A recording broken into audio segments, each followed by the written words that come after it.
Hey yo, and welcome back.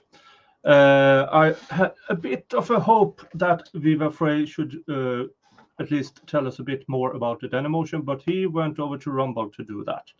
So I started this a bit early.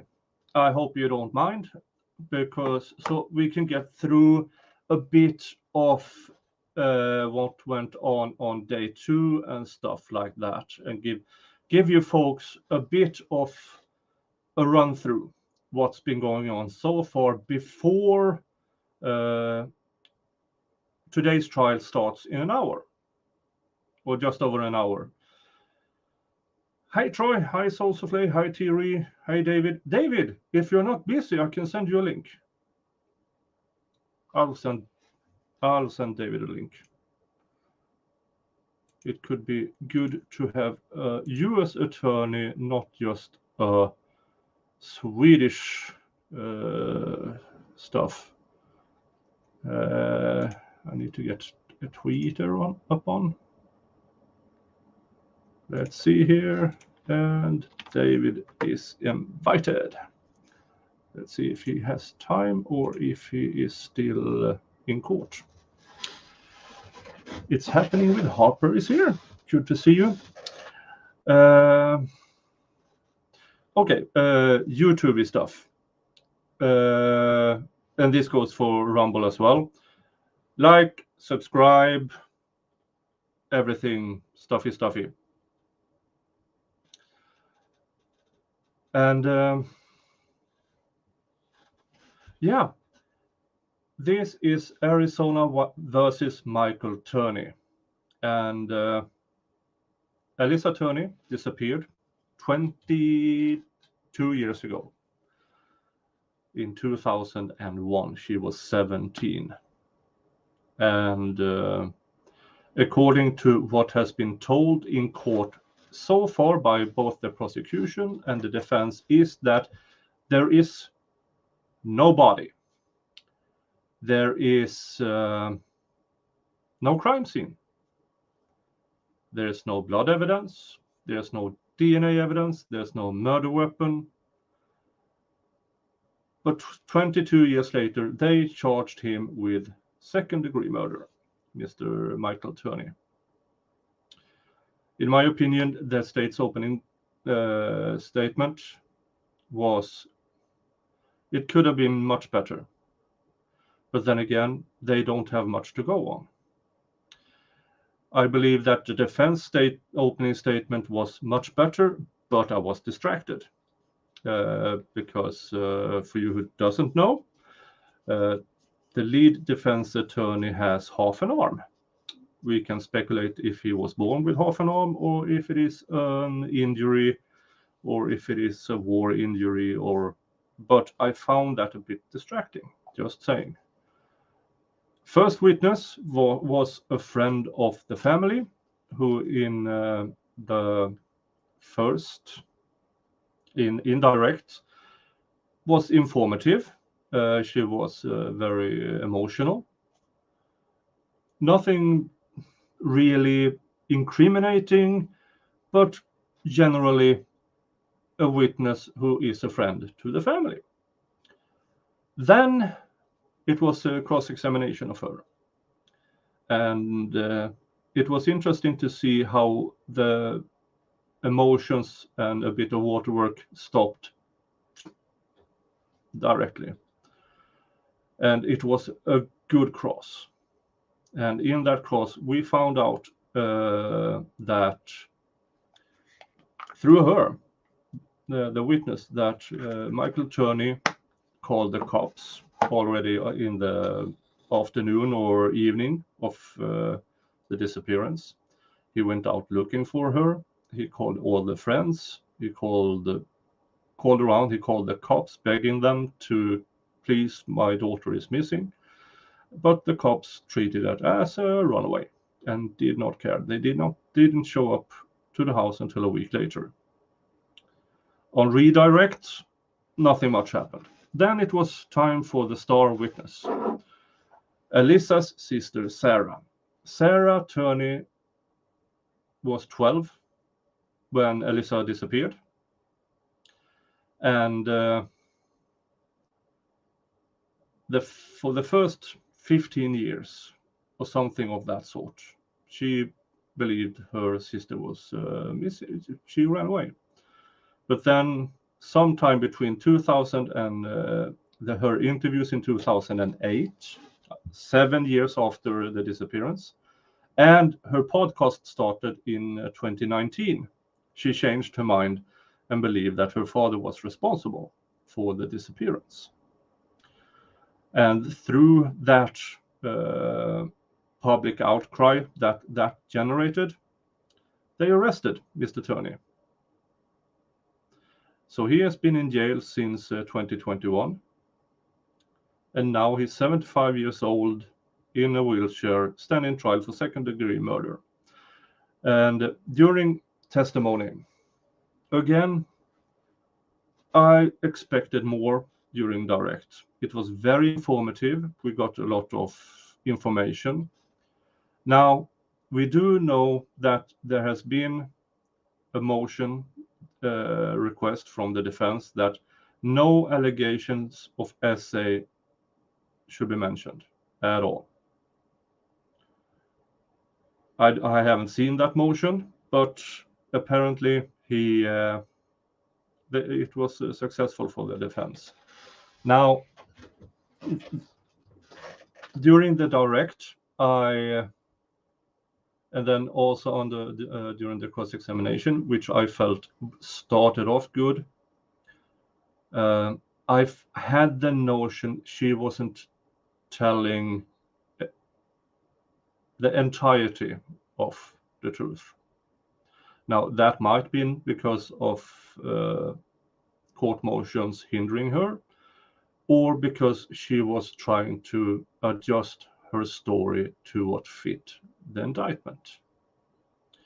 Then I believe the defense made a huge mistake. They went too far by accusing her of being a liar with the words, when they said there's a huge discrepancy between your information in 2008 and now. And he said, well, were you lying then, or are you lying now? That, I believe, was a mistake, because you need more than discrepancies to call someone a liar. And yeah,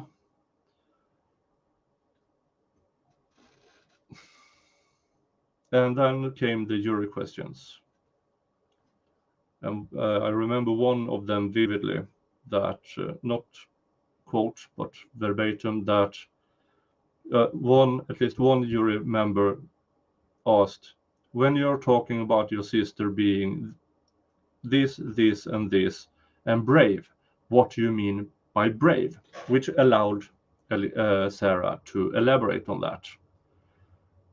That tells me that at least one of the jurors is on the prosecution side. And if you wonder what I'm putting on my lip, I'm Swedish. It's snus. Nicotine pouches, because I'm an idiot. And yeah, at least I don't smoke cigarettes. So that is where we are. And I will try to keep guiding you through this trial with as much of knowledge about American trials as I can. But for you who aren't new to the channel, hi, I'm Nick. I'm a union rep. I do labor law. I am trained in evidence evaluation. I'm trained in negotiation. I'm trained in mitigations. I have more than 1,500 negotiations under my belt over the 30 plus years I have been doing this. So I do believe I have something to bring to the table when it comes to interpret what is going on in the courtroom with the play-to-play between witnesses, the defense, the prosecution. Hopefully, later today, in a big bunch of hours, Salvador can join us because Salvador is at the actual trial later today. He were there for a bit yesterday, and so thank you, Sal, for doing this, and I will bring up his Cash App here. Let's see there.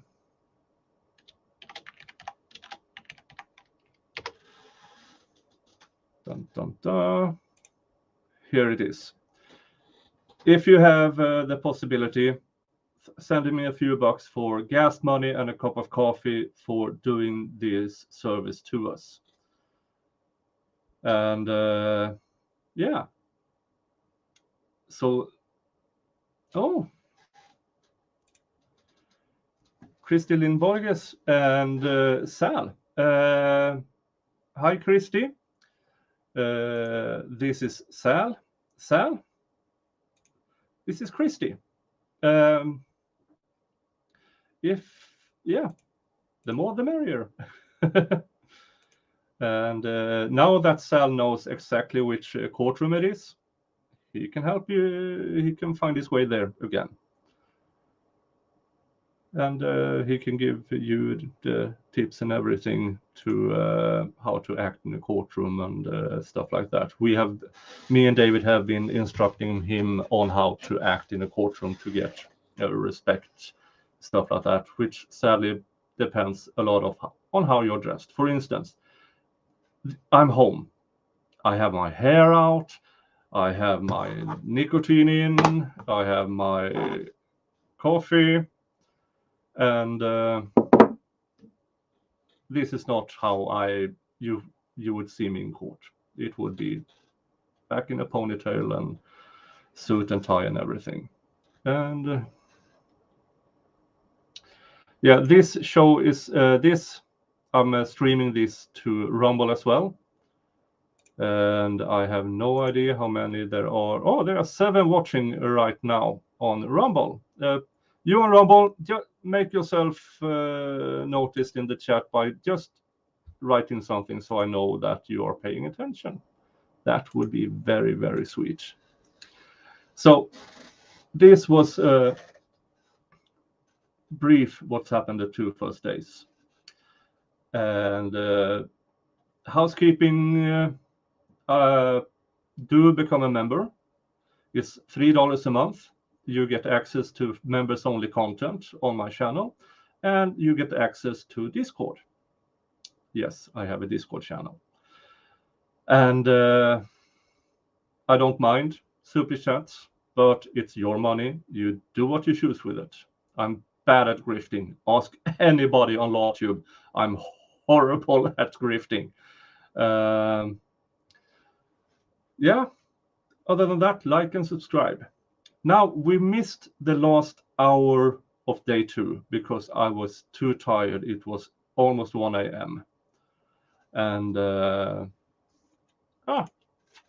thank you so much, Indigo Luna, for cash apping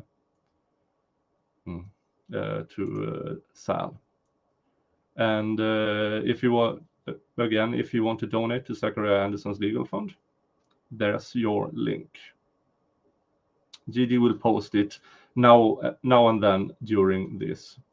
But I would like to start now with the last hour of yesterday, so we get that done before today's trial starts. I have that up, so I'm prepared for it. So this is the last hour. I can say that because I know the last a bit of the last things are. Well, let's just start. Oh, say hi, Sunan. Hey, Sunan, Sunny and Hunter on Rumble. Hi. Thank you for making yourself noticed. Hunter is at work, so no more chat, and Sunny just said hi. Thank you. Now I know that everything works at Rumble, but let's get on with it with, well, bring it up to good. And the sound is good. Let's get on with it. There, and then have a seat on the witness stand here to my right. So, what was her name now again? Yes, this is. And you'll see that little black microphone there. If you can just make sure you're speaking into that. Thank you. Mr. Bailey, whenever you're ready, you may proceed with your direct examination of the witness. Thank you, Judge. Charity, can you please introduce yourself to the jury? And good to know, Judge. I forgot to note that you have a name change, so if you could provide your name back in 2001 and then now as well. Okay, so I'm Charity Robinson when I knew Alissa, and Charity Brend this day. And I was friends with Alissa. Okay. What do you do right now for work? I'm an office manager. And do you live locally? I live in Surprise. Okay. Where did you grow up? Mostly in Arizona. I was born in Utah, but I've lived the majority of my life here in Arizona. All right. So did you live back in Arizona back in 2001? I did. And did you live in Arizona? At what point did you move from Utah to Arizona?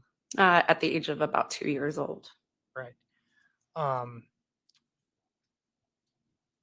Did you do a police interview in 2008? I did. Okay. And do you remember talking about how you knew Alissa? I do. How'd you meet Alissa? Through a mutual friend that attended the same school as us. Okay. And approximately what age were you when that happened? I'm a little bit hairy on that because I want to say that it was at least.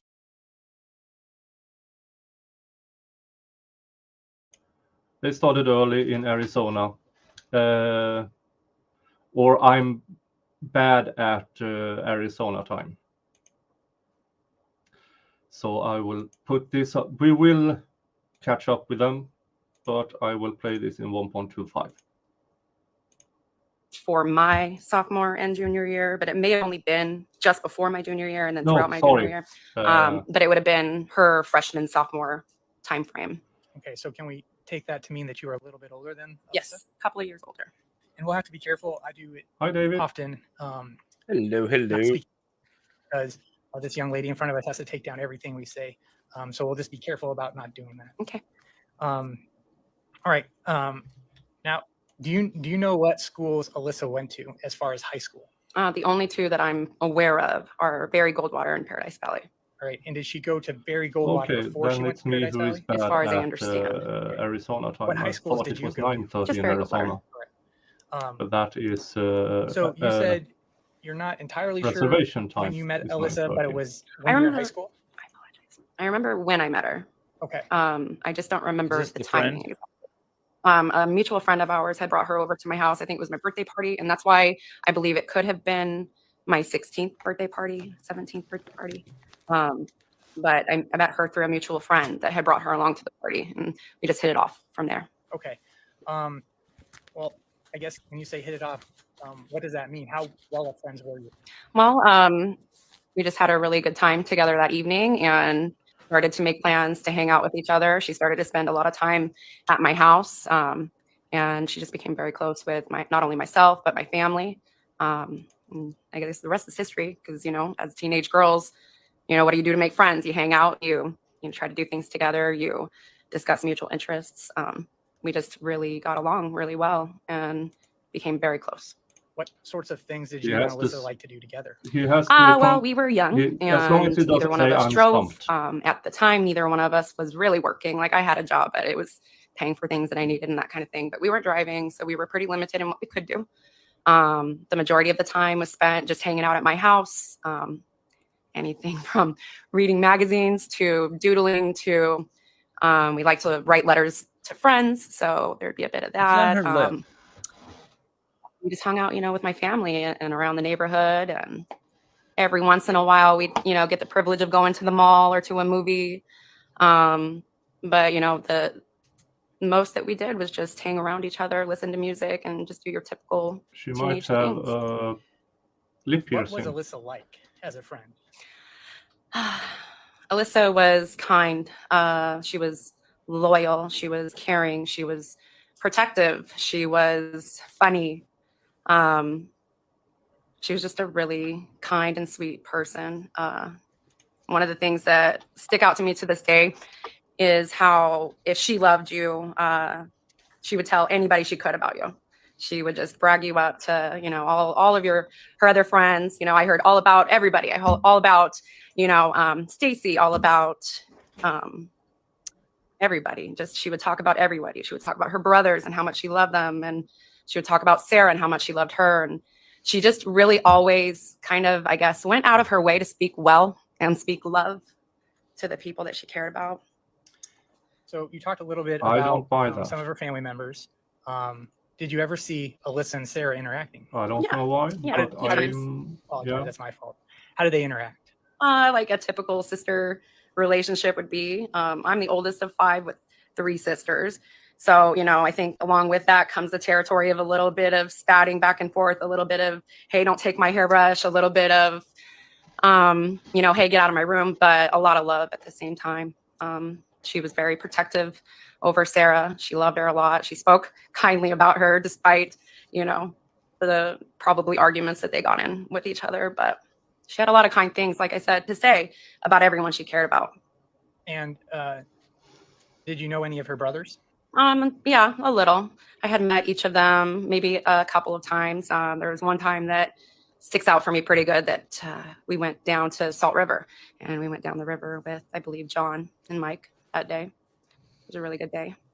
Did Alissa appear to have a close relationship with any one brother in particular? I think that if I had to choose, I would have to say that it was John, because she did speak about him a lot. And she did, let me know that he was one that she would run to if she needed someone that, she could talk to, that she felt good talking with. And so I would say that out of them all, she mentioned him the most, but I wouldn't say that speaks to favoritism necessarily. Cross on her will be really interesting when she can't be prepared. Of not liking other brothers. Right, just having more to talk about, perhaps. Now you tell. And I'm playing this in 1.25. Did you know she was dating anyone? At the time that she was at Goldwater, or well, I was say, did you know of anyone she was at Goldwater? She had a few short relationships. At that age, a lot of them don't really go beyond a couple of weeks, a couple of months. So she did have a few short relationships at Goldwater. Nothing really lasting. Did you know about a boyfriend by the name of John Lackman? I knew of him simply because she informed me of him, but I had never met him. and know nothing of him outside of what she would have told me at the time. Am I better now? Now, did you know if Alissa had a cell phone? It's my understanding that she did. Did she ever contact me on it? No. And do you know if she used the, this is one of those instances where going 20 years into the future, life changes a little bit. A little. Did you know her to use something like the internet?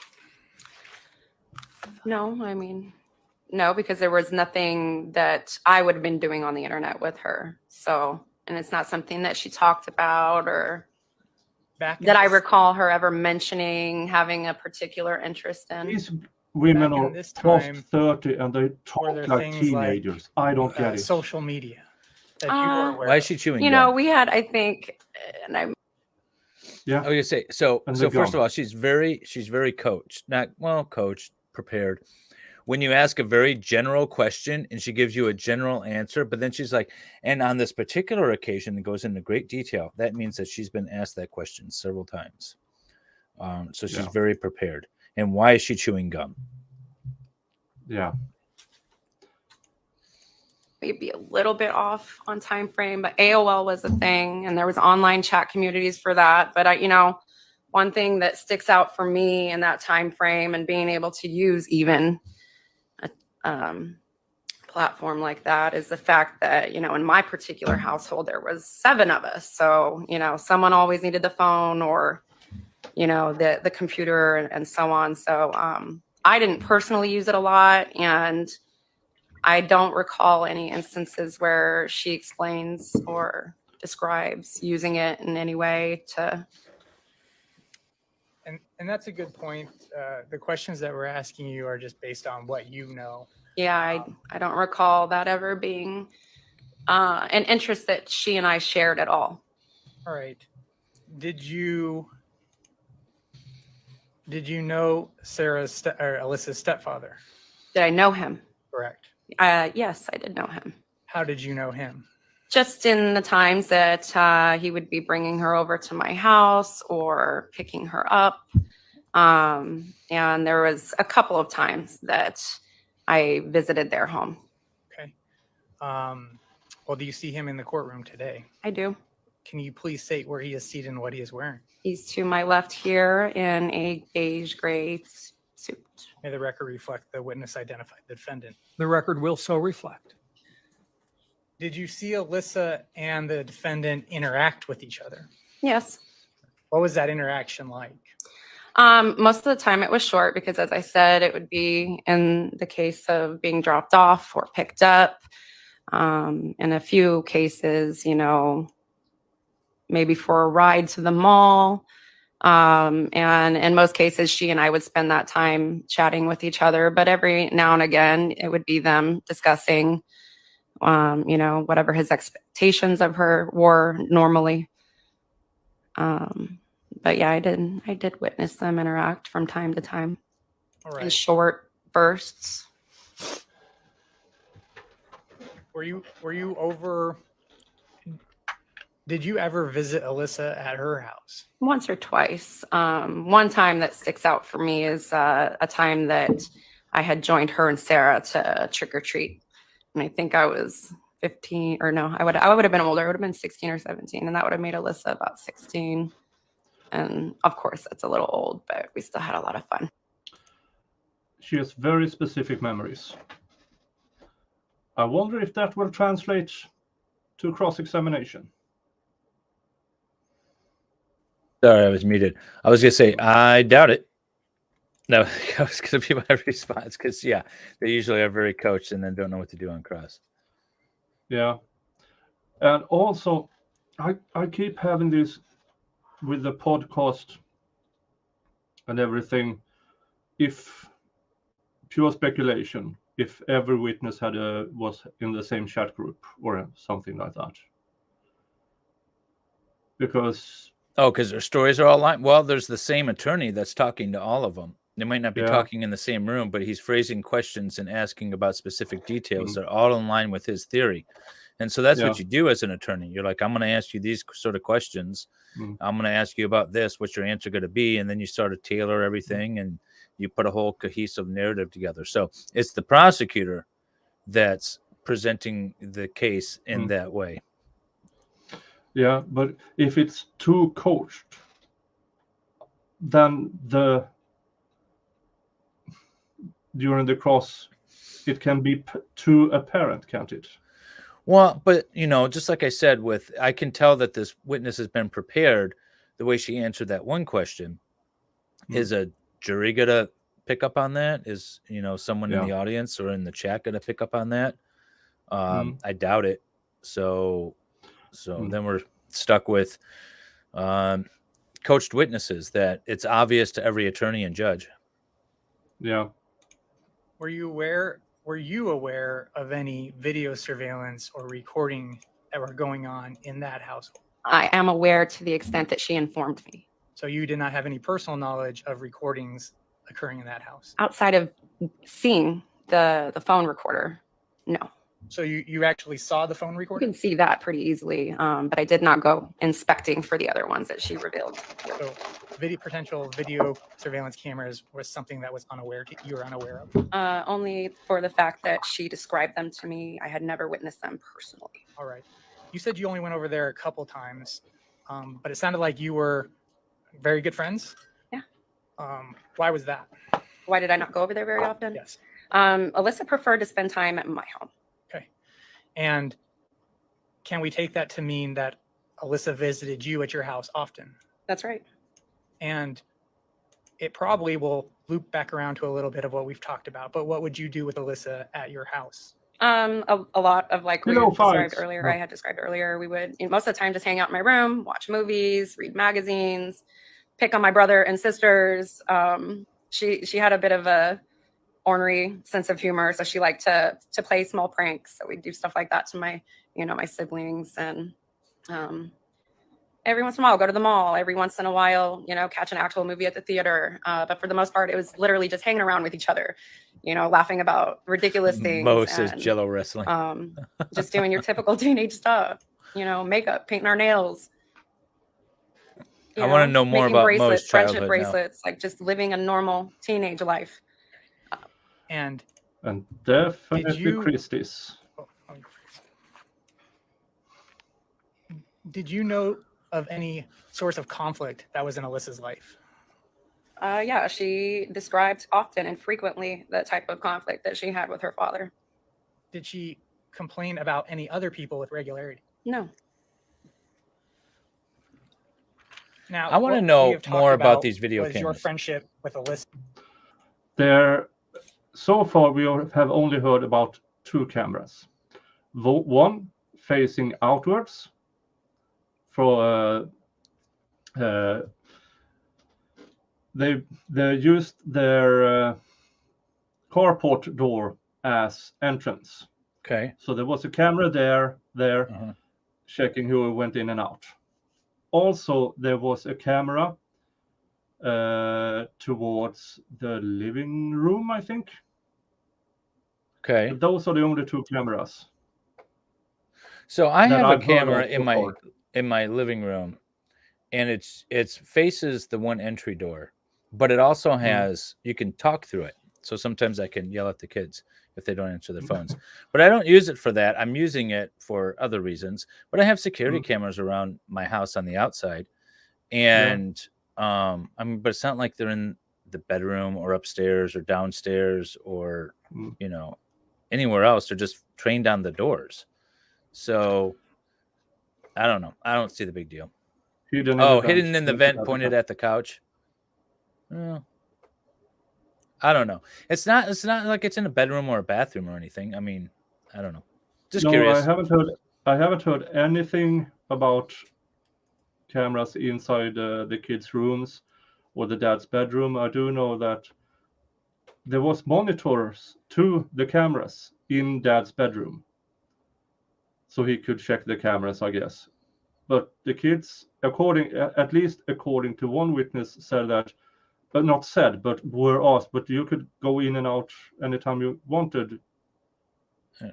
Well, I'm okay. In Yeah. 2001, that might have been weird, but tell me how many people in chat or listening right now or on replay don't have a Ring doorbell, don't have some sort of security system or camera or something set up in their home. So I don't know. He was ahead of his time. And you're obviously aware that. Are you aware that Alissa has gone missing? I am. And are you aware of the day she went missing? I am. Do you know what day that was? May 17th, 2001. Now, in the days and weeks leading up to that date, how much time were you spending with Alissa? None. Why not? We Objection. were for bed. Hold on. Objection, Your Honor.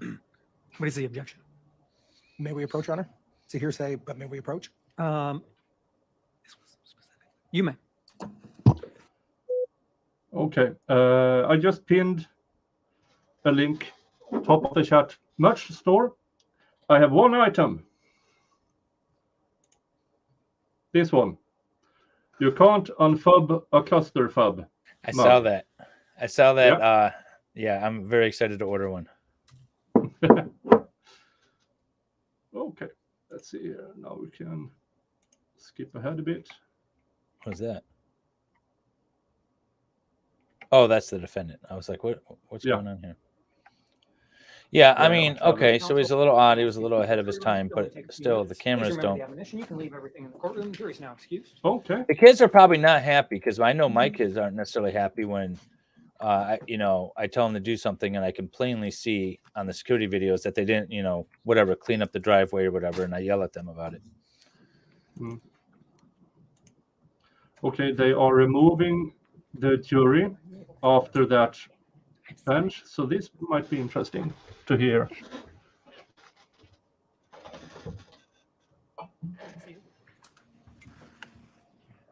Let the record show the presence of counsel and the defendant. Jury is not present. So the question was, why did you not spend time with Alissa around the time of her disappearance? And the objection was hearsay. So help me understand what the hearsay objection is for that question. Your Honor, this is a specific motion in limine that was filed in your court where you ruled that that does not come in. Your ruling states that they can ask questions about if they stopped hanging out, but not why. That was the exact point of this. They brought it up knowing it was going to elicit that answer, which is in direct violation of your motion in limine. So before I hear anything else, let's look at that ruling. And counsel, if you can look at the ruling and just refer me to exactly which portion of the ruling you're referring to. Allegations of SA that apparently were rumored around. I'll have to pull it up. There's grounds for a mistrial. I didn't catch the last question and answer. Did they actually talk about it? Or did he cut him off in time? Conflict that she had with her father. Did she Describe. any source of conflict that was in Alissa's life? Yeah, she described often and frequently the type of conflict that she had with her father. Did she That type of. complain about any other people with regularity? No. Now, what we have talked about was your friendship with Alissa. And you're obviously aware that, are you aware that Alissa has gone missing? I am. And are you aware of the day she went missing? I am. Do you know what day that was? May 17th, 2001. Now, in the days and weeks leading up to that date, how much time were you spending with Alissa? None. Why not? We Objection. were for bed. Hold on. Objection, Your Honor. What is the objection? May we approach, Your Honor? It's a hearsay, but may we approach? Okay, may. so I guarantee there was some sort of allegation, and because of that, she was like grounded or something, and so she wasn't allowed to have friends over or something like that. That's why. That's how they were tipped off, even though it wasn't brought out. That's how they were tipped off to raise the objection and approach. Yeah. And she started to answer that she was forbidden because, and then it was cut off. And this would have been the motions in limine about the allegations of SA that we now know was approved pre-trial. Let's skip forward a bit again. I'll have to pull it up.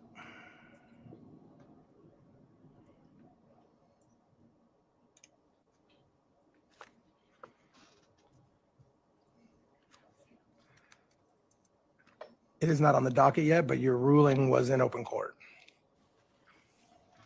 So they didn't submit a written order yet. Kind of an important thing to I didn't follow see up it. on, guys. That one never came up yet. Yeah. Let me see if I can find it. Maybe at the bottom of the minute entry. Salvador's going to be in the audience No, saying those the minute things. entry from the first trial. Yeah. It's at the very bottom. Stretching his hand out for, yeah. Hi. Whoopsie. I'm going to, I got to make a phone call. I'll be right back. Yep. John Blackman.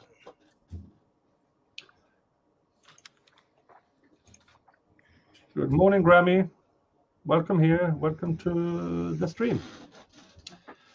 We are catching the last hour of day 2, and then Yeah, it will is on page 6 of start day the 3 6/19, we will be caught 2023 up minute entry. around lunch. The court is in receipt of defendant's motion in limine, Charity Robinson testimony, bullet points 1 through 8, filed 5/10/2023. It is ordered. Let me find the exact one.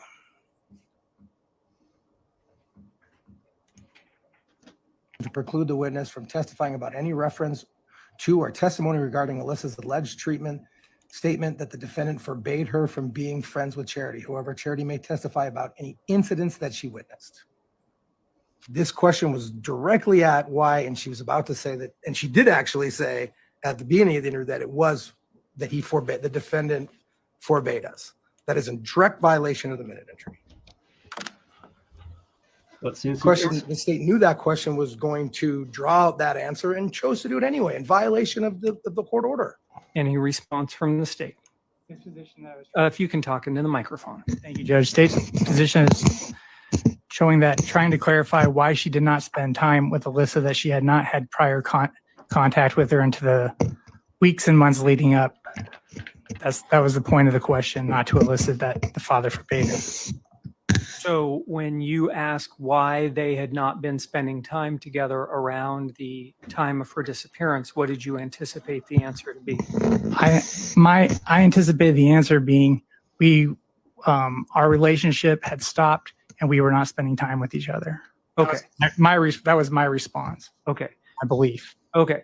So have you instructed the witness that she can't talk about any statements that Alissa made to her about the defendant forbidding them from being friends? I believe I told the witness that the witness cannot speak to anything that she does not have personal knowledge of. And I've told the witness of the areas that have been specifically precluded. Okay. All right. Well, there's certainly a way to answer that question that does not run afoul of the court's ruling.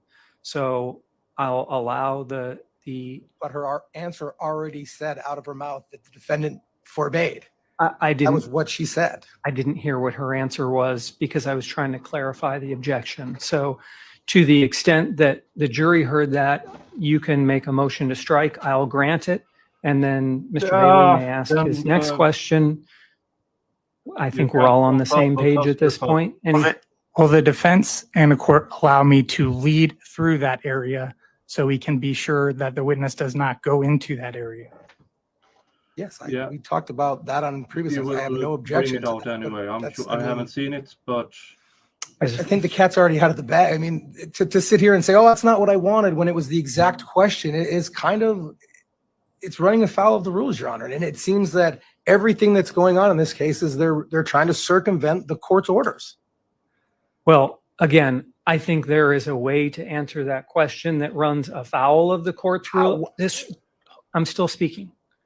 I think there's a way to answer the question that runs afoul of the court's ruling. I think there's a way to answer the question that does not run afoul of the court's ruling. Again, I didn't hear the witness answer. If you did, I'm happy to entertain a motion to strike in front of the jury, but I didn't hear it. So I am asking for that. And I'm also asking for a mistrial with prejudice. This is state prosecutorial misconduct. This is eliciting information that has been precluded. This isn't the first time this has happened in this trial. The motion for mistrial is denied, and it doesn't do you any good to ask me to strike while the jury's not here. Ask me to strike when the jury is here, and I'll do it in front of the jury and direct them to disregard. Anything else before we bring the jury in? Yes, Judge. There's going to be, the state would elicit additional testimony from this witness that when she stopped seeing Alissa, their friendship did not discontinue at that point. They continued to try to write to each other. They continued to see her in places other than, and I will make sure I don't say this, but other than when her father was present. So the state intends to go into that as well. All right, as long as you're not violating any rule of the court. I don't see them. I didn't see either as being violating the rule, Judge. Okay. Anything else before we bring the jury in? Anything else before we bring the jury in? No, I would just maybe ask that the county attorney go over the areas that are not be precluded so we don't have this issue again. I didn't understand what you just said. I would ask the county attorney to show Ms. Robinson the areas or talk to her about the areas that she is not allowed to go into, just so we're clear that it doesn't happen again. I think he's indicated that he has already told her that. So Well, it's a great idea. He's told me he's already done it. and then she still violated it. Anything else before we bring the jury in? No, Judge. All right. Everything that's said here is going I've seemed to into have the lost record, Angela. even though the jury won't be able to hear it. So this will be, if convicted, it will be a point of appeal, but appeal is for losers. Yeah, this will be a nasty trial.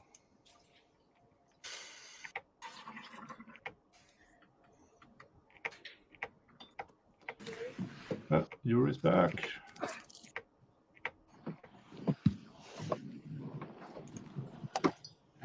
We are back on the record. Let the record show the presence of counsel, the Up to defendant, and the 1.25 jury. again. Mr. Jackson, you had a motion. Yes, Your Honor, I would motion to strike the witness's last statement. The court will grant the motion to strike and will direct the jury to disregard her last answer. Mr. Bailey, you may ask your next question. Thank you. And some of these questions I'm going to lead you through, so they may require just a yes or no answer. Do you know the date that Alissa went missing? Yes, What date was that? May 17th, 2001. Did you stop spending time with Alissa in the months and weeks leading up to that day? Months leading to. Do you know approximately how long before that date?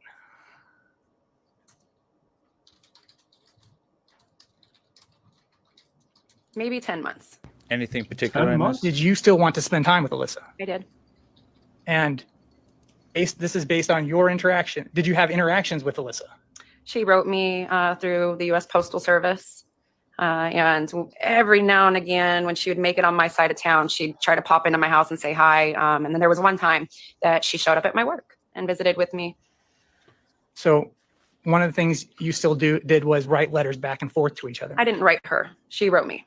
Thank you. So she wrote you? Was that a yes? Yes.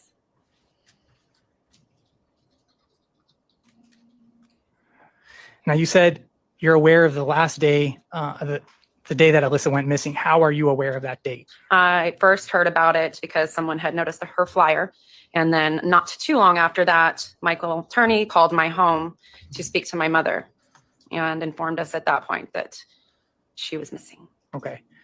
Did you, now on the last day of school, were you two, was your school situation such that you could see each other at school? Between classes. And then we didn't have any classes together that I recall, but sometimes you would end up in the same class as lower classmen for things like art or PE. But most of the time she and I would just see each other in passing. Okay. And you said you received, there was a phone call by the defendant at your house? That's right. Well, I did not receive the call personally. And that's what I was going to clarify. How did you become aware of that? My mother informed me she received the call. Okay. Did you do anything at that point to try to locate Alissa? I didn't have any phone number, or I didn't know who her friends were at the time outside of a few names that she had mentioned. I didn't really had no recourse to try to locate her. Okay. And when you the time that you could see Alissa, how would you said you didn't call her by her cell phone? How would you try to get in contact with her if she was? I basically just waited for her to reach out to me. Okay.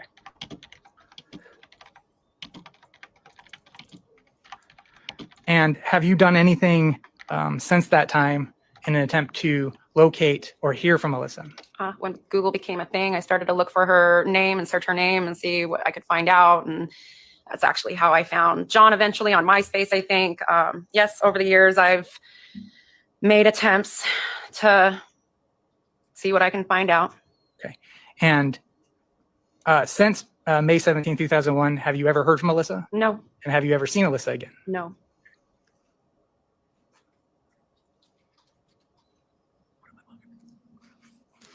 No additional questions, Your Honor. Thank you, Mr. Bailey. Cross-examination, Mr. Jackson. This will be interesting.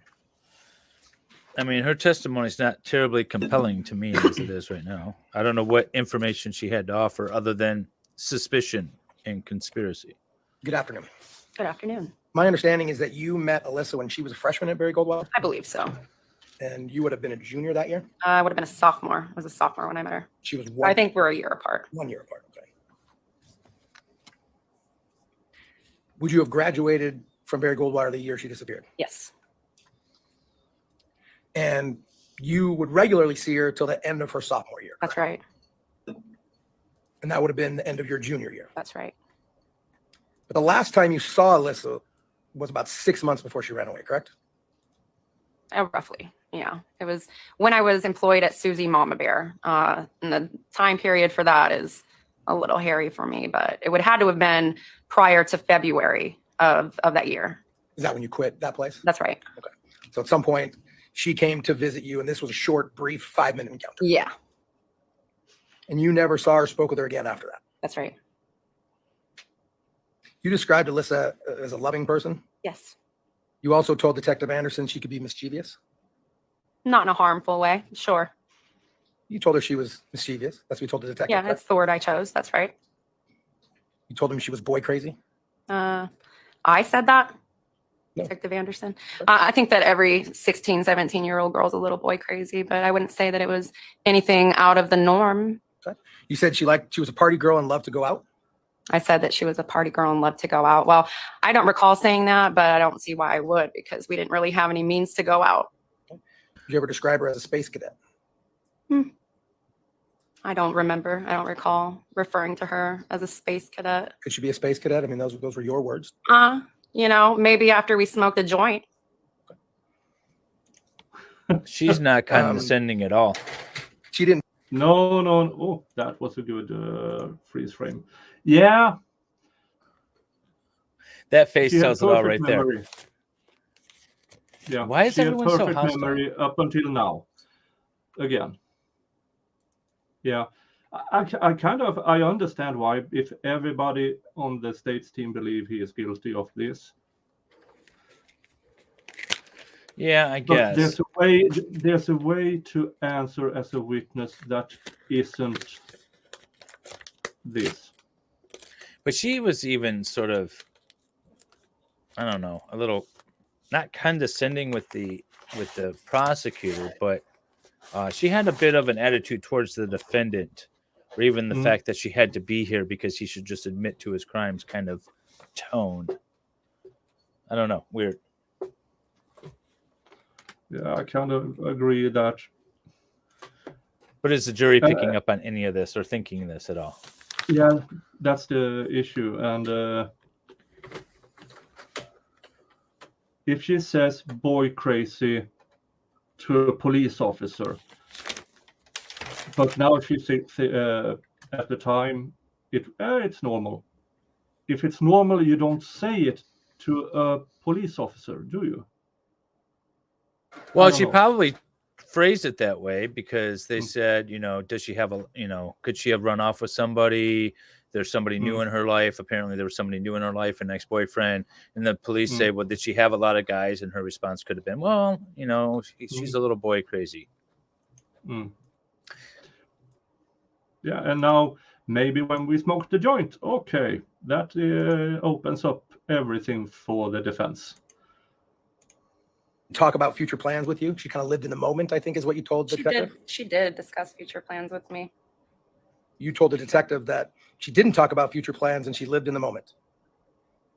I need a little more context to really reveal to you why I have said that exactly. But she did speak to me about future plans. Okay. It was your observation that Sarah and Alissa were treated differently, correct? Yes.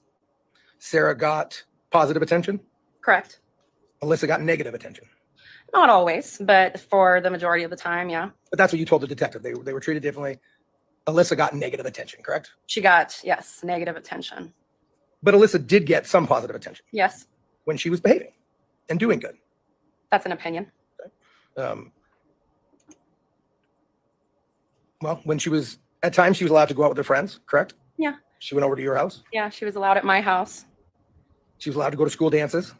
Yeah, that's actually one of the things that we were allowed to do and enjoyed quite much. In regards to the, School dances.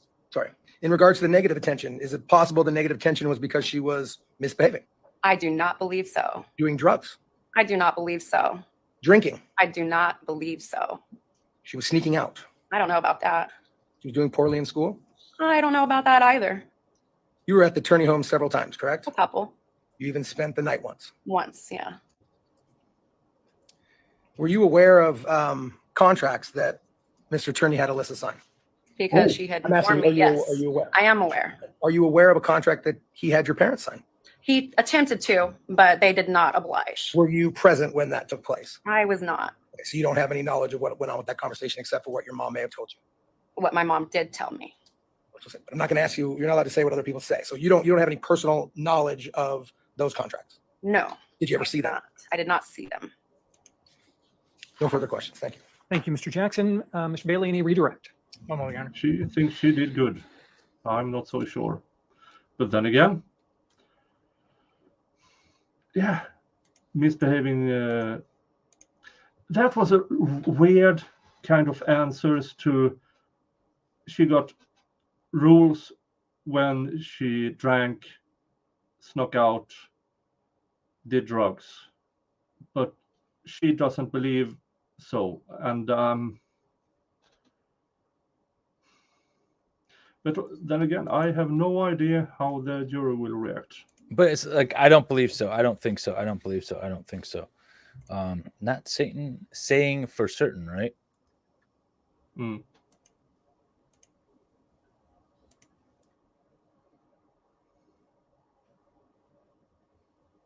Oh, she's happy Follow-up with question. herself. Look at that Ladies and gentlemen, smile. members of the jury, have any questions for this witness? It appears that there are none. May the witness be excused. The witness may. Your Any Honor. objection? So much Thank attitude. you, ma'am. You may be And she excused. can have You're welcome. attitude towards the defendant and think that he And the did state may all call this its next and witness. stuff. It Judge, still The doesn't look state will good. call John Turney. Mhm. Sir, if you'll please come forward and approach the clerk, she'll get your name from you and swear you in.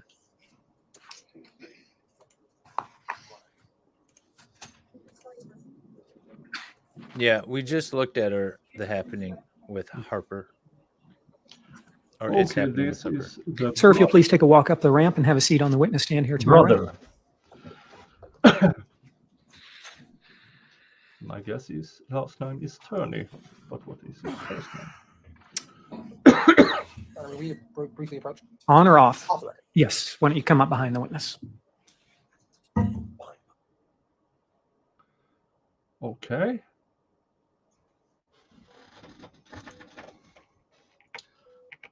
Forward a bit. I feel sorry for this guy. To have Mr. his Bailey, whole whenever you're ready, family, you may proceed with your direct.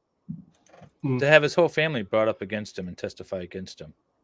I mean, I know he has his issues, but still. Yeah. Again, we can only judge what's going on in court. Right. If the podcast and the allegations isn't in, legally, they don't exist. Right? Yeah. examination of the witness. Thank you, Judge. Sir, can you please introduce yourself?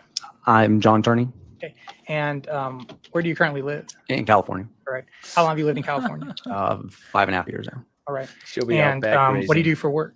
I work for a gas company Now, going back a little bit, where were you born? in Torrance, California. Okay. And who is your mother and father?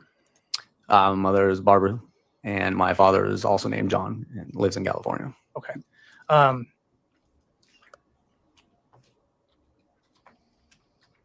Now, He lost his well, place. did you do some interviews with the Phoenix Police Department? I believe I had one with Summer Shoe. So you have done, do you know if that was approximately back in 2008, 2009? I don't have a timeline on that one. That's fine, but you recall doing an interview. Yes. How was Alissa related to you? She's my sister. Okay. And so we've heard a little bit about step siblings and so forth, but was she your biological sister? Yes, through my mother. All right. And again, your mother was Barbara? Yes. Now, at some point, did Barbara marry the defendant? Yes. Okay. And do you recall when that was? I think I was 7, so 86. Okay. Something like that. Some point, well, where were you living when that happened? In Phoenix. All right. So at some point, Barbara moved you to Phoenix. I moved here when I was about 4. Okay. And was she already married to the defendant at that time? No. Okay. So she brought you and Alissa to Phoenix, and is that where she met? No, Alyssa was not born yet. Alyssa was born in Phoenix. So we're going back a little bit. We're probably talking over each other. When was Alissa born? 84 And was she born in Phoenix or California? in Phoenix. All right. Hello, Iris. And so, do you remember at what age you and her came to live with Michael, the defendant, Michael Turney? How old I was? How old she was? She was maybe 3. At some point, does your mother get sick? Yes, And when did she pass away? in 1993. Once she passed away, where were you and Alissa living? In Redding at the time, actually in California. At this point, did you know Michael Seth? My brother? Correct. Yes. Did you know Rhett Turney? Yes. Did you know James Turney? Yes. And were those your stepbrothers? Yes.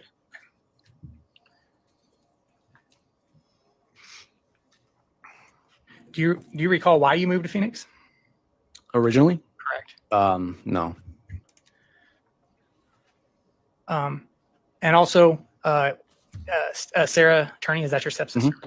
Is that a yes? Yes. Sorry. That's a good. Not my stepsister. She's my biological sister as well. That's a good point. If it comes up from time to time, uh-huhs and ums don't translate well, so we need to say yes or no.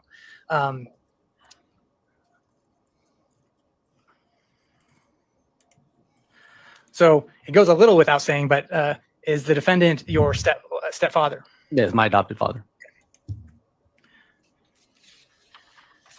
And how long did you live with him? 10, 11 years. All right. That whole time was Alissa and Sarah living with you as well? Yes. And did Rhett and James live with you for a period of time as well? Yes. Do you recall when you moved out from the defendant's residence? Not the year per se, but maybe 1997. And how old would you have been at that time? 18.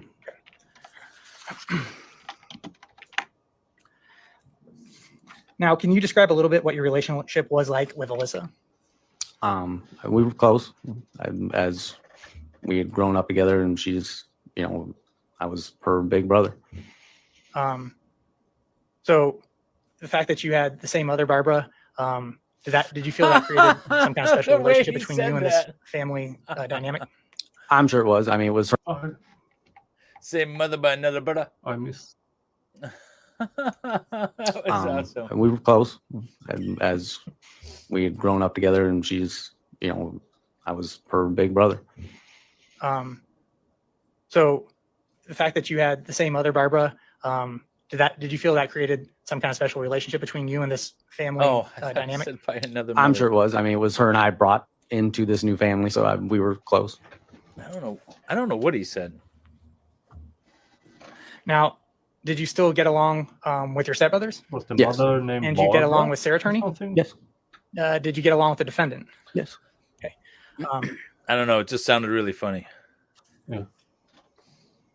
So we have heard and even seen some photos of Alissa, but we don't really have a context of what her physical appearance and description is like. So do you remember, and obviously inches and feet aren't necessarily important if you can't recall that, but about how tall Alissa was?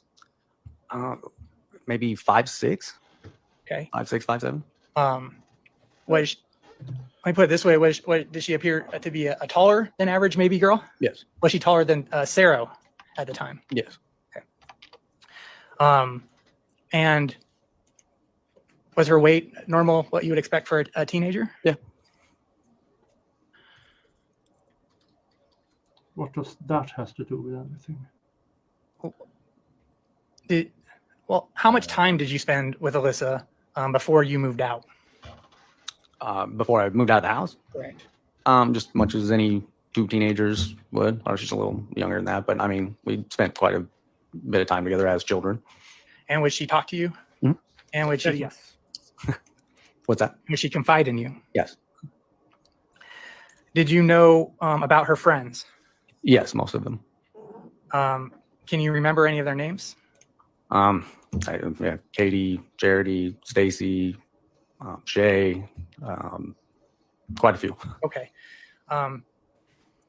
Did you ever, well, at the time after you moved out, did you still spend time with Alissa?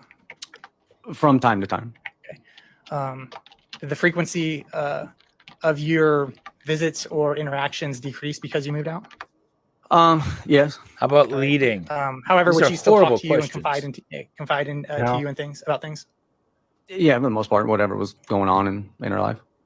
At some point, did Alissa move in with you? She stayed with us for a short period of time. Yes. And when I say in with you, were you living with someone else as well? I was living with my brother Mike. Yes. Okay. And so it's a little complicated, but defendant is it Michael Turney? Barbara's the mom. And It sounded your like he stepbrother said- was Michael Seth Turney. Like And so you two were living with each other. same brother from a different mother or something. It sounded like he said something like that. It was really weird. Yeah. And Alissa moved in. Yes. I wouldn't say moved in, but she was staying with us. All right. And do you recall about how long that was? As much as I can recollect, probably about 2 weeks. So a very short period of time. Do you know if prior to moving in with you, she was living with the defendant? Yes. And do you know if she then went back to live with the defendant? Yes.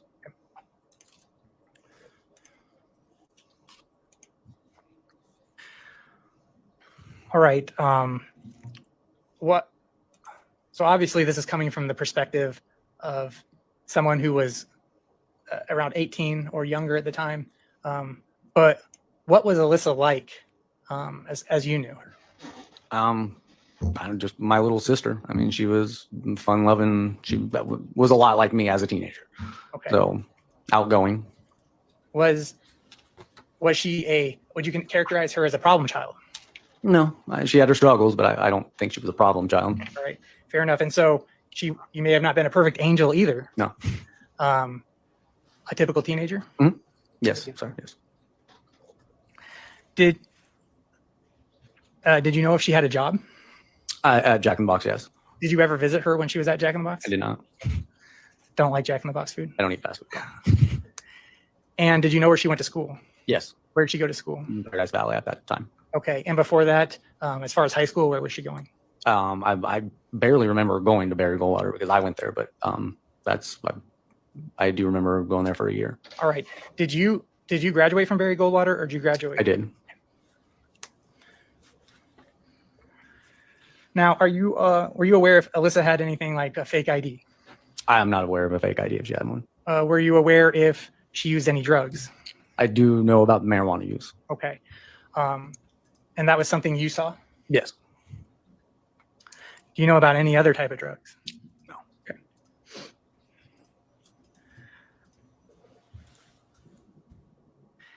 How did you see Sarah and Alissa interact? Yes, frequently. And how did they interact? Like two teenage siblings. Normal fights, I'm assuming that two teenage girls would have.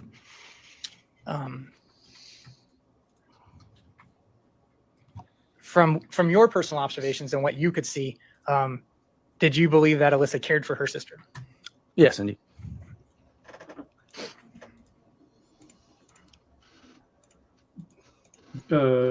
Prosecution's opening statement, they said clearly, there's no body, there's no crime scene, there's no DNA, there's no murder weapon. So now, 22 years later, they are prosecuting Mr. Turney with the family and friends stories, I would assume. But then also, the investigating officers will probably also go up to testify, so that will be interesting. But this trial is scheduled to go on until the 20th. And for a trial like, I don't know, David, you tell me, second-degree murder, nobody 22 years later, is it normal with that long of a trial? So the issue is, well, with any trial, you want to, each witness is like filling in the puzzle piece, right? And you want to get, as a prosecutor or a plaintiff in any case, that puzzle, the image of the completed puzzle as clear as possible. And when you don't have a body, you don't have a murder scene, you don't have DNA, you don't have a weapon, you don't have, a lot of these things, you don't have DNA. Those are some pretty big holes, but you still want people, the jury, to see the picture. So you have to fill it with all kinds of other BS, or not BS, circumstantial evidence. You have to fill it with all kinds of circumstantial evidence in order to create this picture, this narrative that you're trying to draw. So I would say it's to be, yeah, that sounds about right. The 20, I'd say it's probably going to go after that, longer than that. You could have a fun string here of trials. Yeah, and I heard that Sarah Boone has been delayed. Yeah, that's the rumor. I'm going to contact the court and find out. Yeah, I'm not happy about that. Indefinitely, because, usually when the court adjourns something, they set it for another date, and there's no new date. So I got to figure out what's going on with that. But I'm very disappointed to hear. Yeah. If it is postponed, I might need your help in 2 weeks. Okie doke. Yeah, I mean, I've got, starting on the 24th, I had my calendar fairly cleared for Sarah Boone. Yeah. So. Yeah. But let's continue here so we catch up.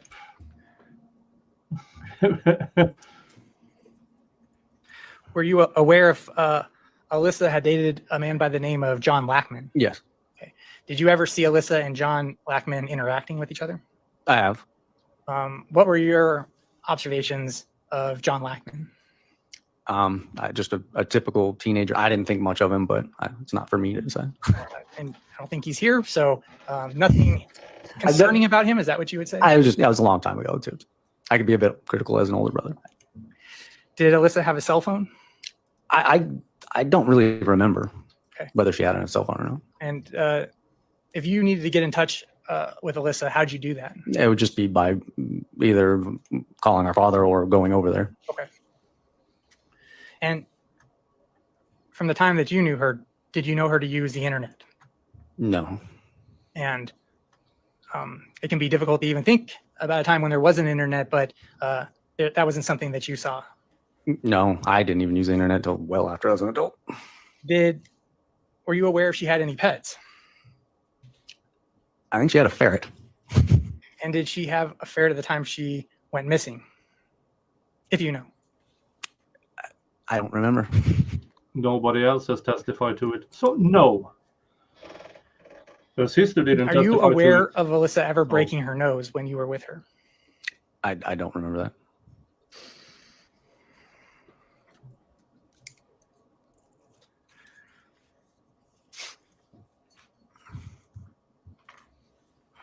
All right. You said you would visit Alissa. Would you go over to the 17217 residence? I'm not sure which address that is. I know there was the two across the street from each other. I'm assuming that's the first one. Correct. Yes. Okay. Were you personally aware of any video surveillance in that house? Yeah, I was made aware long after that discussion had come up. I was not aware. Okay, so based on the times that you were physically in that house, it wasn't something that you saw or knew about. No. What about a recording device for the telephone? If I saw it, or I probably knew about it, but I vaguely remember anything about it. Okay. He has tapes from 1991. That's Judge, I'm about to go into a whole new area. Okay. This might be a good time. All right, ladies and gentlemen, we're going to break a little bit early today. So have a nice evening. I'll ask you to be back in the jury room by 10:30. let's see if they have anything after. The defense has filed a motion to preclude any further mention of or reference to sexual abuse and molest during the state's case in chief. The state has filed a response. So in regard to the state's response, I know the state had objected. Was the state anticipating, I'm not sure what the state anticipates presenting further in its case in chief on the topic of sexual molest. So, Judge, first of all, the state is not seeking to. The state has agreed not to omit certain evidence, and those are in prior 404B motions, and those are because we do not have. There's personal knowledge and foundational issues for those. However, going forward, there will be. Let me talk to my co-counsel for a second. Isn't that directly translated to there's only allegations? Yeah, pretty much. Yes, Yeah. Daddy Dearest is sitting to the right with headphones. Yeah. Brandon, welcome. Hey, Brendan. It's late, so Nick can drink, but I've got more work to do. I'm gonna just because my co-counsel has the witnesses that would deal with that issue. Let's give him the microphone then. There's there'll be a reference to a letter the This defendant is wrote the end to of yesterday. CPS expressing his concern that his daughter Alissa was going to make accusations against him, not specifically child abuse or sexual abuse. And then specifically when there's a recorded conversation, we have a transcript of it between the defendant and this last witness when Alissa was going to stay with him in the summer of 2000. And the defendant is warning that to be careful that, she'll accuse them of sexual abuse. And I can't remember the exact word. And let's see. The contract, of course, but Let me just clarify what you just said. In the recording, the defendant is warning John that Alissa would accuse them. Who is them? it's the two brothers. Okay. Go ahead. I think that's the extent of it. Again, sorry, it's not John. She's going to be staying with John and Mike, but it's Michael Seth that he's talking to. Okay. We don't have a witness who's going to say, Alissa told me that she was being molested. Okay. So there's two additional pieces of evidence that the state is going to seek to introduce. One is the letter written by the defendant to CPS with concerns that Alissa would make some allegations against him that didn't specifically refer to molestation or sexual abuse. Was the defense referring to that item in this motion? No, and I believe there would be four things that the state would still, if they're counting that one, be to get into. Obviously, the contract was ruled by. Well, hold on. Before we get there, let me just clarify the items the state has talked about first. So the first item, the defense is not referring to that in its motion. No. The second item is the recorded conversation between Michael and the defendant, where the defendant warns that Alissa would be accusing the brothers of molestation. Was the defense referring to that? Nope. So what is the defense referring to if those are the only items that the state intends to elicit in their case in chief? And if that's all they're trying to do, then we're fine. The issue is they've brought up the 2020 article or the interview. They haven't played that to the jury yet. We also believe that shouldn't come in. There's conversations with Sarah They didn't bring those in now. wonder what I was don't said know in if the there's still a point 2020 where she's interview. asking them questions Mm. about what she learned. And that was our issue, is that she's heard this hearsay. She's asking him about it and he's denying it. And so Okay. Did anyone tell Brandon I was taking tomorrow off? You I may bastard. I may have led him to believe that it was later in the evening and you were available for some drinks, but that I wasn't, since I'm still in my work attire. I need to get a shot glass. Thank you. Thank you so freaking much. I'll keep playing this, Drugs. and David can entertain you while I go get a glass. Oh, I have if responsibilities. they're not bringing now. those in, All then right. we don't have any issue with those. If they're laying to these specific 4 things, and we'll approach the court before they do something else, and I don't think we have an issue. All right, Mr. Imbordino, as to the 2 additional matters that Mr. Jackson just referred to, was the state intending on introducing either of those? Well, I didn't ask Ms. Turney about it, so I think, no, I didn't ask Okay. her about it, This was filed yesterday. That was. number Okay. 1. And number 2, yeah, I thought we'd already discussed what I played in my opening statement. So I do intend to introduce the clip where the moderator asked him, did you molest That your was daughter? quick. And the defendant's responses to that. Yeah, I'm close to I the haven't- kitchen. Hello, Flux. Formally introduce it as an exhibit, but I intend to do so. Okay. All right, so we can sort of cross that bridge when we get to it. But the items raised by Mr. Jackson regarding the 2020 interview, He is talking to the 20. the clip is from the 2020 interview. Got it. Correct. All right. So before the jury hears any content of that, I'll definitely make a ruling on that. I'll direct nobody to mention the contents of it until I make a ruling. But the conversations with Sarah, you've indicated you're not going to go into. So I think the motion is resolved as And granted. there is another issue because we also brought up, I believe, the podcast Octavia. I don't know if that's something that they intend. I'm not going to play that. It's a similar conversation. Perfect. All right. Motion resolved. As to the motion for So they're not mistrial, I playing have any read of the the motion and the podcast. response. I think these are issues that What?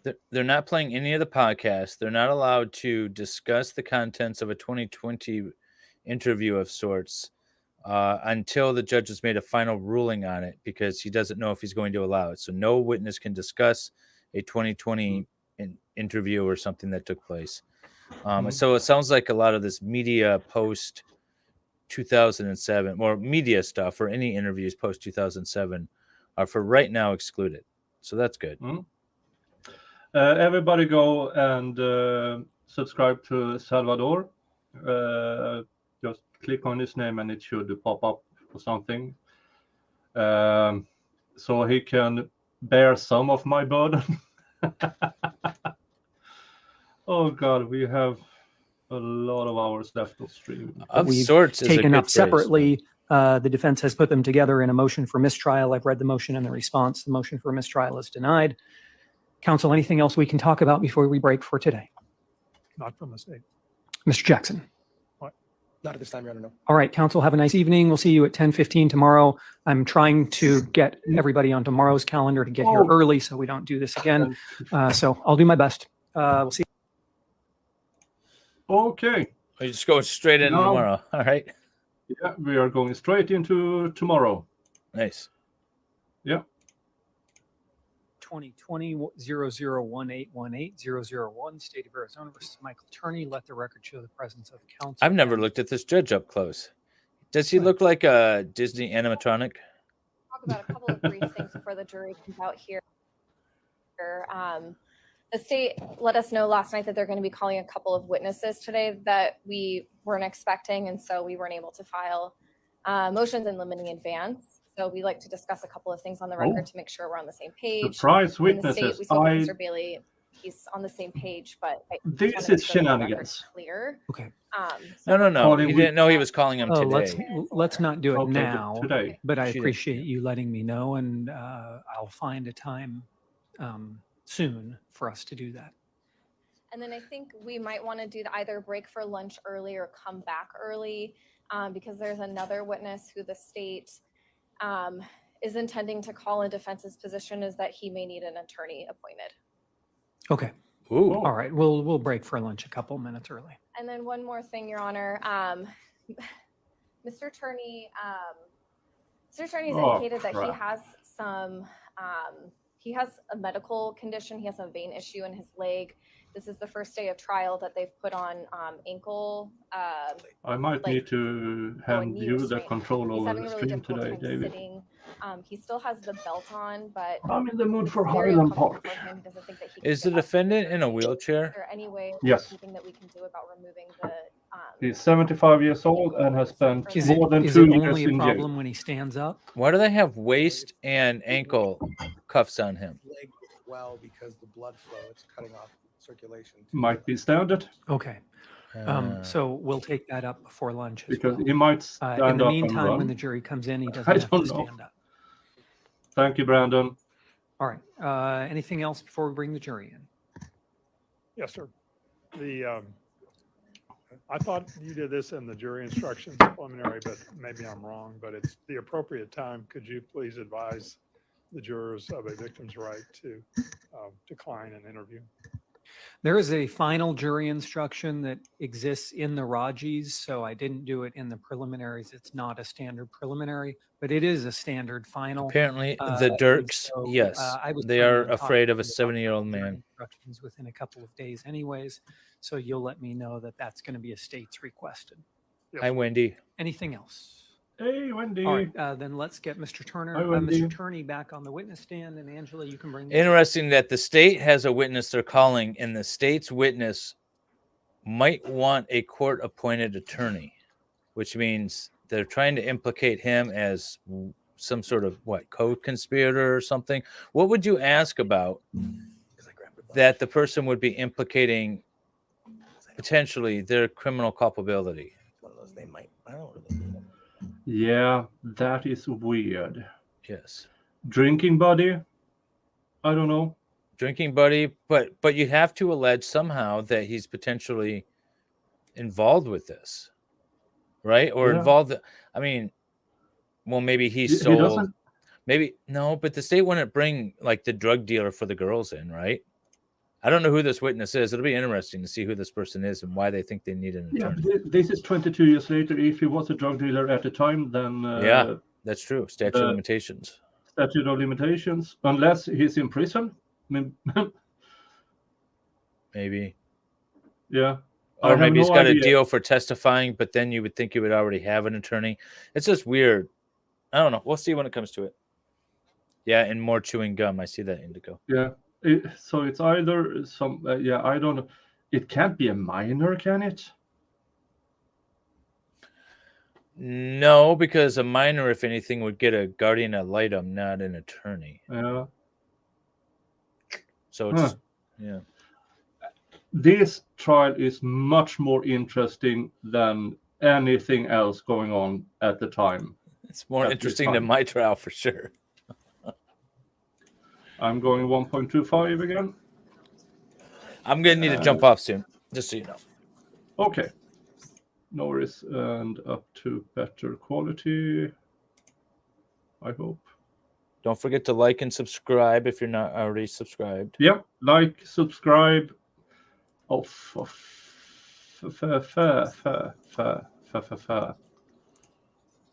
there they are.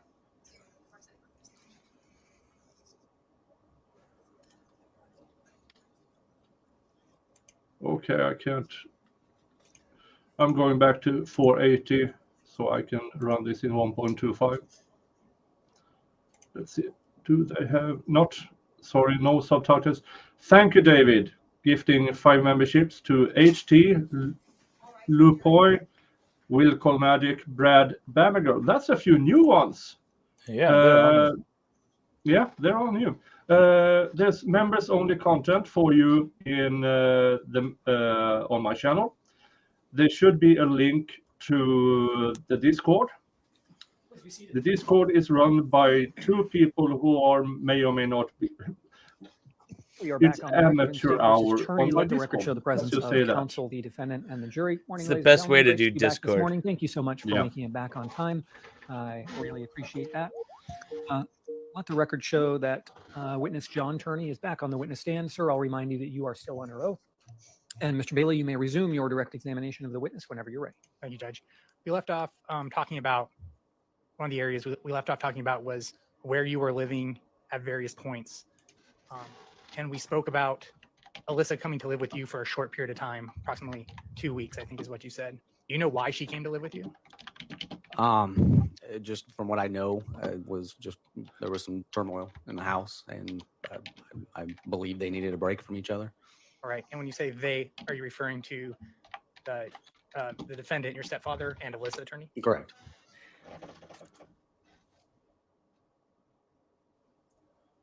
What's going on? There's nothing wrong with my internet at all. I've been checking the Now- speeds and everything. Do you remember where you were living when you found out Alissa had disappeared? I'm sorry, I don't.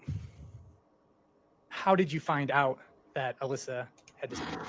Probably the same way everyone else did. The letter and I think they tried to look at some videos or whatnot. Maybe that's a poor question on my part. Did the defendant tell you or call you that Alissa had disappeared? Yes, All right. And was that how you initially found out that she was missing? correct. All right. That is Once all. you found What out, kind of BS is found that? that out, what did you do personally? I didn't hear that. So he said, how did you find out that the defendant was missing? He's like, I don't know, probably just, with the letter or something. He's like, oh, I worded that poorly. No, you worded that as an appropriate non-leading question. Then you asked another question, which was very leading. Did the defendant tell you that she went missing? And he said, oh, yes. That was wholly improper. On my part, did the defendant tell you or call you that Alissa had disappeared? Yes, All right. And was that how you initially found out that she was missing? correct. All right. Once you found that out, what did you do personally? I don't know that there was a whole lot. Oh, for freak's sake. Okay. My buffering is okay, so this must be from the actual I wouldn't know Law where and she Crime would stream. have gone. Did you, for instance, go Oh. over to the house that they were living at? I'm at Yes. Law and Crime. That was 17217 address. I believe It's so. 90 minutes in, and now you I'm have putting my a tractor on top recollection- of the. I was What wondering you if you did when didn't you arrived care at the or what you were doing there. Do you recall looking into her room? It's I been a don't long remember day. if I went into a room or not. I know I was asked to I'll be back. get a hold of the friends that I knew to see if they maybe knew where she was. And when you said you were asked to, was that by the defendant? Correct. Now, without saying Now she might know. anything you were told, did you ask That Sarah would be amazing. Week about 2 what of the happened trial. or for I'm not information? missing. I don't remember conversations much with Sarah about it. Did you speak to Sarah at all at the house or see her? I'm sure I did, but I don't remember a conversation or anything. Okay. So because you showed up at that 17217 address, you said you don't There's remember nothing wrong. exactly where you I were have living, but were you living tested it locally? I was through living in Phoenix, yes. tester, and I have roughly 40/40 in Do you out recall prior to that day when internet. the last time So you had there's spoken nothing to wrong with Alissa my or internet. seen Alissa? I don't remember an actual day. I'm sure within a couple of weeks of that time. Can be cat powered. Can you described your relationship a little bit with Alissa. Had your relationship with Alissa changed in the weeks and months leading up to when she disappeared? No. Were you still close? Yes.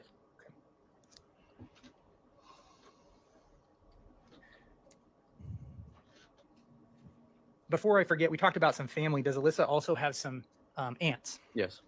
And one of those is one of those an aunt that lives in California. Did, yes. And when I say Alissa, was that aunt as yours as well? Yes. And when you say did, does that mean she Let's passed? just address this. Yes. The allegations or the rumors were contemporaneous, sorry, not made up later by anyone. That is absolutely correct.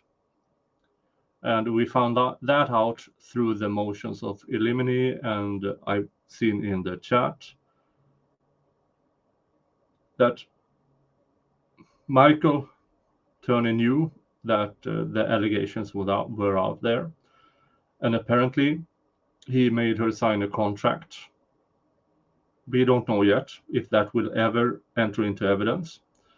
That said, I'm not being essayed by my stepdad. So yeah, and this is lawyery stuff. If it's more prejudicial than probative, it's not allowed in. And just the allegation of SA of your daughter is highly prejudicial. And that is why it is excluded from this trial. So legally, according for the jury, there's no allegations. I know you in the chat can discuss this however you want, but I have to go by what's presented in court. And so far, I'm not impressed. For murder 2, which is at least 25 years in jail, in prison, I need actual evidence. And I remember from yesterday and from Law and Seward's chat that they brought it forward now because the defendant is 75 years old and they might not get another chance.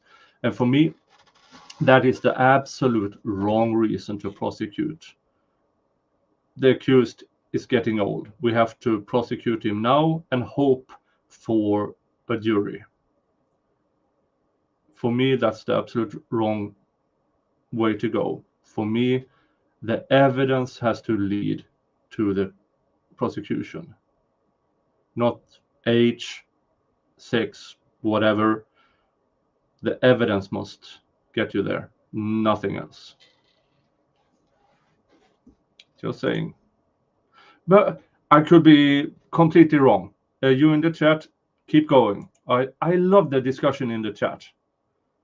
Passed away. Correct. And the fact that I'm trying to pronounce it chat instead of chat. But you all know that. And how close were you and Alissa to that aunt? Hey, GD. I was closer in the family than anybody to Lynette. How much contact I should Alissa have actually had eaten with more Lynette, I'm not before terribly sure. Brandon showed up. Was it someone that she had ever gone to stay with? I don't believe so. And was it someone that she lived with before? No.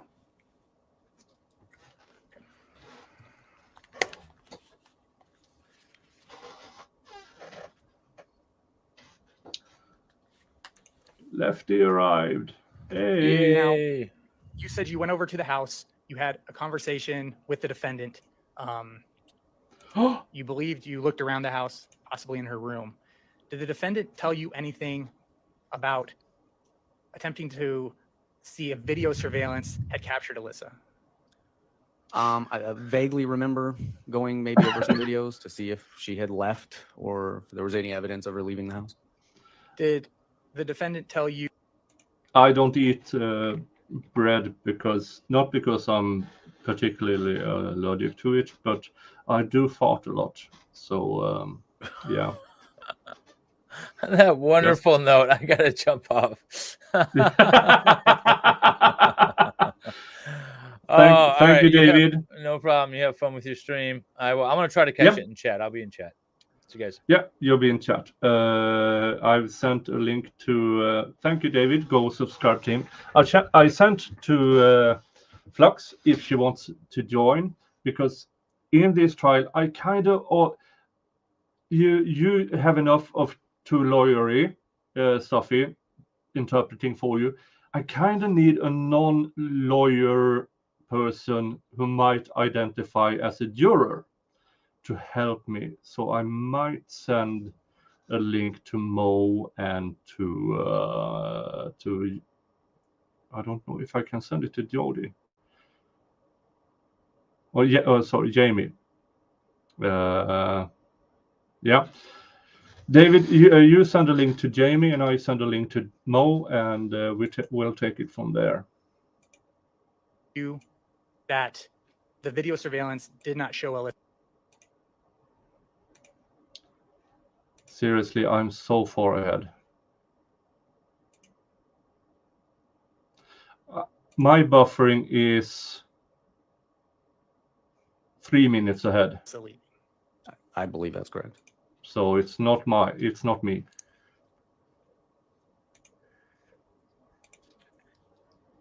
after going to that 17217 residence,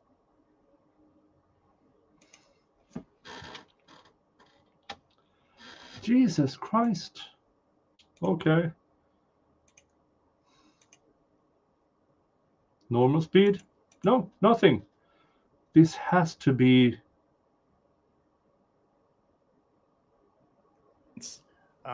what did you do in the days and weeks following? This will be a long That's a stream bit of if a I have blur. to go on normal But speed. I think I remember, I'm like way I said, behind. contacting some of her friends that I knew better than maybe the rest of the family did.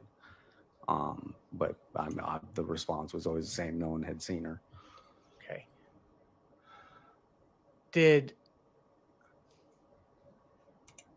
Was there a person, Jesus based on your Christ. personal knowledge, if you know, was there a Hold on, I'm.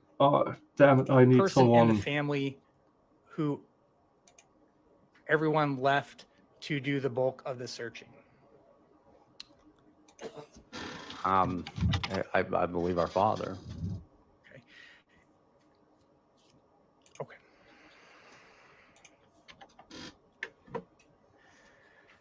At some point, did you become aware of a purported phone call made by Alissa to the defendant? Yes. Do you recall about how long after you found out Alissa had disappeared that this call, you were informed about this call? I don't remember the timeline of the phone call. And to be clear, maybe a poor question, but you weren't at the residence when this call what came in? No. So did you find out about this call from the defendant? Correct.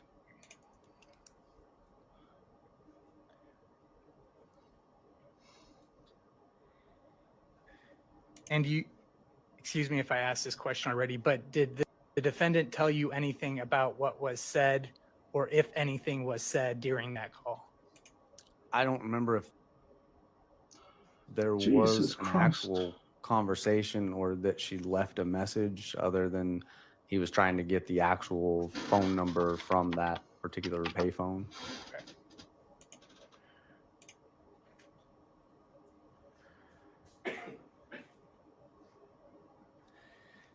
Now, at some point in the years following, did police contact you and interview you? I believe I had one interview with Summershoe. Okay, and do you remember approximately when that was? I don't. Would 2000? Okay, currently, while I'm actively streaming, my internet is at 25 up and down. I don't know why this is happening. Do you remember approximately when that was? I don't. Would 2008 or 2009 sound accurate? I would believe it would be in the same time that they contacted my sister, Sarah, for the same interview. So we're talking about years after Alissa went missing. I believe so.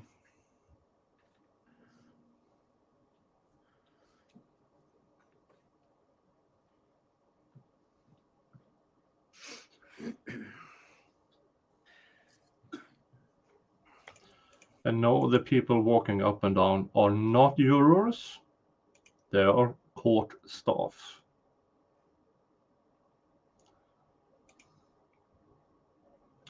Yeah, I know. I've closed down virtually everything else just to make sure.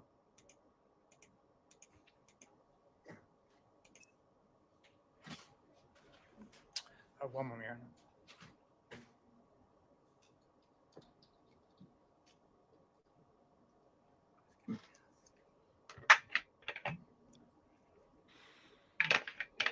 Okay, I need to get more lemonade. I will still hear this. I'll just... Just two more questions, Mr. Turney. Since May 17, 2001, have you heard from Alissa? I have not. And have you seen Alissa? I have not. No additional questions, Your Honor. Thank you, Mr. Bailey. Cross-examination. Ms. Hicks.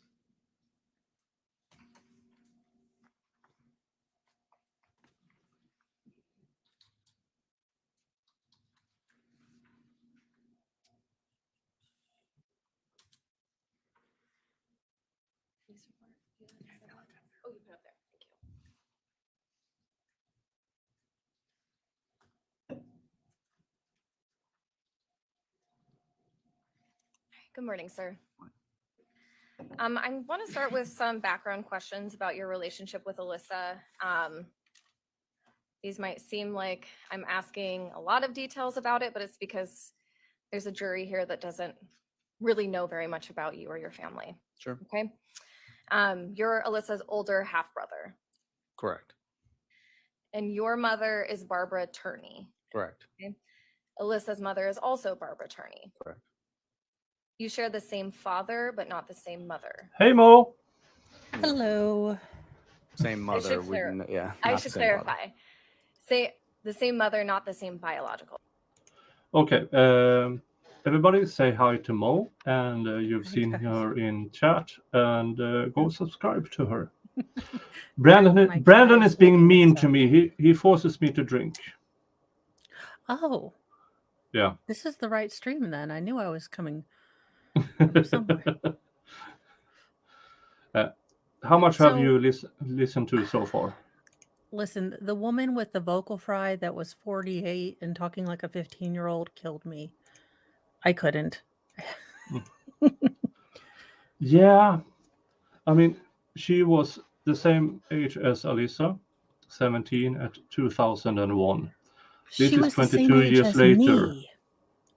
Yeah, she's around 40. Hey, now. So Good I Lord. don't ask about ages. No, you don't. It's like you don't ask a woman if she's pregnant unless, even if you see that baby crowning, you're like, I don't know. I have 4 sisters, and I know better than to ask a few of those questions. Yep. Yeah, So- Is this witness giving us anything more than feelings and dad was creepy? Because yeah, something like that. I got real Jody vibes when you guys were watching Jody Arias and her interrogation. Look, it's been a rough day, okay? My pain level is but the sister gave me really Jody Arias vibes. I'm sorry. Okay, you heard that from a potential juror. I did not say that. Yes, John, that's a great suggestion. Just like saying, Just like saying relax. yeah, Honey, you're worried about nothing. That's silly. That will work 0% of the times. Correct.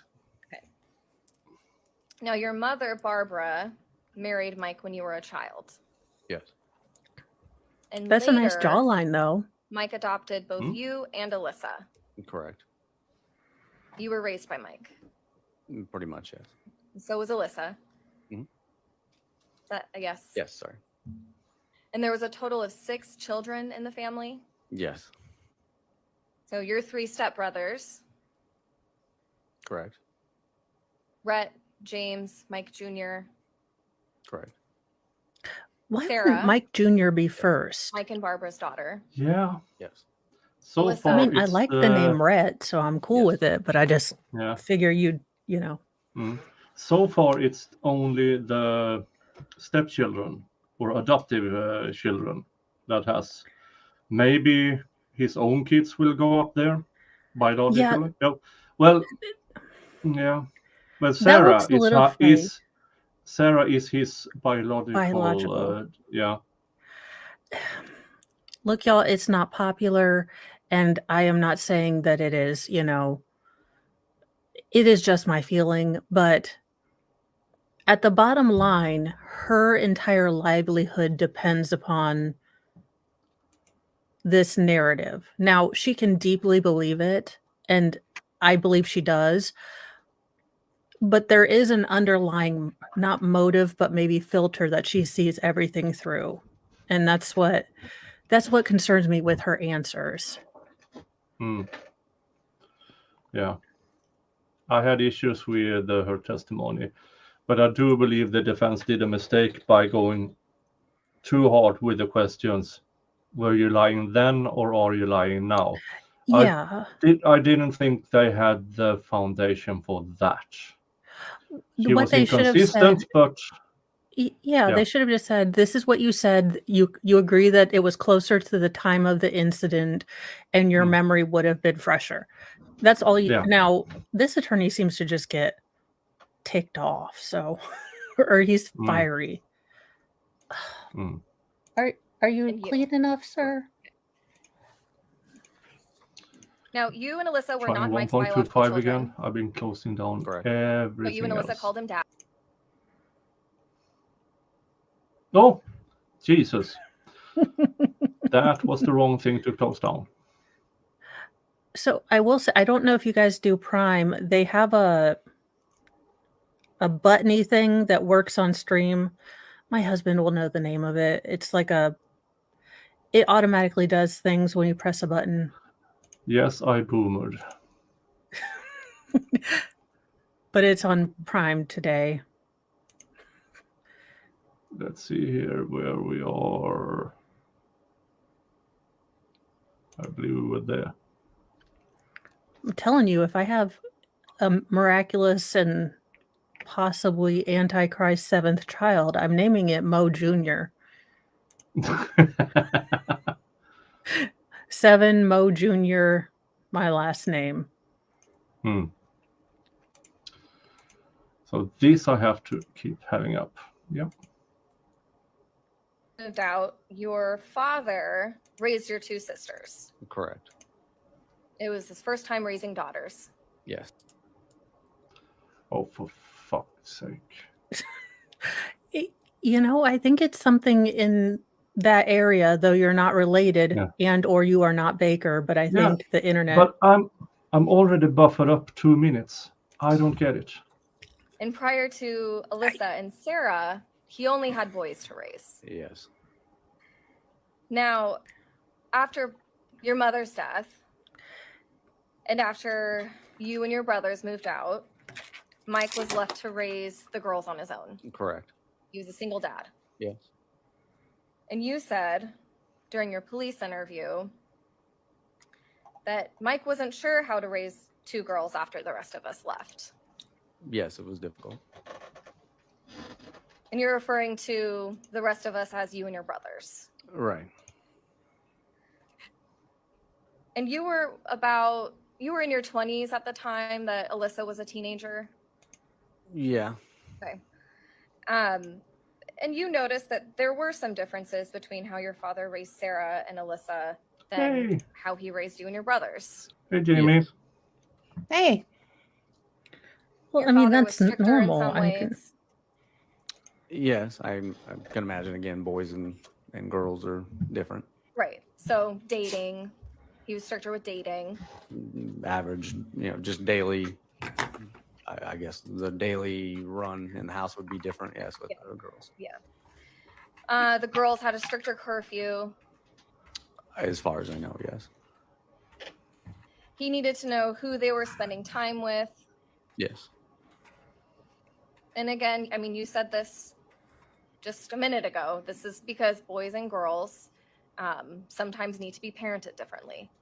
Yes, and again, being a single father, I'm sure it's difficult to make that switch.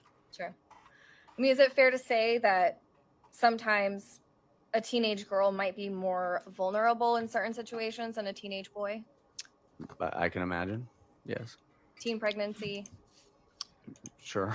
sexual assault. Right. So there are different concerns for a parent of a girl than a parent of a boy. Correct. Okay. Now, you said in the police interview that you didn't see your father's rules as excessive. If you say so, like I said, I had very little recollection of the actual interview. Yeah. But and I understand this was a long time ago. right.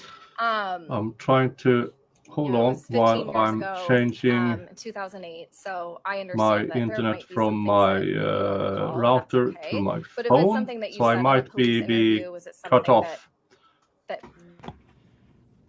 Okay, we will promise not to tank your stream Yeah. ish. I haven't even been you- drinking, sure, but but you did tell the police that you didn't see your father's rules as excessive. Sure. Let's see if this works. Now, there was actually a point where you grew tired of your father's rules. Yes.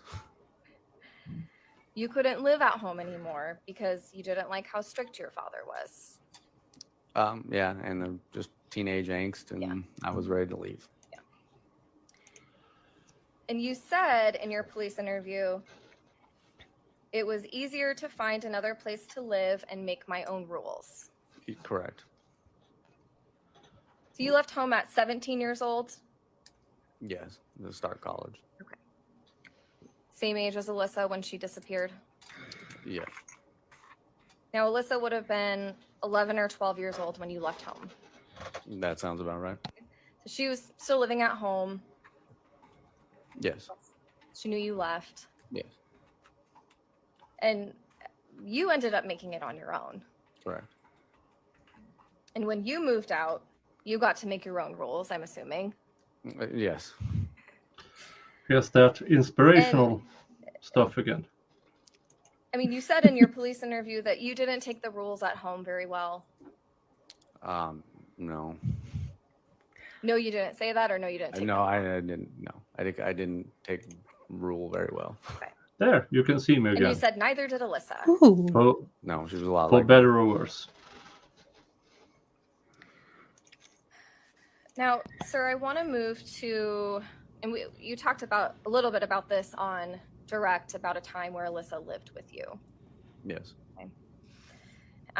Alissa lived with you and your brother Mike for a short period of time. Correct. 2 weeks. Correct. Okay.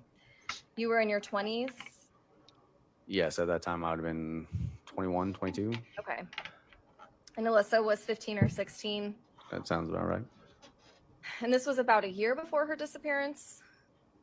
That sounds about the right timeline. Okay. And at that time, Alissa wasn't getting along with your father. Correct.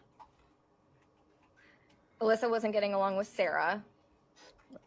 Correct. And I mean, in fact, you told the police that There we are Alissa- again. They painted out the sisterhood as normal. But all of a sudden, yeah, they didn't get along. yeah, especially if Sarah's the golden child, I can see how. And Mhm. Sarah being what? She was 12 when the sister went missing. Yeah. So she's not in that stage where she's going to start dealing with the consequences of these tight restrictions. So her dad's probably strict, but not curtailing things that she would want to do. Mm. So he might not have gone all weirdo on her yet. Mm. and Sarah were constantly going at it. I'm sure that's probably what I Try said. 1.25 again, so we can two catch up teenage a bit. daughters, I'm sure. They were really at each other's throats back then. Again, I don't see everything that goes in the house, but I'm sure words are exchanged. Is that I mean, am I asking, is that what you told the police in 2008? Again, I don't recall. Oh, I don't get. By this time, at her disappearance, he is in his 20s. Yeah. And the police interview is 2008, 7 years later. Then he is almost 30. And for him not to remember what was said in police interview, yeah. You would think that they would, after Sarah, and I'm assuming that there was a mixed review, or kind of, if you were reading the room and maybe you're the lawyer and you look on forums and stuff and you see my big mouthy ass saying a lot of Jodi Arias vibes, you tell your next witness, kind of like, look, they're going to ask you if you said this, just say, yeah, that's what I said at the time. You know, and then we will rehab that after. Don't look like a douche that's not saying stuff. Yeah. But this is why I'm not a lawyer, because that's exactly what I would say. Now, your father had a lot of rules in the house. Yes. He was strict, Yes. and Alissa was carefree. To some extent. Are these rules mean, you like described pick up her as and do complete, but dishes? carefree. Yeah, like Don't what are do these drugs. rules? Yeah. Because swear to God, my teens feel like they are on like a work farm sometimes because they have to rinse their dishes before they put them in the dishwasher. I was So- just gonna say that. Like, I always thought my parents were strict, and they were not at all. But it was just because of stupid stuff like that. Yeah. Or like, Yeah. you know, I expect, you know, dishes to be returned at some point to the sink Yeah. instead of growing Yeah. science experiments. Like, can we Yeah. get more details on what you consider strict? Yeah. Yeah. I mean, if he's locking them in rooms or something, but you would think that that would be something that they had elicited beforehand and would have brought up. Yeah. Just sounds like take out the trash. Don't be, you know, a colossal screw up. During cross-examination, every witness, including her sister, have admitted, yes, she smoked pot. Yes, she hang around with boys. And I don't know. She was, like I said, she was wandering spirit like me. More or less Freezing.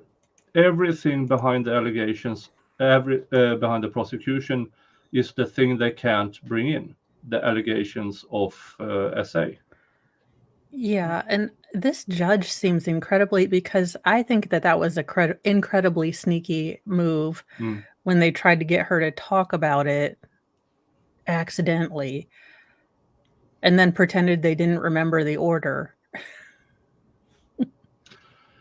I have to agree with Christy. Strict through the eyes of a teenager is very different than strict through the eyes of an adult. Oh, absolutely. But we also know that the stepfather, the father, the adoptive father, had problems. I mean, you don't keep recordings from 1991. I'm not disagreeing. It's just I need some proof other than like he was kind of weird. Like I need something more that, I mean, look, I want the dude to be guilty because he's super creepy, and I don't want to run into him at Walmart.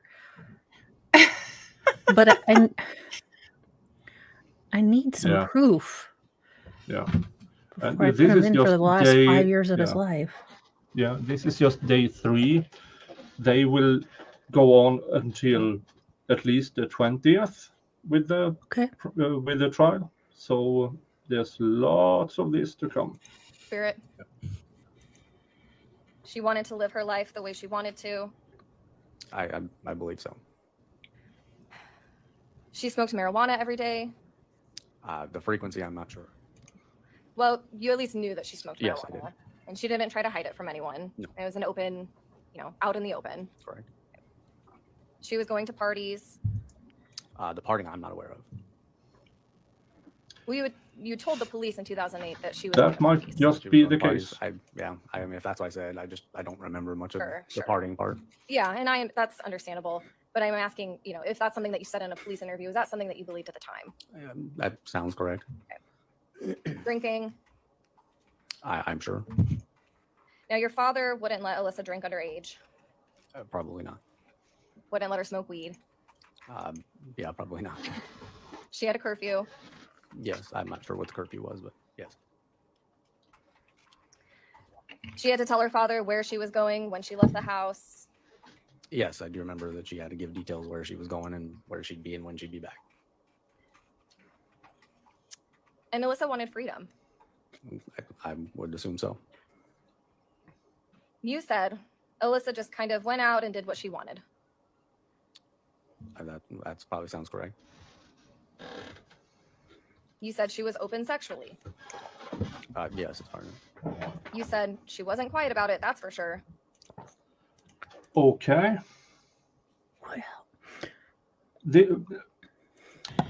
I have to say the defense strategy is to show her as a free spirit, but these are things her friends and siblings said about her in 2008. And even though the sister said she was brainwashed, he was already moved out. I mean, yeah. Let's continue so we can catch up She at confided some a lot in me. point today. You described her as an early bloomer. Yes, she was. Now, there was a time that Alissa was living with you that you got upset with her. I don't know if you know what I'm referring to, but there. I agree so. I know this arc, but we have to have evidence. Yeah, that's the thing that.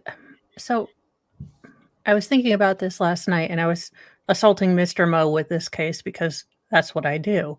He wants to talk about his day. I talk about like child unaliving for some reason.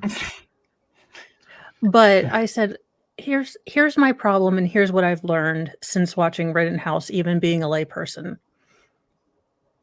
The emotional and interesting things that you hear in, say, a podcast or a documentary are not going to be this, or even on the mainstream news, are not going to be the facts that you can place into evidence.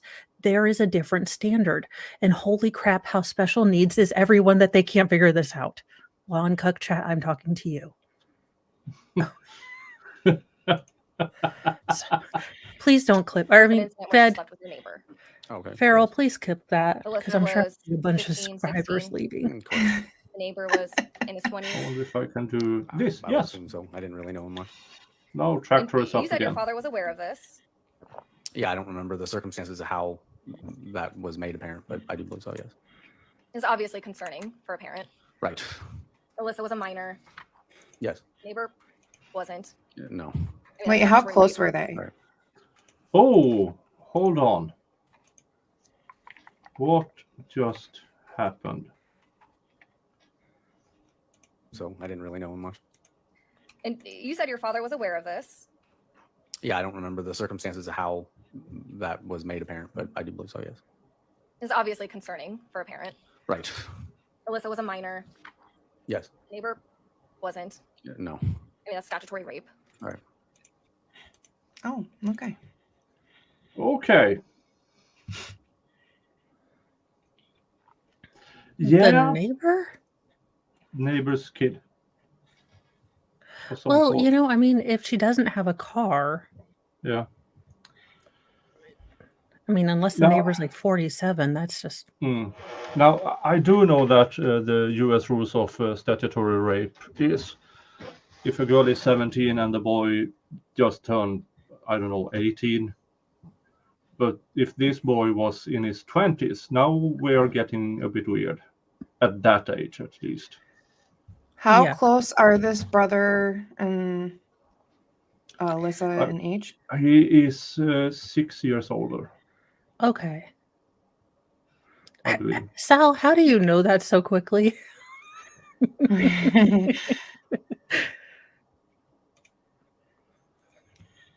Okay, yeah, time zone. Angelo neighbor was in his 20s. Yeah. Oh, Okay. okay.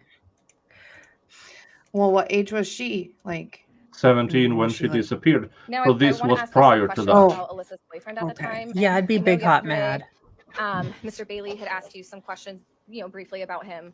And I'm not bringing up these questions to try to embarrass you, to try to embarrass him, but to get a sense of what their relationship was like at the time. Okay. So you knew that Alissa had a boyfriend at the time of her disappearance, right? Correct. They dated for 6 months, I don't remember how long. short period of time. Okay. And you didn't like him. Oh. And not so much I didn't like him. I'm very strongly opinionated. And Yeah. no, but I, like any brother, I would say that no one's really good enough. Yeah. I mean, you told the police that Alissa was out of his league. And yes. Yeah. You said he was a loser. Oh, yes.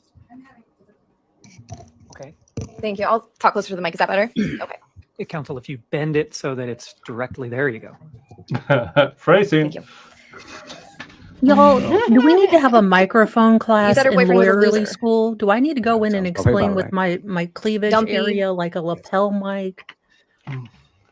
You said no one in the family Yeah. liked him.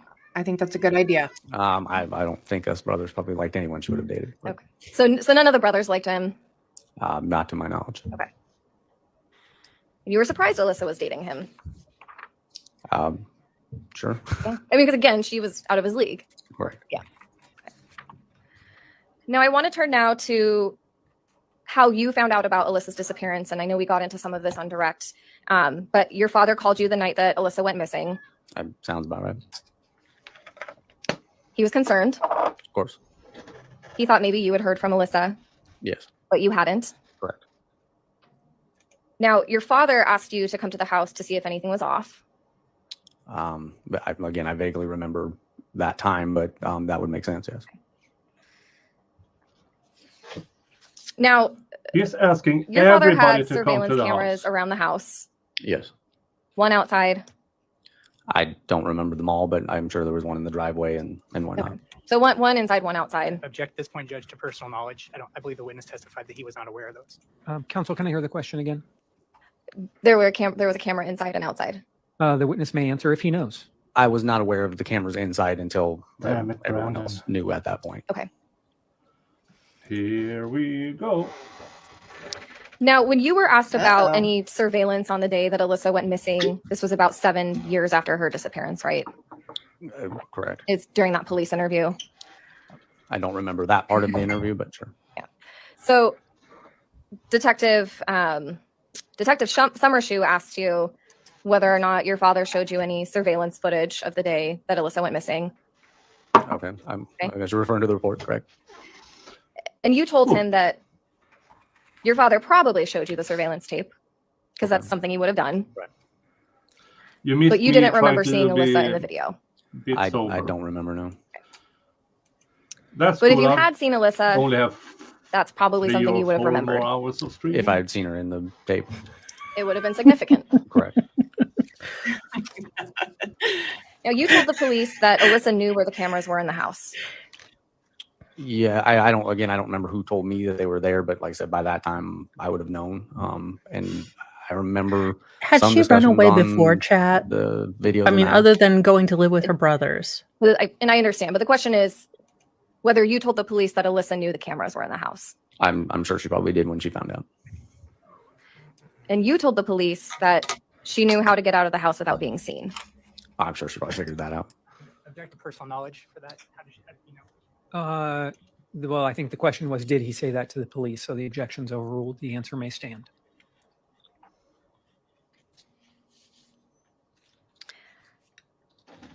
Sir, during your police interview, you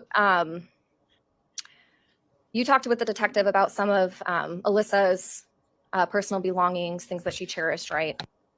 I don't remember that part of it, no, but Well, there was a conversation that you had with the police about items that Alissa found significant. okay. Would it help if I had you listen to a portion of that interview? Sure. Okay, just a moment, Your Honor. Their perfect recollection at direct and their absolute lack of memory on cross-examination. But we don't know how the jury takes it.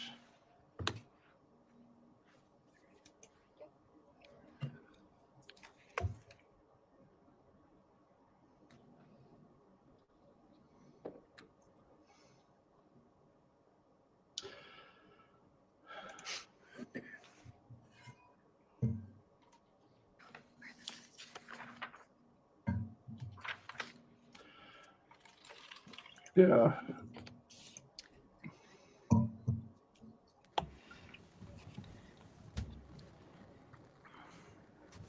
Have they looked into this neighbor person at all? I'm not completely caught up on the trial. I've seen little pieces. I believe this is the regular boyfriend that she went to junior prom with. I don't know. No, that he was the same age. This was the might have been the person she was caught in the couch with. He was a bit older, in his 20s. But the friend of the family wasn't sure. Something. It was on the first witness, the cross-examination.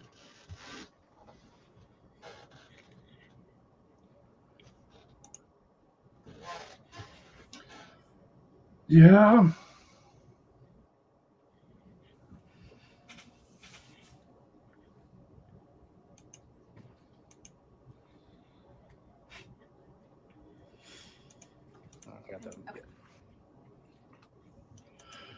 Old line read. I agree.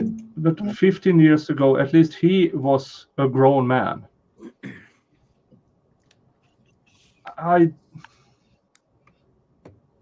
So, sir, you just listened to a clip of your police interview from 2008. Okay. And there was some questioning in there about some of Alissa's jewelry, keepsakes. Yes.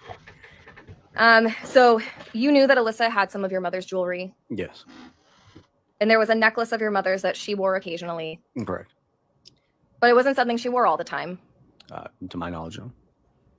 You said it wasn't exactly modern jewelry. Right. It was from the 80s. Right. You said Alissa liked to wear trendy jewelry. Correct. Granny jewelry, not tranny jewelry. So I want to talk gonna ask, did you say now granny? about what your father did to find your sister. During your police interview, you stated that your father spent a lot of time trying to track Alissa down. Correct. You said that he spent $50,000. That's what I was told. May I object to personal knowledge, how the witness knows this? You can address that on redirect. The question was whether he said that to the police. The answer may stand. And you said that finding Alissa consumed him. That sounds right. You said he took several trips to California. I did not witness most of it myself, but that's what I was told, yes. Passed out flyers with Alissa's information. I remember some of that, yes. He sued Quest to get the phone records of a call he received from California. I remember some of the conversations about that, yes. Okay. He worked with NASCAR to get a picture of Alissa on the hood of the car. Correct. And you went to a race where that car was racing. I did. Alissa's photo was on national TV. Correct. The John Walsh show, I don't remember which one, but yeah. but national TV It program. was. Correct. Now, you told the detective that your dad made a mistake in focusing all of his attention on Alissa. Yes. And it will If go that's what I said, on okay. and on and on. That makes sense. We can You said he expect neglected at Sarah. least a week of I'm this. sure she was jealous of the time, correct? You thought your father was going overboard with his search to find Alissa. That's Opinion. May I hear the question again? You thought your father Can you was really going go overboard overboard? with his search to find Alissa. I'll allow it. The witness may answer. If your child is missing? at the time. It might have sounded excessive. So is that something that you said? That's what the interview said. You thought that Mike should focus more on his daughter at home. I'm sure I said that. That's the dumbest Now, thing I ever heard. sir, your first interview was with the Phoenix Police in 2008. I vaguely remember, but that sounds about the right timeline. You spoke with the police on September Everybody 23rd, vaguely 2008, remembers this. Correct. September 30th, 2008. I don't remember a second interview. I believe one was a phone interview and one was in person. I'm sure it's probably right. I don't remember a phone interview. Well, you spoke with the police in 2008. Okay. That was your first time speaking with them, correct? Okay. Correct. Okay. And the defense team actually asked you to participate in an interview. For the trial? Yes. I'm not sure. You didn't get notified of an interview request?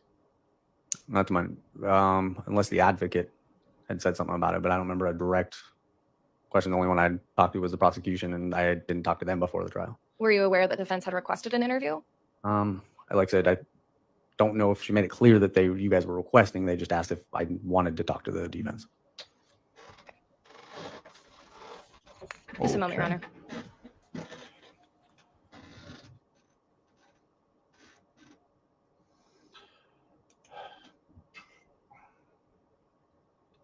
The prosecution has to have more than this. Well, I just don't my get how you opinion. like it's excessive that he's looking for his daughter. And it's just like, Sir, I have a couple of Yeah. questions about the NASCAR event that we talked about earlier. Yeah, some of these things sounds weird. I agree. But it's one thing, weird does not translate to guilt or even yeah. let's prosecute because this sounds weird. I mean, no, I do know about the allegations of SA, but if it's not admitted in court, what's going on? And I just saw that we are a bit over 2 hours, so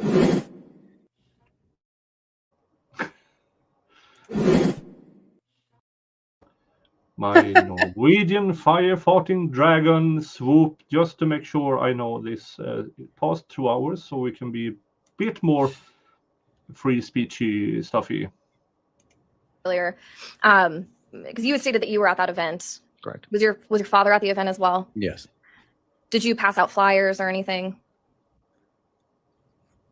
I don't remember. It's possible. I don't You're remember. not Forget in enough. your 20s. And then do you remember How what do year not that was? remember this? I don't. How much pot was involved?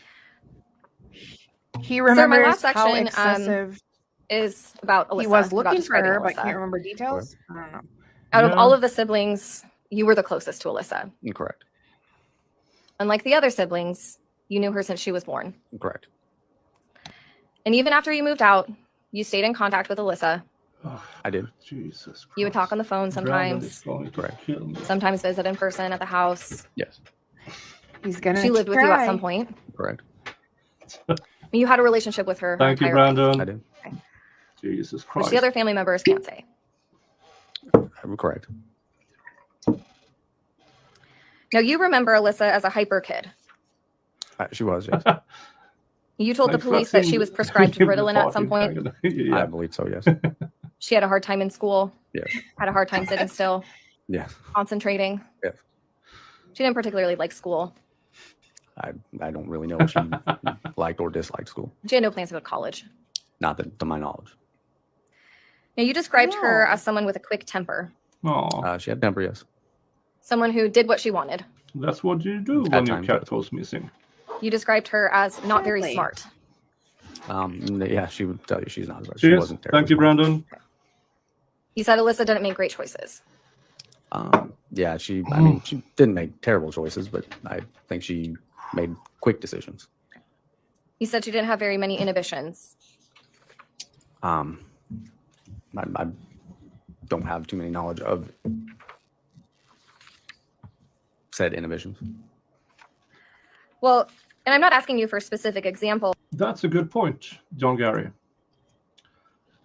Being more skeptical. If he was consistent about, I don't really remember, but you're in direct, clear memories. Yes. And now you have to be, yeah. I agree. Like it's you know- it's picked what spots he wants to not remember. It's very clear. Yeah. And I wouldn't call it lying. It's selective memory, Mm-hmm. which is a bit of lying. It's molding your testimony in order to try to get your stepdad convicted. Mhm. At some point, we might. I'm asking you if that's Catch up. something that I you told the don't think police, so. that she didn't have very many We might. inhibitions. If that's what I said in my interview. I mean, would you like to review the police report? No, I'm sorry. So yes, that is something that you told the police. Okay, yes, Alyssa was outgoing, she was. flirtatious. Sure. And you said of Alyssa that she was kind of like your mother. If someone tickled her fancy, she would cling on to them against her better judgment. That was probably true. Just a moment, Your Honor. All right. Thank you, sir. No further questions. Thank you, Ms. Hicks. Mr. Bailey, any redirect? this will be hard to come back from.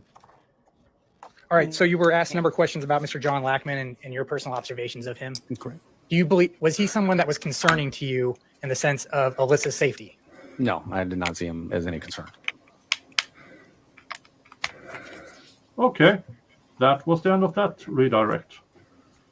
That's I like your little cat tree mo. You talked about a number of things that the defendant did to look for. I'm Alyssa. gonna. You It's stated that fairly you were old. also- I'm gonna probably grift for a new cat tree at some point. Mm, Also, they're Happy tree fat, meeting. so they destroy them. yeah.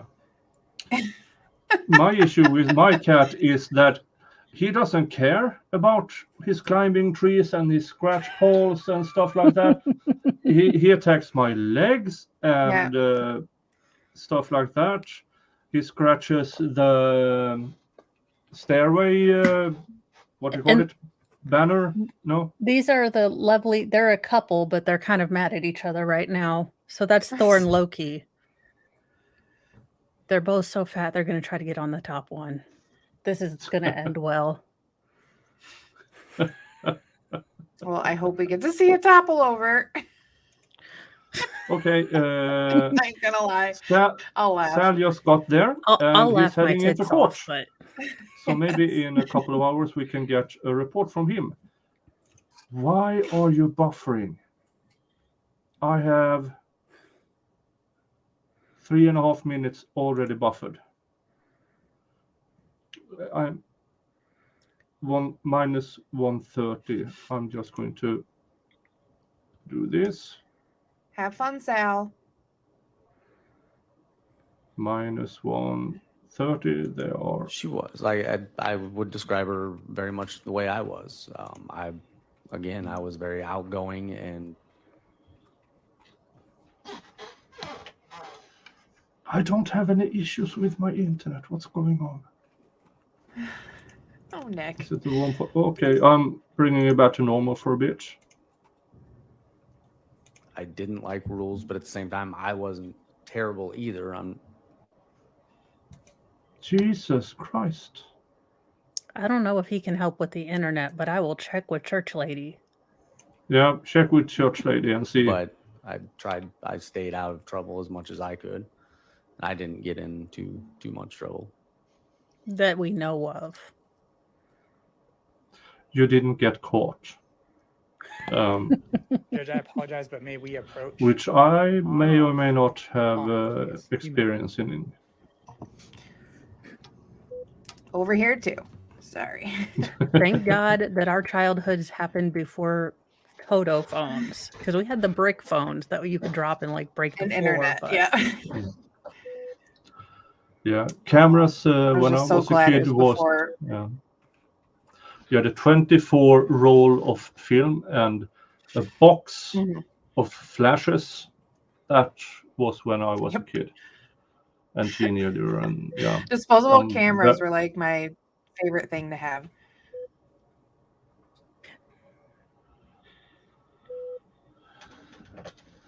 Okay, so they are approaching, and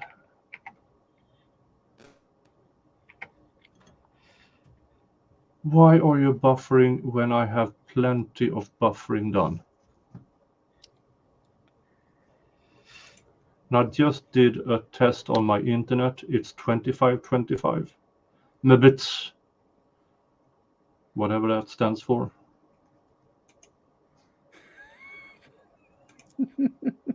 sorry, I'm giggling at my cats because this is only going to end terribly.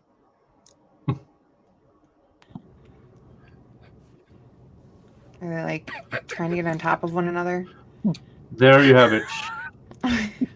Russians are attacking because we are joining NATO. That's kind of what I figured. All right. You said that Alissa enjoyed her freedom. Based on your relationship with her, does she want freedom from you? No. You said that Alissa, when you moved out, you spoke about moving out on cross-examination. Okay. Did you let people know that you were moving out? Yes. Did you tell people you would be moving out? To my knowledge, anybody who needed to know. Did you take your stuff with you when you moved out? Yes. No further questions, Drew. That was a shit redirect. Yeah. There are none. Thank you, sir. You may resume your seat in the back of the courtroom if you'd like. Oh. Still a nice jawline, though. For a juror who is I having saw trouble in hearing, the chat hearing okay, earlier that we do have he has a headphones, husband. if that will help. Don't know if that's true or Doesn't not. mean I can't look with my eyeballs. Okay.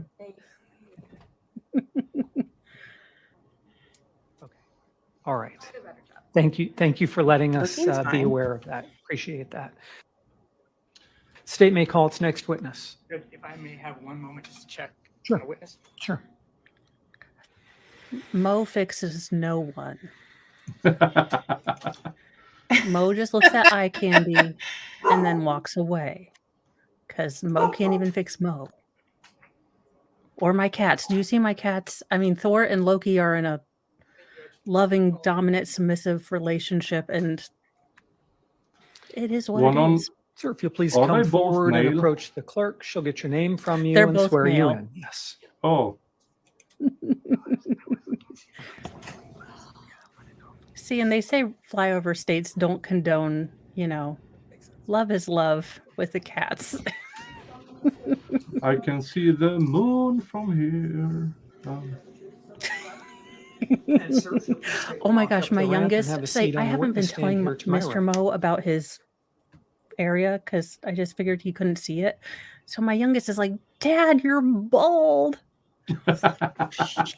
Bailey, you may proceed with your direct examination whenever you're ready. Thank you, Judge. Can you please introduce yourself to the jury. I'm My James husband's like, Turney. why didn't you Okay, tell me? I was like, and, well, it's on the back what of do you her currently head. do I for wasn't work? going to say I'm a anything. consultant, IT, And Like when I get where a do you little live? fluffier in and what, you don't say what state? anything. Oregon. Okay. Just Well, I guess I'll jump right into this. Did you do a police interview for this case? Yes. All right. Do you We recollect heard any? from obviously just John Turney. How are you related to the defendant? She is my stepsister legally. Yeah. Sorry, I said the defendant. Oh, I'm sorry. I apologize. He's my father. All right. And who Oh, are here your comes biological his brothers? actual kids in Rhett and testifying Oh. against Dad. Michael, Seth. Right. well, And, but could they be subpoenaed is by Sarah both your biological sides? sister? Yes. We And will see. how is Alissa related to you? This is my stepsister. Okay. Prior to Alissa moving in with you and John, where were you living? In Phoenix at the Right. Villarita house. And who was your who are you living with? It was me, my brother Rhett, my brother Michael, and my dad.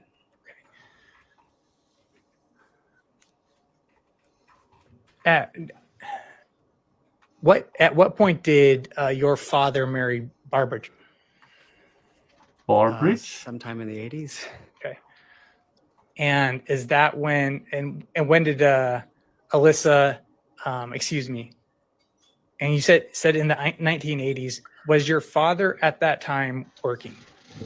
Yes. Okay, what was he doing at that time? He was an electrician. Lawyers go And to school to learn how to ask where did your questions, father work correct? prior to being an electrician? I'm just asking for a friend. Okay. Sorry, You I'm a whole said- lot mouthy Seems like today. they would, He, right? married Barbara in the 80s. Was that a yes? Yes, I'm sorry. And can you tell us about the living arrangements? Who was living with who for the next about 10 years or so? Or probably until the point you move out. So I guess we were all living at the Villarita house. It was me, my brother Rhett until he joined the army, and there was Michael, Alissa, Sarah, and John, Okay. and my dad and Barbara. until she passed away. And you said Barbara passed, and we've heard a little bit about that. Do you recall when she passed away? It was 1993, I believe.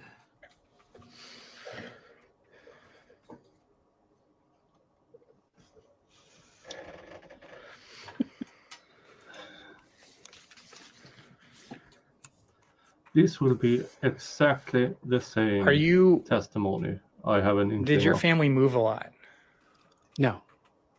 What addresses do you recall living at?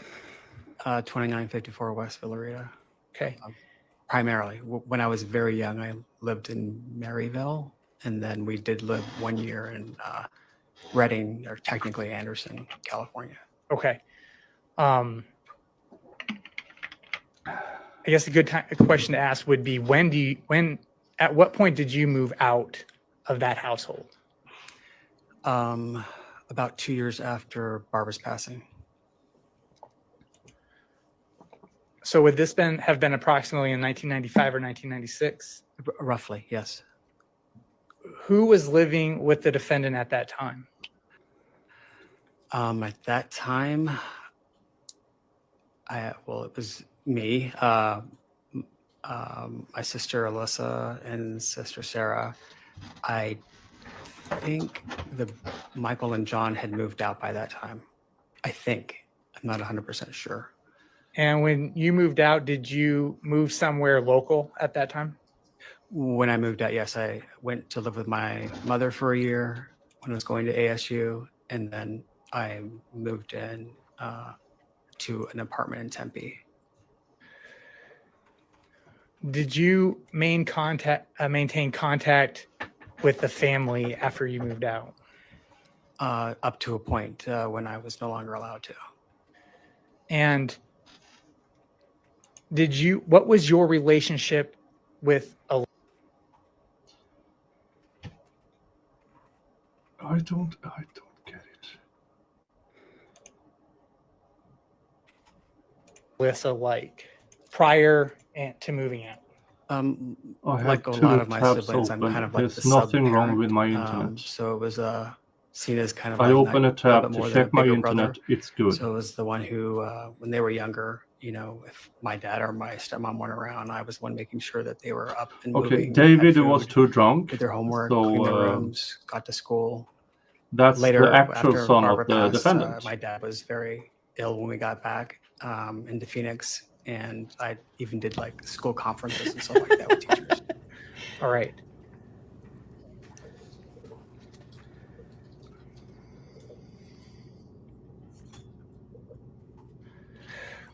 So we're still at. Let's see.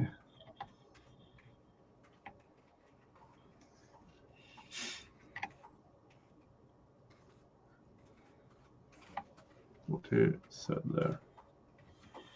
Cleaned their rooms, got to school.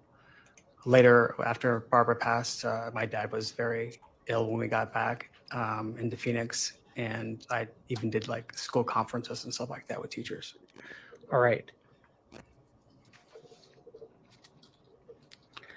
MLS, this is one of the other brothers. Since I don't have a murder board, So we're or talking the- about up right we're now, still at the point I don't where know it's how they're related. approximately 1995 Like and prior full, to half. that. The When you full moved son out, of the defendant. What was your the relationship with Alissa? brother like? of the missing girl. I would take them to the movies and hang around the house, make sure that everybody was where they were supposed to be, that I knew where they were at if they were going to their friend's house or that kind of stuff. Probably a poor question. Did you two get along? Pretty much. And at this time, was Alissa younger, around 10, 11 years old? I think so. Maybe a little younger than that. I'm not sure.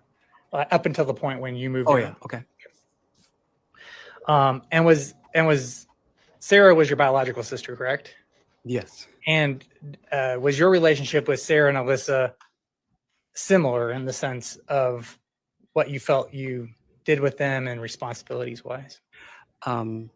Pretty much. I would say I had to keep a closer eye on Sarah, and Alissa was pretty good about, at least with me, following the rules when she'd go to her friend's house and coming back, that kind of stuff.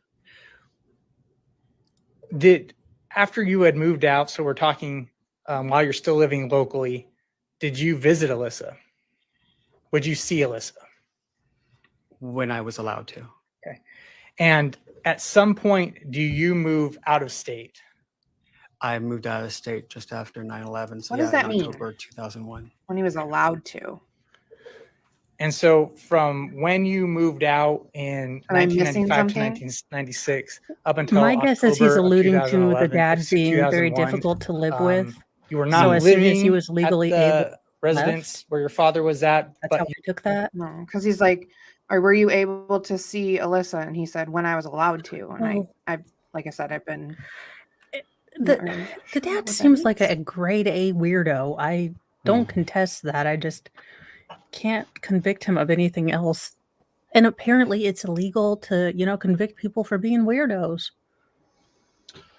We'd have a lot of people in jail. I might be in a room, I'm just saying. It might be me. So let's not do. Let's not you start were still doing that. living locally? Is that Yes, I fair? was in Tempe for a while. Jesus Christ. I'm seeing how far ahead I am buffering. And then in Chandler.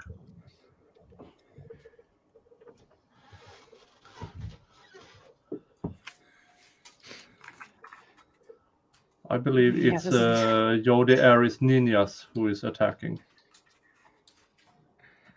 I can't believe they just discounted ninjas. Right. With, I mean, regarding Alissa, and were you aware of what she did during the day, like her daily life While I was out of the house, while you're at the house? most of the time she went to school. She played with her friends. She was very active. So Okay. And one moment, Your Honor.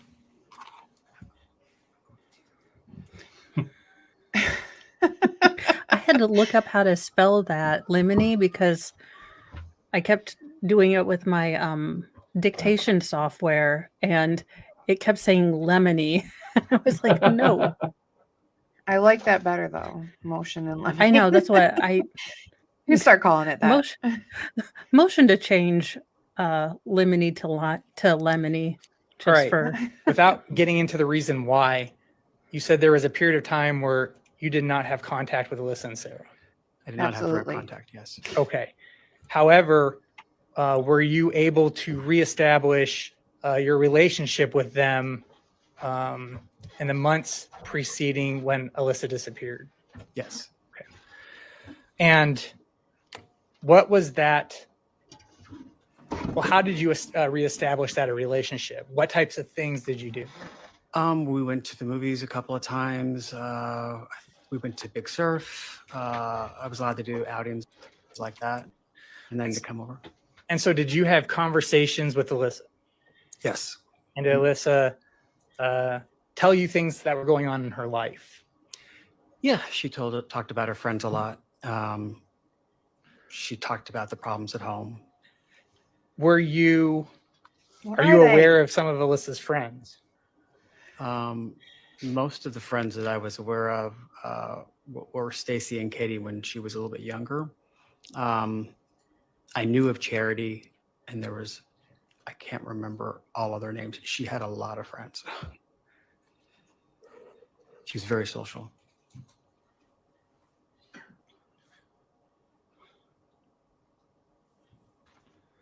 So it's the exact same testimony as the other brothers so far. Based on the time that you spent with Alissa prior to 1995 and 1996, was there a brother that Alissa appeared to be closest with? Definitely. It was John. And we've heard about this, and you were in the courtroom, were they biological brother and sister? Yes. We heard a little bit of a description from John already, but could you describe just Alyssa's general physical appearance? She was probably close to my height, or maybe a little bit shorter. Blonde hair, dressed well. And what's your height? I'm 5'7". Okay, and was she average build? He's the Murdoch killer. And now we're going back to after you reestablished relationship with her, were you aware of her having any pets? No, I do for some reason think that there might have been a ferret for some reason. No, I don't know why. Okay. Maybe because were the you aware if she had a prosecution cell phone? told you. Yes. So weird. Are they trying to implicate that there was a ferret at the time there? Because the sister said nothing about a pet. Yeah, And ferret is pretty significant pet to have. Yeah.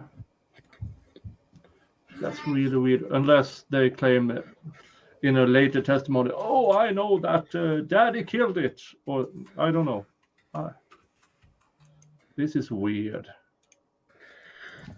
Did you meet a boyfriend of hers? Yes. Who was that? John. Yeah, and you said you personally they met are him. allowed into the courtroom. Yes. What were your impressions of Mr. Lackman? I thought he was incredibly sweet and nice guy. He's a 20-year-old dating a 16-year-old. The answer is no. I'm so glad I've always been attracted to older women. Okay, here's the problem with having girls now. I can't even listen to one of my favorite Police songs, Don't Stand Too All right, Close to Me, You spoke about without breaking into the defendant a little heebie-jeebies, bit, because but Sting could you was an English describe, teacher. And that's your father that you. Yeah, and then everywhere you stand, everywhere you look, I'll be there. And the dumbest thing was his Roxanne song. You met the girl, she was a hooker. It's not like she's going to end up going to Walmart to work as a cashier, sir. I'm going to need you to provide her some money if you would like her to turn off that red light. Yeah, but if that was correct, then that would have been said by the sister as well, who actually lived there at the time. You would think. I mean, 12-year-olds are oblivious, but they notice animals most of the time. Yeah. Okay, he's talking about the high school boyfriend. Oh, not, okay. Well, that makes not the side piece. that makes more sense. Yeah. Because I was like, sir. Oh, well, she was just free.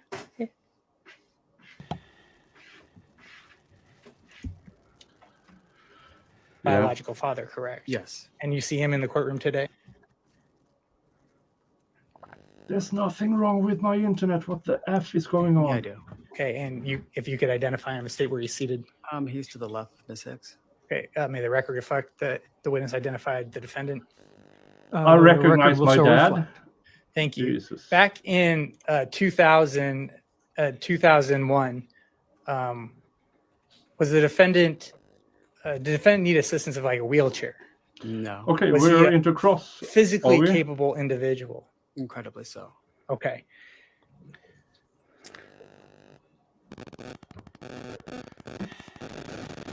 Is he buffering? Did you know about the recording system that was used at No, it's still residences? direct. Yes. Okay. And which residences were you aware of recording systems for? All of them. Okay. And was this based on you personally observing them? Yeah. All right. So I'm going to focus right now on the The 17217 other brother residence. mentioned the Where ferret. were there video surveillance in that house as far as the cameras?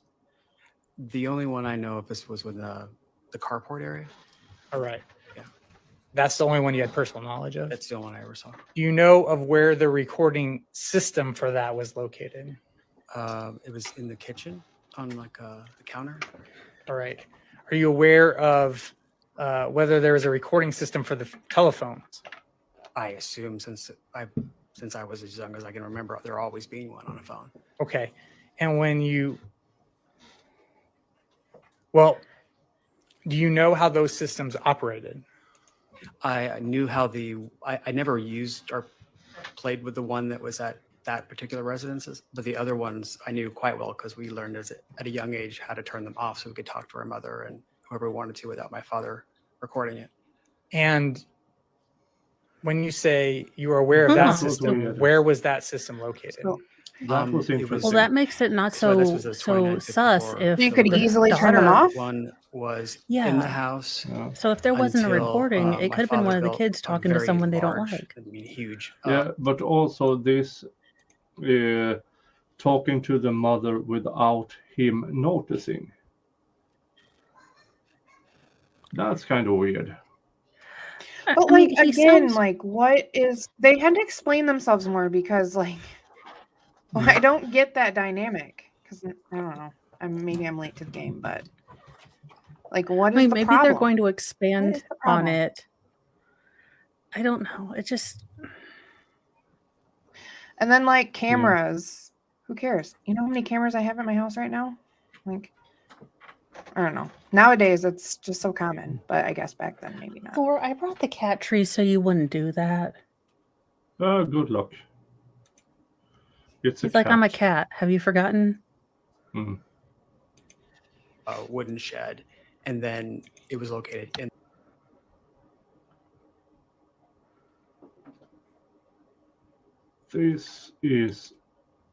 There's absolutely nothing wrong with my internet. And if like they were turning them off, would the dad know? I mean, if he knew and he wanted them to record everything, wouldn't he have like flipped out on everybody? Yeah, that's what I was thinking. I mean, if he became aware that they were turning it on and off, wouldn't he move it to a place where they didn't have access to controls? Figure If out he's that. that controlling. Yeah, Most of the time exactly. she went to school. She played with her friends. She was very active. So. Okay. And one moment, Your Honor.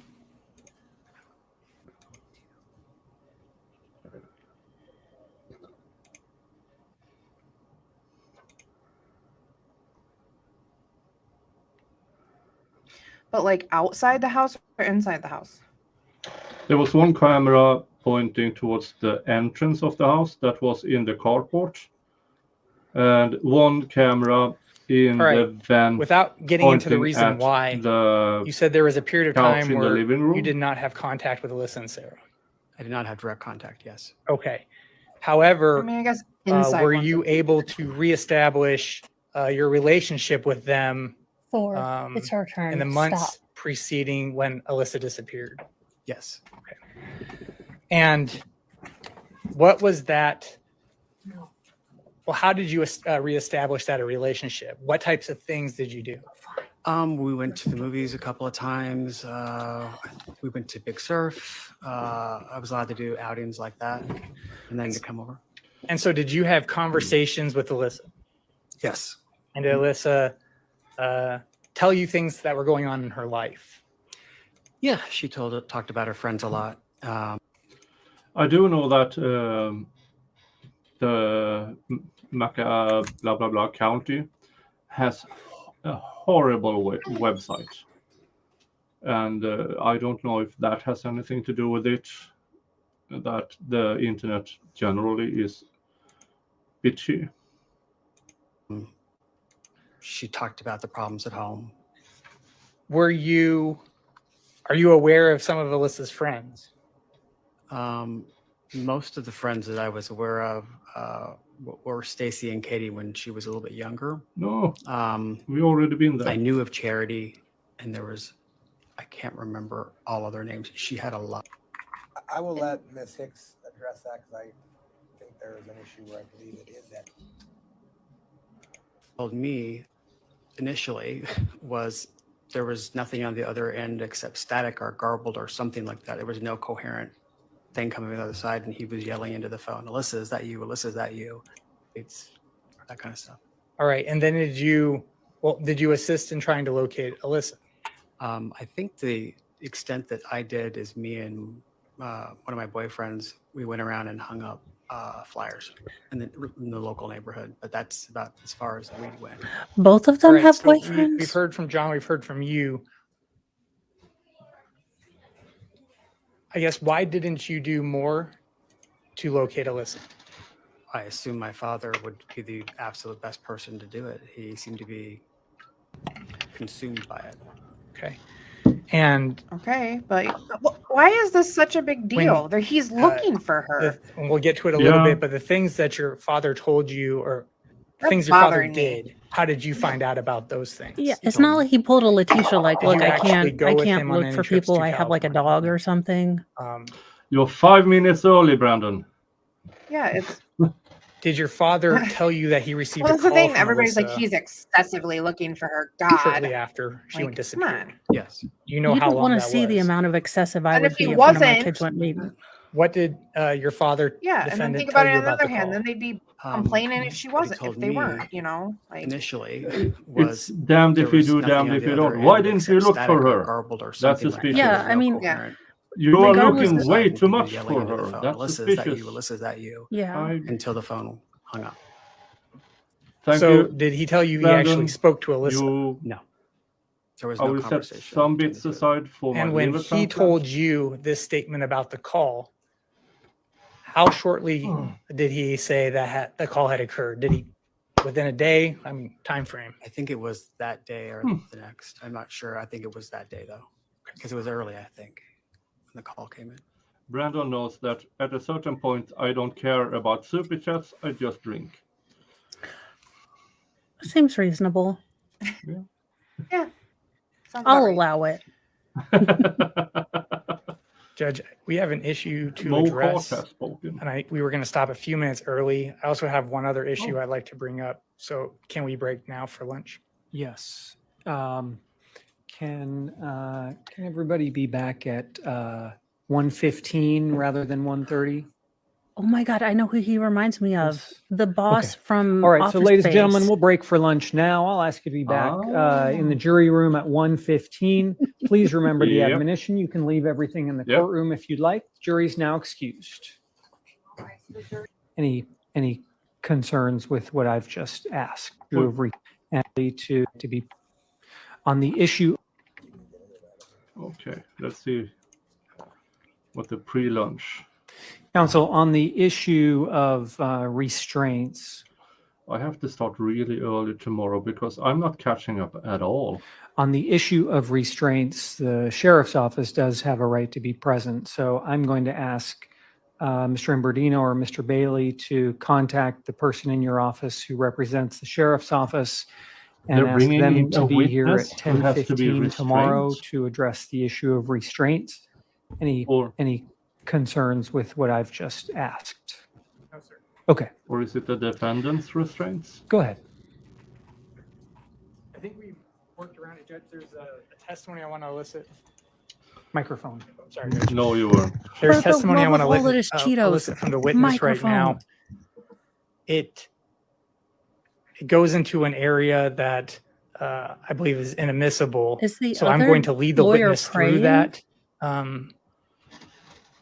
portion of the testimony. I just spoke to defense, and I think they've agreed to allow that, but I'll allow them to make their position. Any objection? I will let Ms. Hicks address that because I think there is an issue where I believe it is admissible and she was going to bring that up to the court. So Yeah, and it actually from defense's perspective, and I think that Mr. Bailey is referring to a conversation James had with Alissa that he discussed with the police. From defense's perspective, it comes in under a hearsay exception because it was state of mind, excited utterance, present sense impression. It was a conversation that James describes as where she was upset, visibly upset, sobbing, hysterical, and relays information about how unhappy she was. So, I mean, from just defense's perspective, I think that should come in under a hearsay exception. When did the conversation happen? A month prior to Alyssa's disappearance.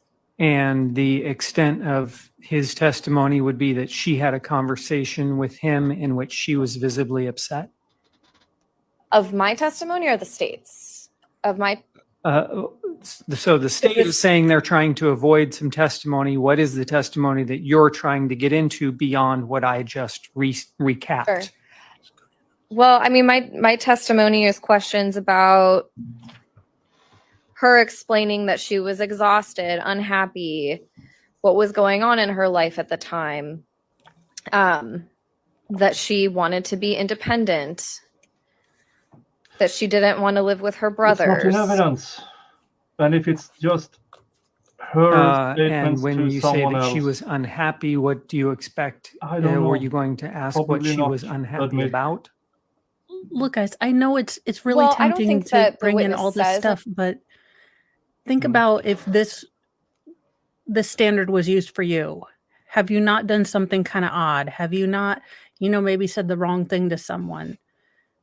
This is really dangerous. I mean, this is the kind of stuff that, I'm seeing in the Zachariah Anderson trial as I'm seeing it. He was mean, and according to this, he had this. We can't use the standard for someone we know is a douche Yeah. versus people we don't want to, at least sometimes. Yeah. And if this is in one of her podcasts, it probably won't be admissible. Even if she contradicts herself, or even if a witness contradicts to what is prior statements and to now, it's too prejudicial it's too prejudicial, so it won't come in. And this will sound mean. But if she is really, really mad at stepdad,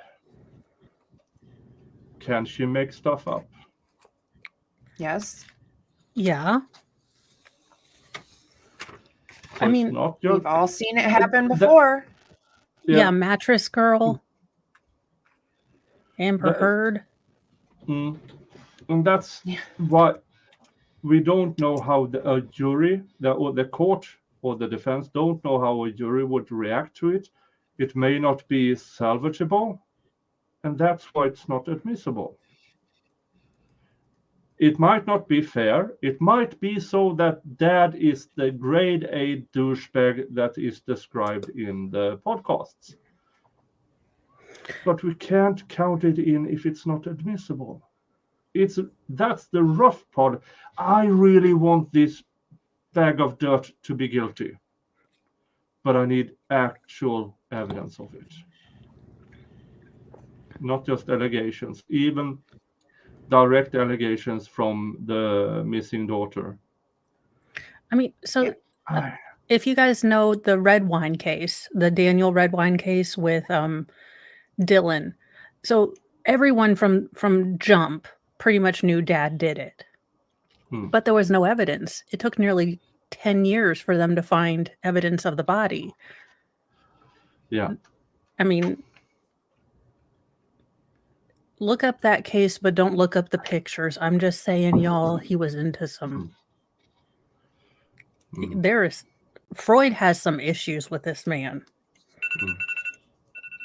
In his police interview, in the police interview, he says that that she was unhappy. So I wasn't going to ask what she was unhappy about, but I did have a line of questioning about living with the brothers and wanting independence. Okay. And the state's position is? So, Judge, here's the issue with this. First of all, Mr. James Turney exercises his right not to be interviewed by defense. I asked him specifically about that issue, about that. It's a walk that they go on. The defendant, Mr. James Turney told me that the incident was that the defendant put his hand on Alyssa's leg in a car. She ran out of the car screaming. She said they went on a walk. She became emotional. She told him that her dad tried something. And because of that, she wanted to get out of the house. So I believe that went into inadmissible areas ruled by this court prior. And so I wanted to avoid eliciting any of that information completely. So, who did she is tell it this your to? belief that he would testify that she was upset at James, or she was upset I understand, at John, her but father? She was upset at her That's father, not how and we couldn't court narrow works. down how close the event occurred of when any the incident in allegation the car of SA, and this walk. if The there closest is we could no possibly other put evidence, it at was a week. So I did not it's believe it simply not qualified as an admissible. excited utterance for that purpose. I understand you. I really want this that- guy to be guilty, Okay, but Can- we and need may actual defense evidence. respond? you may. I guess there's a couple of issues. First, James never once in his defense interview had mentioned this incident in the car. He was specifically asked by the detective whether there was any sexual abuse in the house, and he said no. So it's very concerning from defense's perspective that there's now this new version of events that hasn't been disclosed. We're just learning about it now for the first time. Okay. And James never Yeah. said anything about that being the event that made Alissa was upset during that interview. That's BS. I love how no- these trials start and we're like, maybe he did it. Or I always start off with trying to be open-minded, but then it switches as I'm hearing the evidence. Yeah. Because Also, it's if like the he- preview he- of a if he- movie. Yeah. Like He you was think the in movie's his going to be so good, and then it sucks. And this witness was in his 20s. If he knew, That dad was About- being creepy. Would he not go in there and yeah, if Take- he already moved out because of dad being too controlling, whatever, would he leave a 12-year-old girl in that house if he knew dad was trying to do something? Would three brothers leave a 12-year-old girl? Not the way they talk about how they're so protective of her and stuff. Yeah, way. that's the disconnect. I mean, look, maybe he was hiding it really well. Maybe they were scared to death, but I'm just saying, And they were a The lot way they older, talk. so you know what I mean? Like you would think they would yeah, be a lot more confident. yeah. welcome to trial. It is rough, and I don't think this will get any easier. And it's concerning, Your Honor, that the state hasn't turned over these statements. I mean, this is clearly impeachment evidence. This is a Brady violation. This should have been disclosed to defense because nowhere in James' interview had he mentioned this.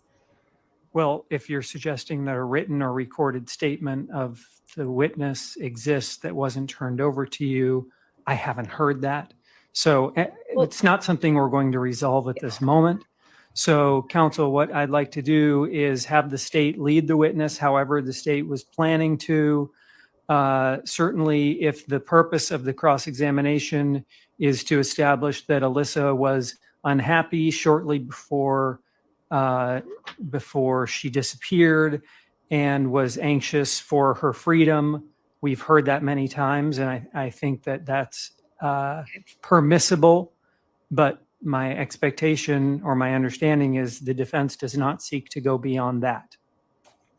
That's correct, Your Honor. All right. And then, Mr. Bailey, is it your argument that somehow the door is being opened as to why, what the witness knew about why Alissa was upset? That's correct. That Knew testimony or would be was elicited told from of. the defense on cross, and the state would, under Rule 106, complete the reason why for that. Well, based on the prior rulings of the court would find that pursuant to Rule 403, the danger of unfair prejudice would outweigh the probative value. So I would deny the state's request to go there into what Alissa had alleged regarding any sexual issues. But I'll permit the defense on cross if they want to establish that he talked to Alissa a month before, that she appeared to be upset with things at home and was anxious to get out of the house and have her own freedom. We've heard that many times, and I would allow that. Okay. Any questions about the court's ruling? No, Your Honor. I just have a question in regards to, and obviously at this point, obviously we haven't asked or filed anything, but for a Brady violation, it doesn't need to be a recorded statement. If it's impeachment evidence, which this would be, it's a conflicting statement to what he said. The state needs to turn that over regardless if it's recorded or written. You've made your point. Anything else we can address? Let's see. I thought there were a couple of other things that we talked about. Yeah, Stanley. there was a couple other witnesses that I don't know if the court wants to go through them now. I don't know what the state's schedule is this afternoon for what is witnesses it plans to call next. But there were several that we wanted to make a record of. And I think I'll do it for Natasha, who is a witness that is testifying. We had talked with the state about things that she wouldn't go into. She's not going to go into hearsay, things that she heard. Only the fact that she thought the defendant was controlling, but she can talk about specific instances that she saw, kind of similar to the Jessica Case rulings and Charity Robinson. And the same thing with, I believe it was Michael Stanley. He had opinions about the defendant. They weren't going to ask him about opinions. They weren't going to ask him about that. They were only going to ask about specific instances that he knew about. And also as to cameras, the hearsay and stuff like that, they would not go into. We just wanted to put that on the record. And then additionally with Hold on, let's just go one at a time. Is that the state agreeing with what Mr. Jackson just said? Yes, Judge. Okay. And then additionally with Natasha Larson, there were some statements that she made during the defense interview about hearsay statements that she had heard from Alissa telling her that she's always grounded. And then her opinion that Mike treated Alissa and Sarah differently because Sarah was allowed to do whatever she wanted. From the defense's perspective, the state can't provide enough foundation to be able for her to testify about that because Natasha said that she rarely interacted with Sarah at that time, so she wouldn't be able to lay proper foundation. Okay. Well, we'll see what the state does in terms of laying foundation. If they ask a question that you believe is objectionable, I'll hear the objection. And then the last issue is regarding the witness, Mike Stanley. He was I believe, about 2 weeks away from turning 21. He was a manager at the Jack in the Box. He's the individual that they've referenced on the couch. He testified, he did a defense interview where he talked about making out with Alissa and heavy petting. Our concern is potentially he could be opening himself up to some criminal charges based on her being a minor and him being almost 21 years old. And he was also in a position of trust.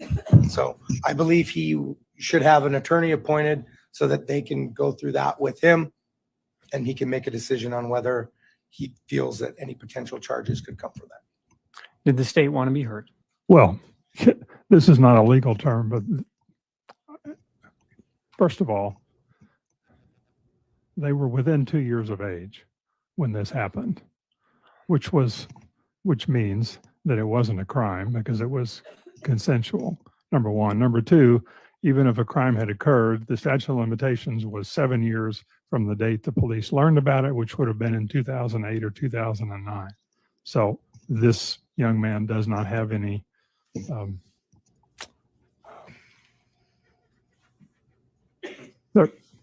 no charges could be filed at this point, even if a crime occurred. All right. Any response? I disagree as to the age. It is quite clearly it is more than 3 years. He was almost 21. She was still 17. His birthday was May 15th of 1981.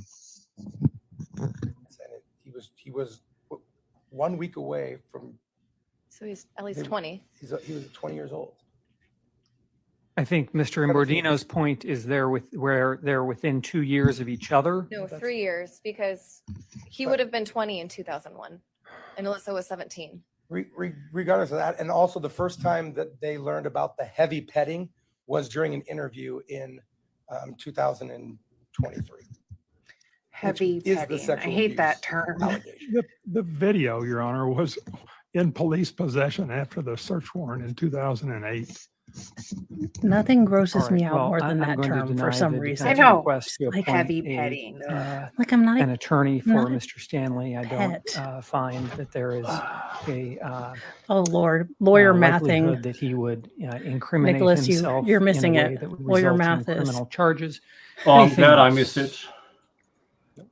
Nothing from defense. Anything else? from well the we're No, sir. state? All right, then we'll resume at 1:15. Have a nice lunch. We are now at recess. All right. Yeah, but when did she turn 18? I don't know. whenever the state says no, we're not going to charge you, I would like that in writing. I don't care what you say, Old Man River. Okay. Let's see here. Mrs. Turney, let the record show the presence of counsel and the defendant. All of a sudden, we Judge, are just 18 minutes For that behind. break, Yay. the witness, James Turney, clarified that he did not say that if the defendant did something sexually, as in the vehicle. He said that Alissa said that her father did something to her. So I expanded upon that. It must have been something that I thought went together. I still thought it was impermissible, which is why I wasn't going to go to that. However, I wanted to correct the record based on what he had told me. If this had Alright. been gravely, he would Anything have else gone before we into bring the it, jury in? and Schroeder would have allowed That's a it. mistake, Judge. Oh, and then. Oh, yeah. This We, coffee Judge, I guess brewed we got roughly to 3.5 hours one of the ago, witnesses, John so I Turney, had to testified heat to it up. something that I did not expect him to testify to, which was fine. We do not need another witness to come in and say that now. So we have one less witness today. We are left with, after James Turney, two witnesses. I believe it's Mike Stanley, and Jessica Case Lane. So those are who we have. We might finish a little bit early today, Your Honor. Oh, Okay. Thank you. All right, nice. Angela, let's bring the jury. And just briefly, Ms. Miranda spoke with us and let us know that she spoke to her supervisor and they were able to remove the leg braces. So we don't need to address that tomorrow. Excellent. Thank you. I think the judge is doing a good job here. He knows exactly where the boundaries are. He doesn't. For instance, had this been Schroeder, it would have been a 30-minute mumbling, jumbling, blah, blah, blah, and then he would have allowed the state to do whatever they wanted. That's what This- John Gary and I got into a little bit of a disagreement about, because I figure as a judge, you would go back, collect your thoughts. Look, as a person that loves tangents, I'm just saying, if I'm a judge, I'm having all these inner monologue conversations by myself, and then I'm coming back and I'm being clear because I've just gotten to the end of opening where he's trying to do Denny motions, and it's like a 15-minute of, okay, I don't, and then all three lawyers are like, we're confused, Your Honor. And for Zach or for his family now during appeal, everything that Schroeder said is in the documents. It's so every blah blah blah, they have to pay to get transcripts of. And for me,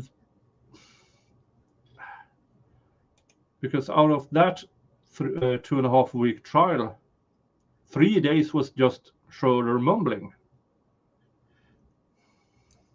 Yeah, but let's go on.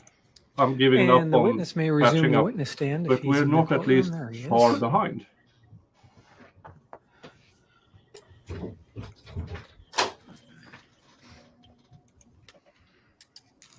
Miranda is not that uncommon of a name, I think.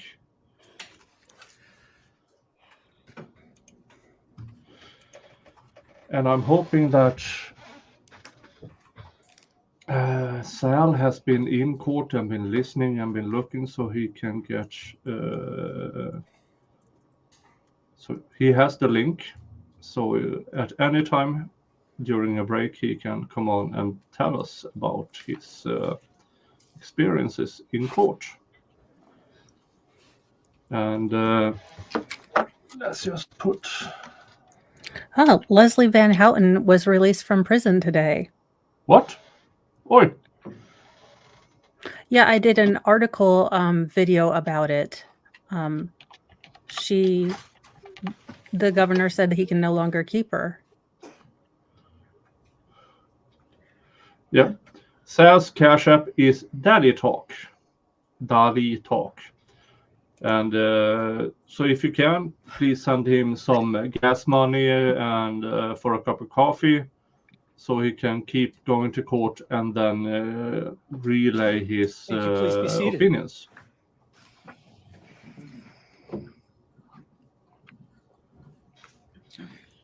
We're back on the record in State versus Turney. Let Yeah. the record show the presence of counsel, the defendant, and the jury. And witness James Turney is back on the witness stand. Mr. Bailey, you may resume your direct examination of the witness whenever you're ready. All right, thank you, Judge. We left off with you letting us know about a phone call that the defendant told you about, correct? Yes. And you said you could not, there was nothing that he told you that Alissa had said? Correct. And that, well, I guess, can you describe that again? How he described it to me was the other end was either static or garbled. There was no communication back and forth. It was him yelling at the phone, Alyssa, is that you? Alyssa, is that you? Did that prompt you to do anything? I said, that must have been, horrible, or was probably being sympathetic. Did you return to the house or do anything additional did that prompt you to do anything to search for Alissa or do anything different than what you were already doing? I felt that my father seemed to, from what he was telling me, have every base covered. Okay.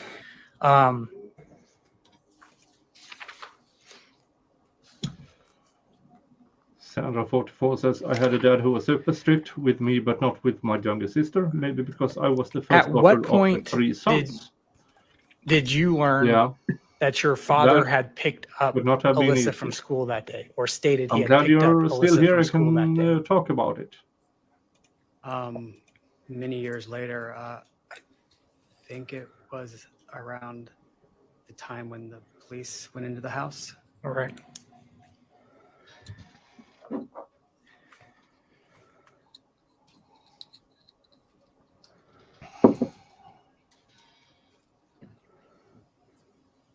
And one moment, Your Honor.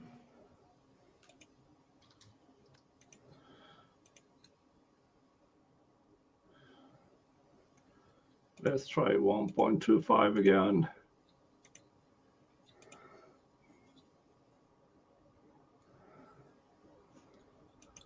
One moment, 2 moments, 3 moments, 4 moments, 5 moments. Your I know Honor, it would be harder Miss in Pyle. And I'm going to lead you through this portion of my question, but did you later on ask your dad what happened to Alissa? Yes. And did your father tell you that 2 people from 2 electrical workers had killed her? Yes. What? What? From the union, yeah. Do you recall when he told you that? I believe it was around 2007. Why didn't you say that in the interview then? A year That's later. kind of a big deal. Yeah, it's kind of like, I forget like maybe like the milk or bread sometimes. How dad killed sister, don't think that would slip my mind. No. Or even Regardless of the lyrica. co-workers of him killed her. Why don't you're a Thank you, Mr. Bailey. Any 20 plus cross-examination, person. Ms. Hicks? You're 20 plus person in a police interview a year later, and you don't say that? Good afternoon, sir. Yeah. I'm going to go through some basic background. I know we talked a little bit about on direct, but again, we're all new here to your family dynamic, and so I want to make sure that everybody understands. So you are Alyssa's stepbrother. Yes. Your father is Mike. Yes. And your father eventually remarried after he and your mother got divorced. Yes. You were 12 years old when your father married Barbara? Yeah, possibly. About. Okay, yeah. And Alissa was 3.5 years old. Yeah, I think it was under 4 or something like that, yeah. So about a 10-year age gap. Yes. Okay. And you had testified that you were somewhat of a parental figure to her and Sarah. Like a substitute, yeah. And when Barbara was diagnosed with cancer, you moved to California to help out with the girls. Yep. And after Barbara died, you stuck around to help care for your sisters as well. Yes. And eventually everyone moved back to Arizona. Yeah. Now, at the time of Alyssa's disappearance, you weren't living with your father and the girls. I was not. You were living in Tempe. No, I was living in Chandler. Chandler. Okay. And did Chandler know about this? You lived there up until... Yeah. Sorry, I'm a mess, you guys. That was great. Yeah. But also that, I believe, was a test of memory. That's a good point. Yeah. Yeah. She knew that he lived there, but she asked, did you live there? No, I live there. Good. He has a good memory. Now we will get into probably questions I don't remember. I have a strong inkling that, I don't really recall. So that was very nuanced, but we never know if jurors will pick up on it. Alyssa's disappearance. Yes. So you were still around somewhat. The last several months before she disappeared. Another yes. hour and a half, maybe. So you knew Alissa from when she was little up until when she was a teenager. We'll Yes. see You how had a good sense of her personality. I would say decent. Brandon, What how she was drunk like he as a gets me child. by Yes. the next Now you break. described her as somewhat happy. Yes. You said she seemed upset about being in the house a lot. Yes. She was stubborn, Yes. confrontational. Yes. You said she was the most difficult of your 6 siblings. He's Yes. in the courtroom. In fact, you noticed that I she had hope. some difficulties in school. I believe that's what I was told. Yes. And you told the detective that she was not interested in school. That was what I've been told. Yes. Is that what you told the detective? If that's what it says. Yes. Here we go again. That Would it was help if I what refresh I your was recollection? told. Just a moment.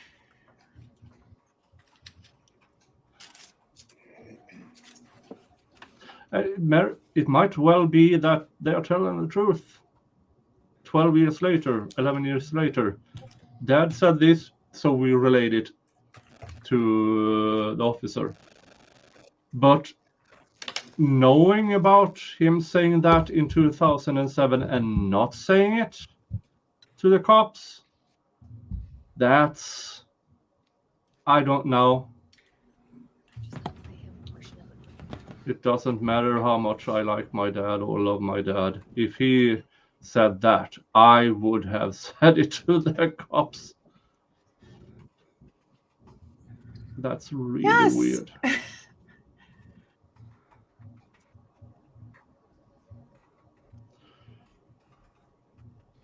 Oh, here we go. Thank you, Brandon. You're not drunk so long as you can hold onto a single blade of grass to prevent yourself from falling off the face of Earth. If you lay and you put one foot off your bed so it's touching the ground, then the room stops spinning. Or at least that's what I've been told. I've never done that before in my life. When I was in my teens and 20s, at times gravity failed me and the ground just jumped up and hit me in the face. That was strange. Sadly, the Yes. ground jumps up and hits me in the face sober. Especially when I'm going up the stairs. That's awesome. Oh, that's sad and funny. You know, Thank you you, either Brandon. laugh about it, or you Yeah. you don't laugh. Yeah. I know I can't compare with your pain. Since in February I tore my meniscus, and I have good days, bad days. Pain is Sometimes I pain. need what do you call it? It sounds like crouch, whatever you walk around with to help you. A crutch. Crutch. Thank you. Why I was- do you I was have? like, Yeah. Why do you It have sounds like words crutch. that sound so much alike? That's mean to us non-English speakers, native English speakers, to have you know words what's mean? What? I before E except after C. And for those of us that can't spell, there's only like 800 different exceptions to that rule. Yeah. And then autocorrect doesn't even understand what the hell you're trying to spell. Yeah. And I'm still Oh my having God, I issues love with telling the chat that it's chat, not chat. And I love because chat. We're keeping Yeah. chat. we're keeping Yeah. chat. Okay. Because Danish have that, Swedish really don't. So that's why I'm calling the chat chat. I know. I am learning all sorts of things. And someone who wrote to me that they were going to use my expression about not giving two shits on a straw. And I wasn't, that's me direct translating Swedish wordings and That's hilarious. and I might have a bunch more. So, yeah. That's it. We're having a stream because Sal and I are already going to do Sal and I need to do the prison pen pal stream where we find him a pen pal. And y'all, okay, probably not tonight because just not tonight, but sometime soon we're doing a stream, hillbilly weddings. Look it up online. It is the most fun, hilarious, cringe-hilarious thing I've ever And seen. Mo, did you hear that Sarah Boone wrote another letter? Oh dear God! I don't know if it's available yet. You might have to look, but I heard there are talks about postponing the trial. So David is mad. she wrote another letter. Oh, for the love! Are we in a racket with the mafia now? Like what? When do I get all my money for being in the Sarah Boone racket and twisting her? Yeah, go subscribe to Mo so she can get monetized and actually earn money being a church lady.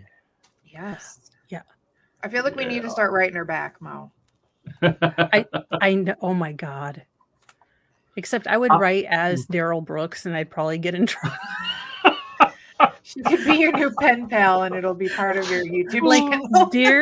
Dear Dr. Sarah Boone, my name is Daryl Brooks. I was the attorney in a fairly famous case here, and I'd like to offer you representation. Yes. I can be your third-party intervener, if you know what I mean.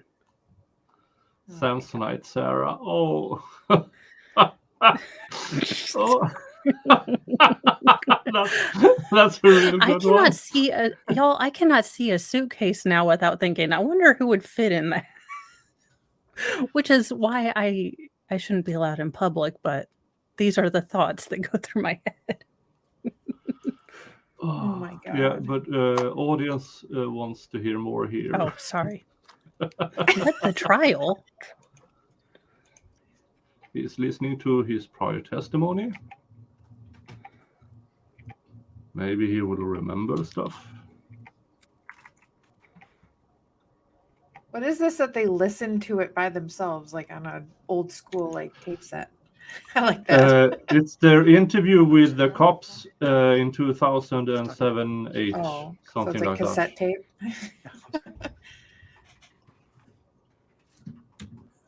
And something's wrong. I have a feeling he has a husband too. I believe he said that he and his boyfriend. Yeah. I missed a one in front of it. That's what happened. You should know, Sal. You're in courtroom. You're in the courtroom. We are currently 20 minutes behind live. I was gonna say we're behind, yeah.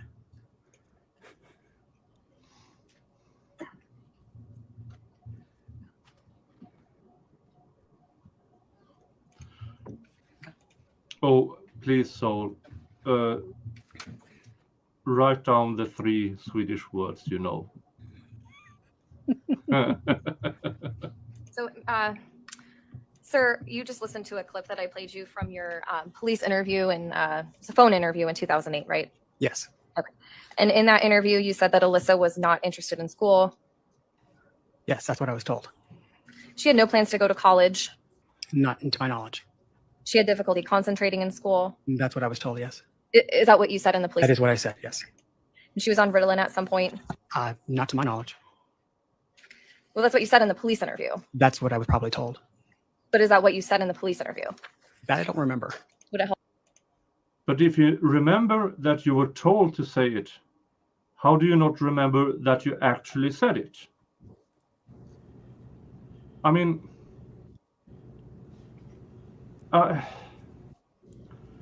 it's too convenient that everybody says that was, and it might be true. I was told to say this. But okay, then what I would have done as the state is brought up started out with experts. Like, here's what happens to children in a weird family dynamic. And this would be, document how this is a very weird dynamic and how that might skew things. Look, I have ADHD real bad, so maybe, but it doesn't. It would make sense to me to have that basis, so Yeah. you understand how they would change their testimony and how that could be plausible because of abuse. And then you go into that maybe no expert were willing to testify to it. That could be it. It's just if I were able to give them, that's how I would do it if I were the lawyer. Let's continue. If I refresh your recollection. Sure. Sure. Yeah.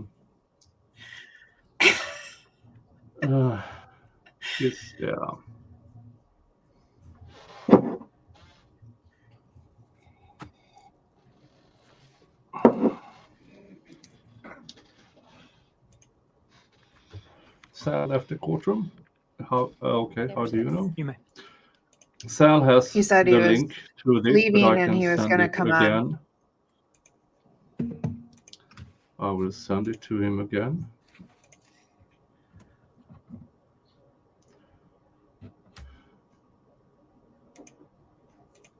What the freak?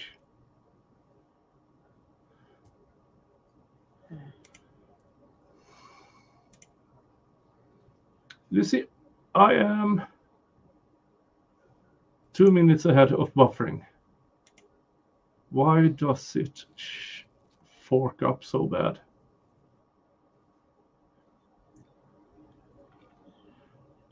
Okay. Now Twitter is doing shit to me as well, so it might, because my internet, there's nothing wrong with my internet, so it has to be, I don't know. What the frick is going on? Let me try another browser. Firefox, Twitter.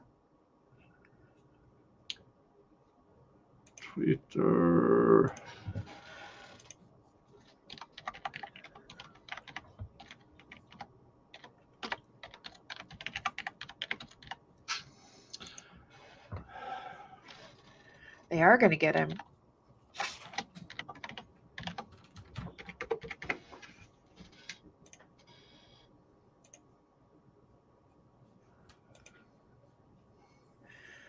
So I think he said he sent it to you.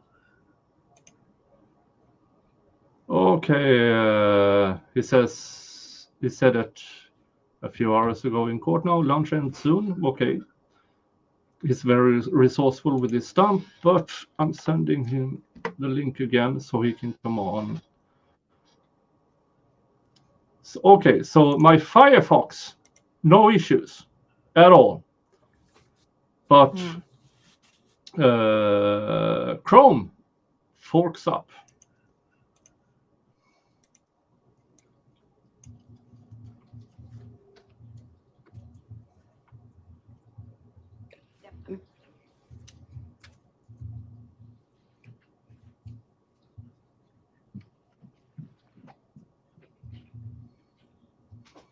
Sir, again, you listened to another short clip from your interview. You told the police that she was on Ritalin at some point. I said I think that she was on Ritalin. They tried to put her on Ritalin, and that's what I was told. Yes. All right, and then let's move now to the differences between how you and your sisters were raised. Yes. So after you moved out, after you and your brothers moved out, your father raised your two sisters. Yes. And you noticed that there were some differences in the way that your father raised the girls from the boys. Yes. Your father was more lax with some of the rules. Yes. But stricter in other ways. Yes. Like dating. Yes. Okay. And you said in your interview that sometimes boys and girls are parented differently. I believe at the time I believed that. Yes. Is I that- did say that. Yes, I did say that All at the time. I have since had children. So. Yeah. Sir, you testified on direct that your father called you the day that Alissa disappeared. I believe so that day. He asked you to come over to the house. I believe so. Do you remember going through the house to see if anything was out of place? that day is so long ago, and I believe I don't remember exactly what I looked around at, but I don't remember anything being out of place specifically. Right. So if there was like furniture moved around or holes in the wall, you would have Nothing like noticed that at all. No. You would have noticed that, right? Their house was specifically less clean than I grew up with, so it was very cluttered. So it was kind of hard to tell, but nothing like holes in walls or something like that. Okay. Yeah. No blood. No.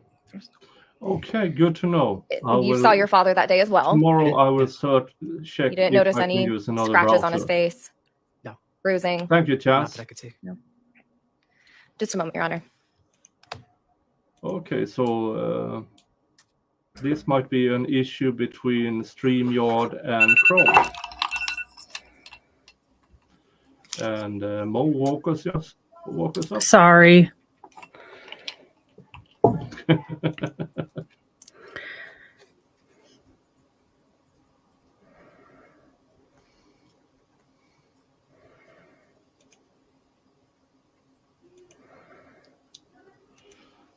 Yeah.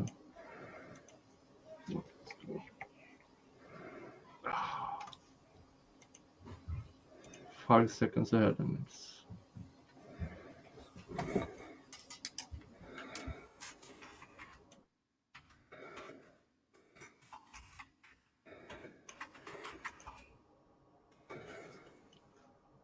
what's going on? Sound on and everything. 5 seconds ahead. There are just a And couple buffering. of follow-up questions on some of your testimony earlier today from from direct. You had testified on direct that your dad told you something about the union being involved in Alyssa's death. Yes. Okay. When did he tell you this? Back in 2007, I think, roughly. Yeah. Okay. You never told that to the police? Oh, this could be bad. They better dig into that. Yeah, but it also can open the door for him being convicted of the pipe bombs and stuff. Oh gosh, I forgot about that. Either that is good or bad for the defense. I don't know. This would be interesting.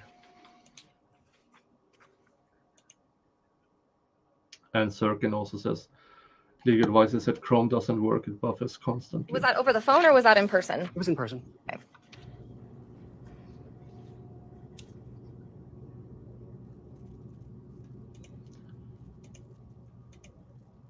I agree, John Gary. I wouldn't go near his convictions.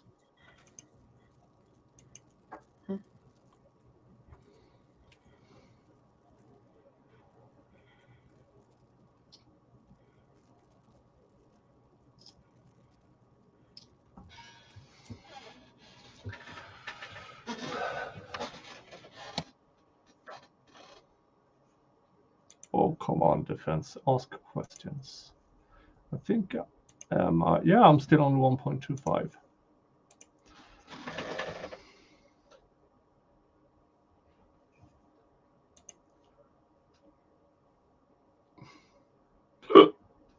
Sure.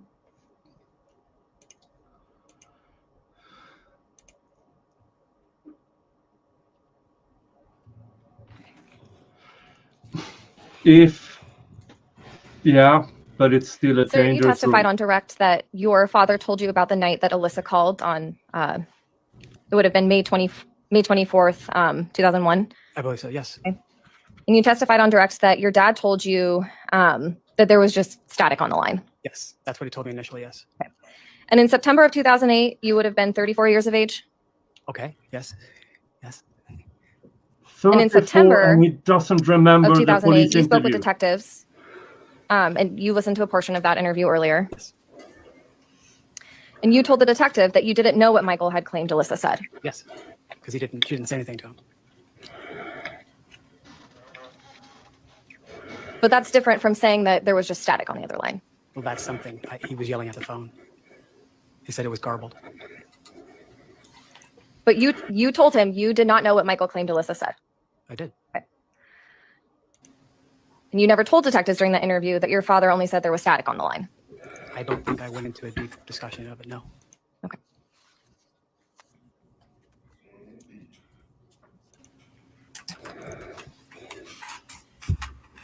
sounds like Mo's breathing is. Sir, in being picked 2008, up. this was the first time that you spoke to police Sorry. about Alyssa's parents. No. No? I'd had contact with the other police officers beforehand, just checking in to see if there was anything going on. But this is the first formal interview, right? Yes. Okay. So this is the first formal interview. They're asking you questions about your father and Alyssa's disappearance, and you didn't think to tell them any more information about the phone call. The interview was going at a pretty decent clip. I was just answering questions as best I could. Okay. But you would have known about the static because you had said that on direct that your father told you about it in 2007. Yeah, I'm sorry. That's what I said is what I said back then. So you would have Sorry, known it when the it's police talked to you a in 2008. very If they had asked me strong if that I meant was that static, mic, I and would've if said it that goes to was static. auto, it's too You loud. didn't say anything about static in your 2008 interview. Did not. Okay. He was No further questions, thank you. 34. Thank you, Ms. Hicks. Mr. Bailey, any redirect? And This do one not does something. remember. Yeah. So it's 45 now? You were asked questions about Ritalin and some things that you were told about Alissa. How are you aware of Ritalin or any medical diagnosis like that? My father would have told me. And all the time that I took care of her, I never administered any medication to Alissa. And you stated that you went over to the house the day Alissa went missing after your father had called you and told you that? I believe so. Do you remember if it was the day that he called you or the next day? I can't say for 100% certain. When you went over there, were you looking for signs of blood? No. Were you looking for damage inside the house? No. What was your purpose for going over there? To see what was going on, to get more information, see if I could be of any help.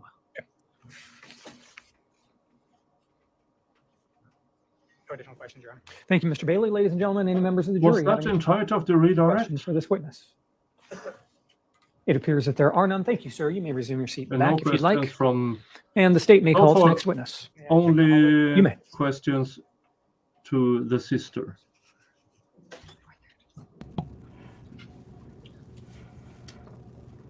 Yeah, I don't like these family members so far. I don't know. They're just Their very suspect. absolute to me. lack of memory Sure. of, and this guy was you think- 34 at the time of the police interview. I think they're here. They're just Yeah. And he indisposed for a claims to moment. not remember. I believe so because she I was, call bullshit okay. on that. All right. I You mean, want- and you if want I me to were on excuse the the jury, jury? I'd have to Four, wait for 5 and now minutes you're to get to you, Judge. 45. Okay. All right, ladies and gentlemen, take a 5-minute recess. I'll ask you to just leave everything in the courtroom if you'd like. Please remember the admonition. The jury's now excused.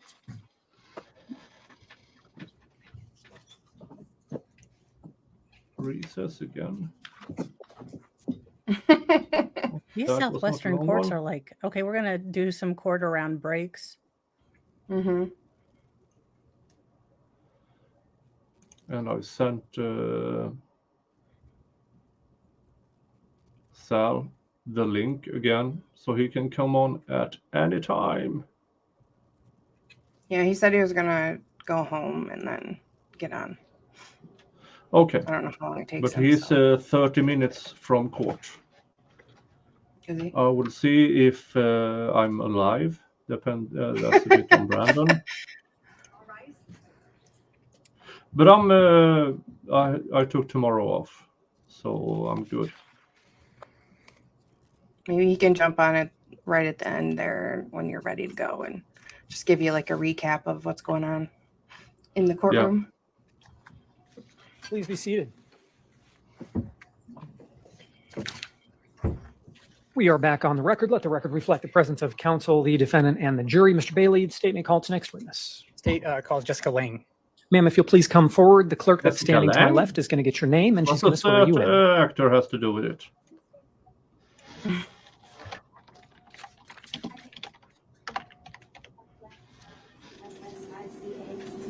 That doesn't look like Jessica Lang. You do solemnly swear the testimony you are about to give will be the truth, the whole truth, and nothing but the truth, so help you God. Thank you. And ma'am, if you'll please take a walk up that ramp and then have a seat Oh, on the witness Sal. stand here to my right.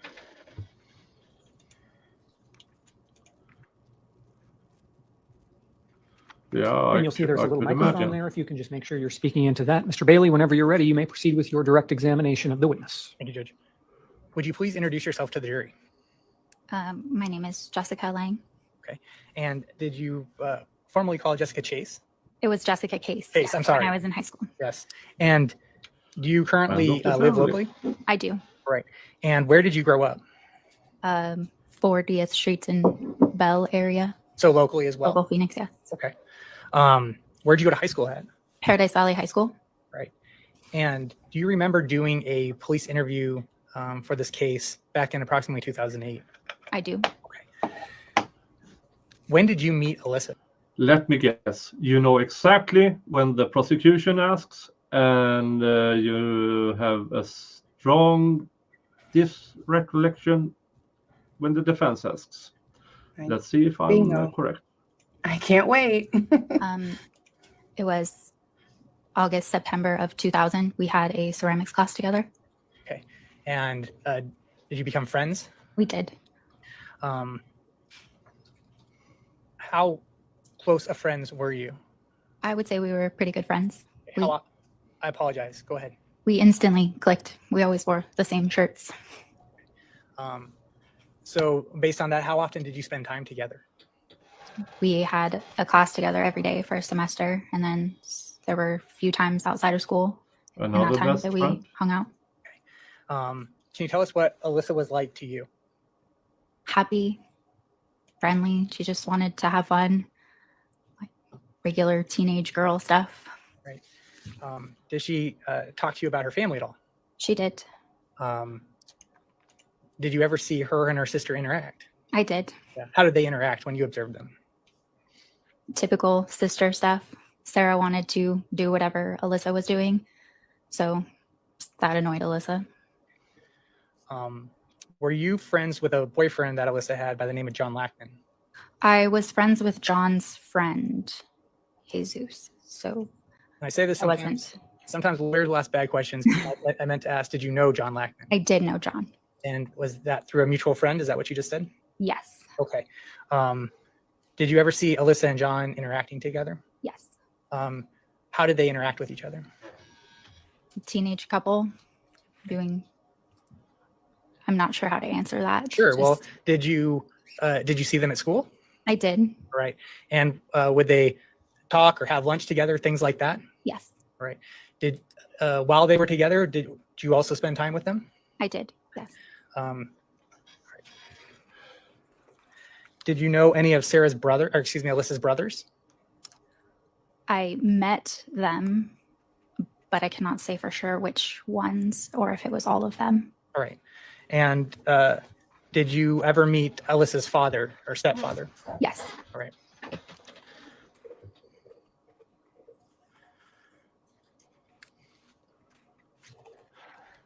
Did it appear to you that Alissa was closest to any one of her family members?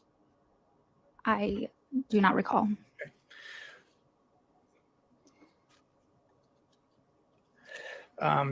Did you spend time at Alissa's house? I did a couple of times. Yes. All right. And what kind of things would you do at Alissa's house? We hung out in her room, played with her ferret. I think we watched a movie. Another I hung out there on Halloween. testimony that the It was very sister, cold outside. for and we some handed out reason, did candy. not remember. Right. Were you personally aware of any video cameras in the house? Yes. And were you personally aware of a video recording system for the phone? Yes. Guy is a creep. Convict him.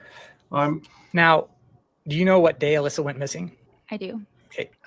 What day was that? It was May 17th, 2001. Did you? Oh, I apologize. You said that was the last day of school? Correct. All right. Were you going to school with her Yes. on that last day of school? Yes. And did you actually see her at school that day? I do believe so. Yes. All right. Do you recall what she was wearing? A tank top that crossed in the back and shorts. And there was a very specific type of shoe that she had, that What did you call those types of shoes? skater shoes. Okay. Yeah, but that's the issue. If they are so focused on the ferret now, why didn't they? Why didn't they ask Sarah about the ferret? I mean, everybody else seemed to be focused on the ferret, except Sarah. And why didn't they ask about the ferret to Sarah? About pets at all? That's... Yeah. does That that is mean to you? weird. I mean, they were specifically designed for skating. Is that like skateboarding? Yes. Okay. What did you see Alissa doing on that last day? I Walking. don't know. Well, was she with anyone else when you saw The her? sister, the star witness, I do said not recall. nothing. All right. But Do you recall seems when like you saw her? more every other person. At some Yes. point, we always had half day on the last day of school. So I saw her at some point because Mo, we discussed our plan for the night. Okay. we need justice for the ferret, Mo.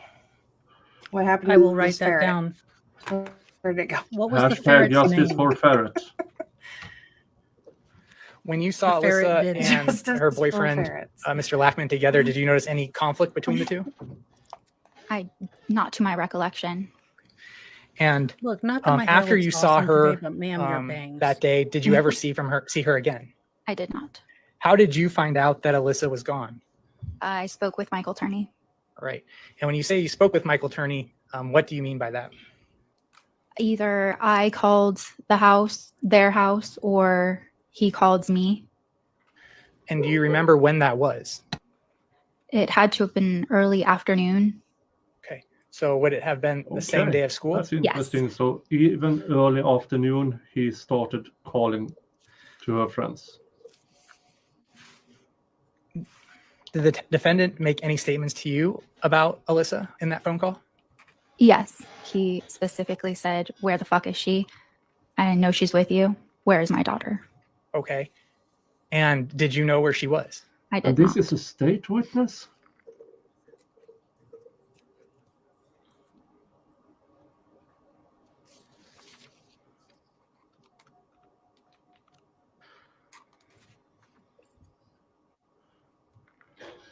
This is weird.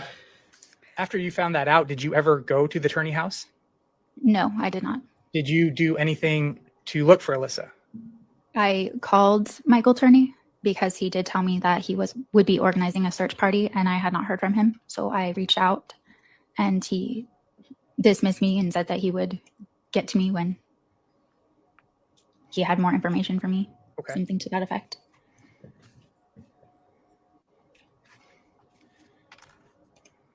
And one more, Your Honor? I was an adult when the Berlin Wall fell. So shut it. I was a junior in high school. I think I was alive when the wall fell, but I don't think I was paying attention. You said that you saw her, it was a half day at school, last day of school. Yes. You recall the time that you saw her? At this time, I do not. Okay. Do you know if it was in class? It was not in class. We did not have a class together at that time, but the last days of school were kind of a free-for-all. Okay. Was it between classes? I suppose that is a possibility, yes. All right. And do you remember, were you able to provide any information about when you or Mr. Turney called and you spoke about Alissa disappearing? I went to my friend's house at probably 7 o'clock, so it was before that, between probably 4 and 6 p.m.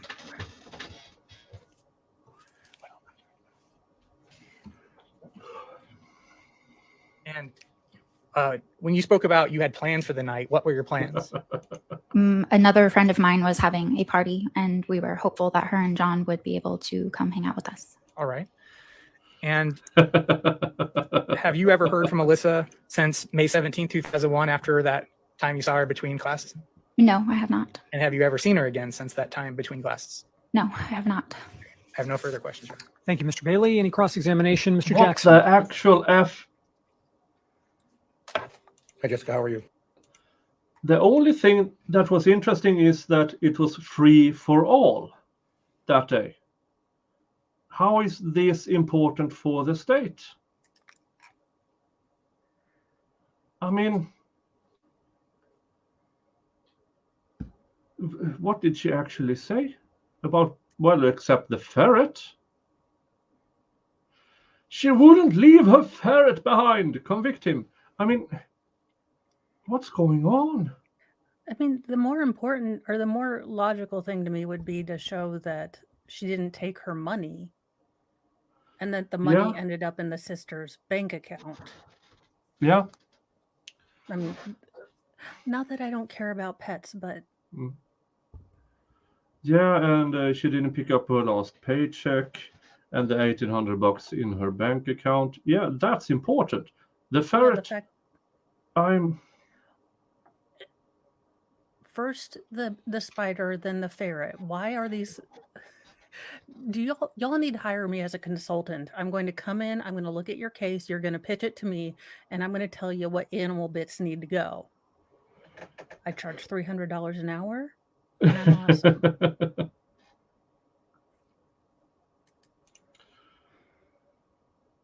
There was one in the carport somewhere around the entrance, and there was one in a vent facing the couch in the living room. That's all I've heard of.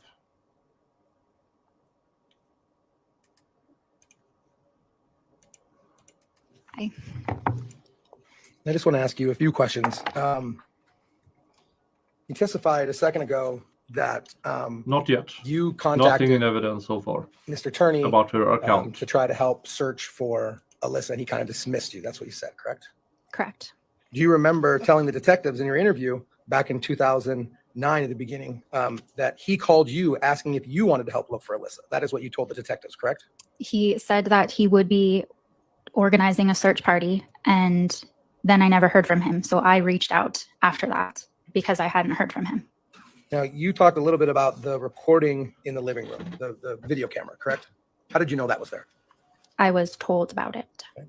Do you remember seeing where that camera was in the living room? Yes, I looked for it. And did you find it? Yes. And how did you find this camera? I mean, well, whether it was real or imagined, I looked for it, so I knew it was there. So, But do you remember telling the detectives that you saw a red light in the event? That's how you knew the camera was there. if that's what I told the detectives, then that's what I recalled at the time. Do you have an So independent it recollection wasn't of that now? actually hidden? I do not. Or Do you remember doing an interview I don't with know. the defense? Yes. Sounds like it was Do you remember hidden talking in the about the vent camera and she saw the red then? light. Yeah. And that interview was recently? Last few months? Yes. Again, So if they knew the he cameras were in the orchestrated house. And everybody do you knew remember about talking the about the cameras. camera in that He interview? orchestrated a search party. You said He vaguely. Do you called remember her saying anything the about that red light? noon of the disappearance. I do not recall at this time, no. Yeah, What are we doing in the here? I mean, But you vaguely remember telling the detective, or you don't remember at all about telling the detective that the light is how you knew the little Is LED red this light? every I know witness that the for cameras were coming spoken week? of, but specifics beyond that, I cannot be certain at this time. Okay. Now, you talked about John Lackman, knowing him, and your friend knew him, and that Alissa was dating him, correct? Correct. Can you describe their relationship?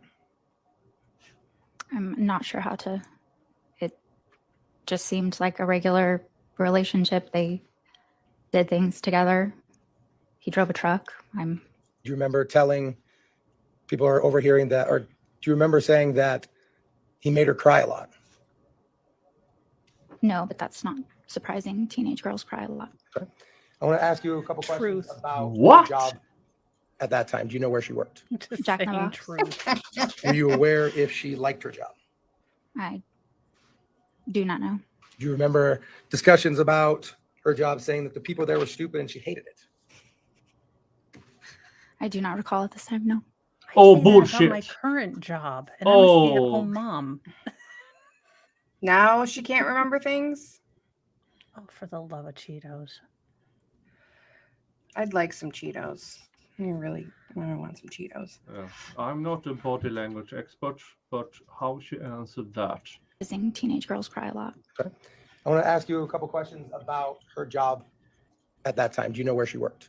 Jack in the Box. Were you aware if she liked her job? I do not know.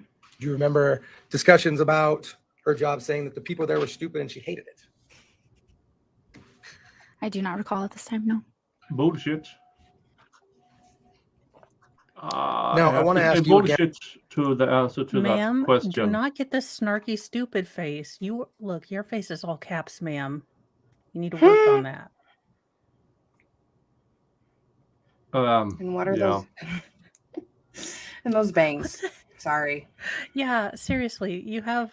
I can't figure out if this is a necklace or a tattoo. I keep looking at it. Yeah. This is Elvira without her wig and boobs, and yeah. I mean, she's got great cheekbones, but that face is like, I'm lying to you right now. Possibly don't do that on trial, on stand. I need to move to the USA and become a negotiator there, because it seems like much easier and much more well paid than here. And about the call on May 17th, you said you believe that was somewhere between 4:30 and 7 o'clock, correct? That first conversation you had with Michael Turney, her dad. It would have been closer to like 4 and 6. Okay, so it was earlier than later. You knew that you were going somewhere and you had plans at 7, correct? Correct. Why do you believe that it was closer to this 4 or 5? Because I would have had to get ready. Okay. Do you remember telling the detectives that you received a call from her and you were calling her back? That was how I remembered it. I did not speak with her, but there was a missed call. I saw it on the caller ID and called back. And that's when And that call, he yelled at me that I knew where she was. How close in proximity does that missed call to when you called her back or called the number back? Within a couple of hours. Could it have been shorter time, longer time? I mean, It could not have been more than a couple of hours. could it have been 15, 20 minutes? That is possible, yes. And so when you called back, he answered. Couple of hours and 15-20 minutes is not this. What the actual fuck is going on?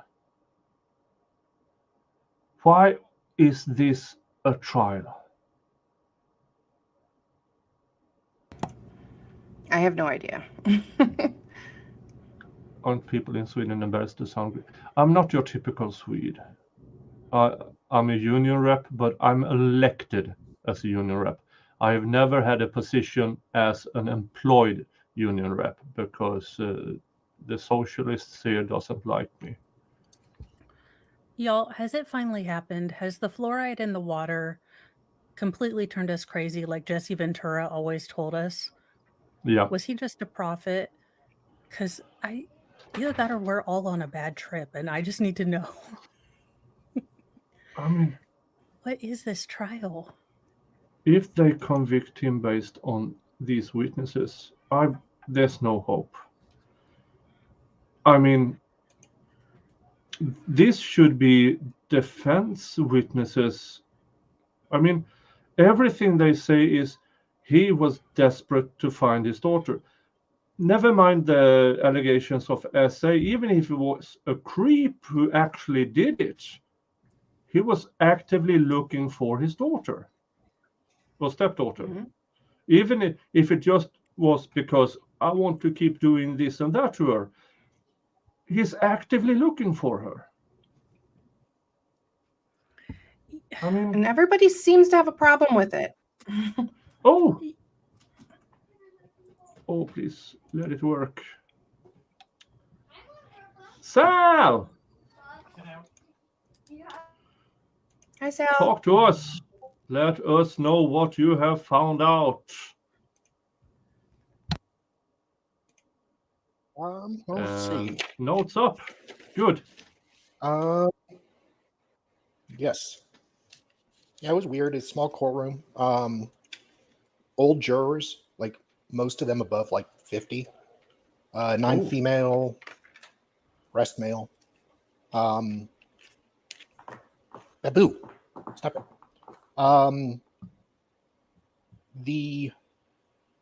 We have a cat. When he was wheeled out after lunch, or wheeled into the courtroom, and then that's when he looked at me and smiled. Still have no idea what that was about. Female defense attorney asked him how his lunch was. You know, bologna, I guess. He's very frail though, like really weak. jurors seemed to be paying attention. They removed his leg brace. I'm not sure if that was caught on the feed. Yeah, they had a discussion about his braces, at least what I heard. Yeah. That's just he was indicted by a grand jury. Yeah, the Yeah. grand jury only hears the prosecution side. Yeah. So, and it might very well be as what you were saying. Yeah. Some of the things they were told is not admissible. Yeah. We don't know. Okay. And yeah, just the prosecutor looked like he was falling asleep at one point. Probably was. Oh. Yeah, and he was just going around with a stub and waving it all around the courtroom, using it to open bags. Huh. Hell, what are you doing, cats? Jamie's dying. The female defense attorney is very inexperienced because she kept going back to the guy to ask him what else she should ask. Oh. And then, yeah, you saw the 10-minute to find something on the laptop to have the brother listen. Sister was in the courtroom. Yeah, it was 3-4 people with the media, I assume. Okay. Yeah, I'll probably go again Thursday. Okay. Yeah. Thank you. Yeah. But you said that everybody on the jury is 40 plus, I guess. One woman who is black, I believe, is I think in her 30s, upper 30s. But the rest are at least 40, 50 plus. So older women. Older women. Okay. What's the general? Is it 50-50 male women or? No, is it... it's 75-25 women. There's 9 female. Most of them white. Okay.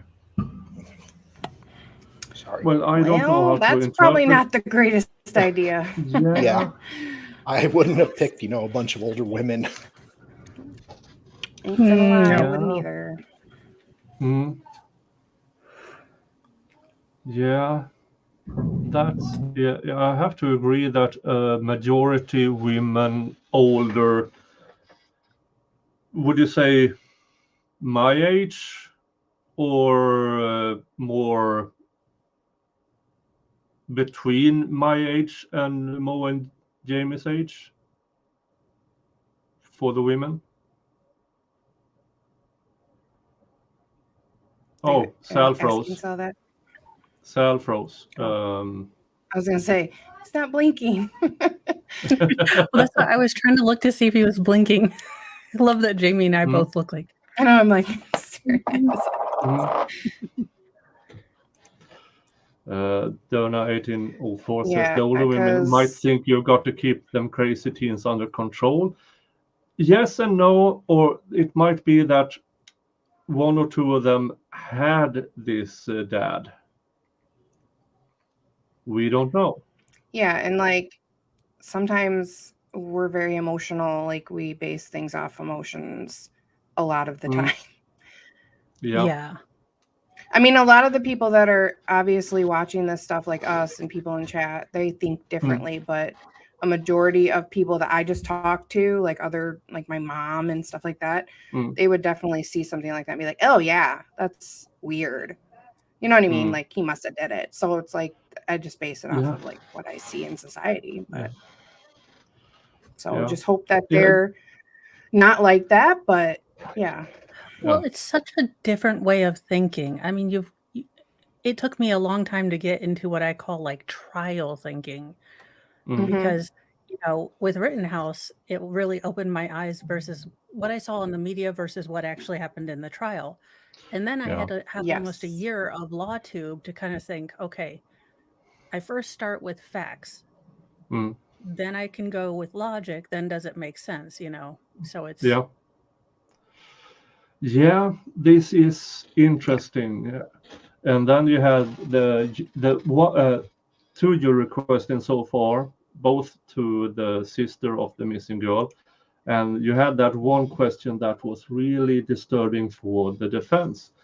You described your sister as brave. And elaborate on that, and she did. Which I interpret as not good for the defense. No. Yeah. But let's see how long we have to go with, because now Sal has been on. Thank you so much, Sal, and please donate to his Cash App so he can get back on Thursday. Hey, but buddy. let's finish listening to this direct, and the rest I will save until tomorrow because Brandon. Correct? Yes. And he seemed pretty angry. Yes.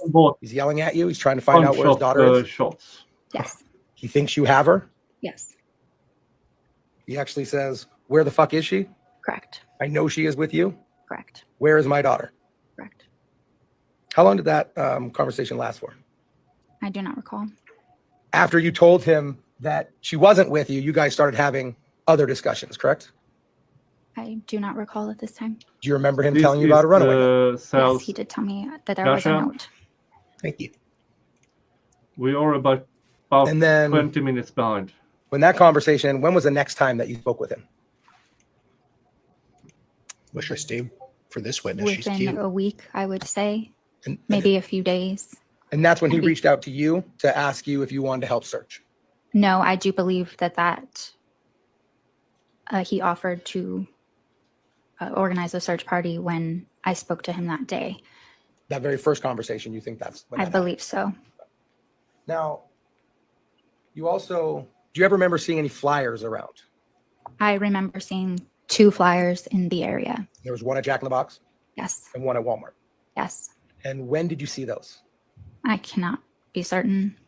And you actually took one of the flyers, correct, off the Walmart wall? I did. No further questions. Thank you. Thank you, Mr. Jackson. Any redirect, Mr. Bailey? Let's see. Redirect, then jury questions, then I'm closing down. We will listen to the rest tomorrow. Sounds good. I'm not sure. I was just angry So we about will the be whole starting situation. about an I suppose. hour before the What do you court mean you're starts. angry about the whole situation? Objection relevant, Your Honor. Overruled. The witness may answer. That she would run away without me. Okay. And did you know that she ran away? I did not know. Okay. And this runaway note, did you ever see it? I saw it when the police interviewed me in 2007. Did This you you ever see remember? it when the defendant had it?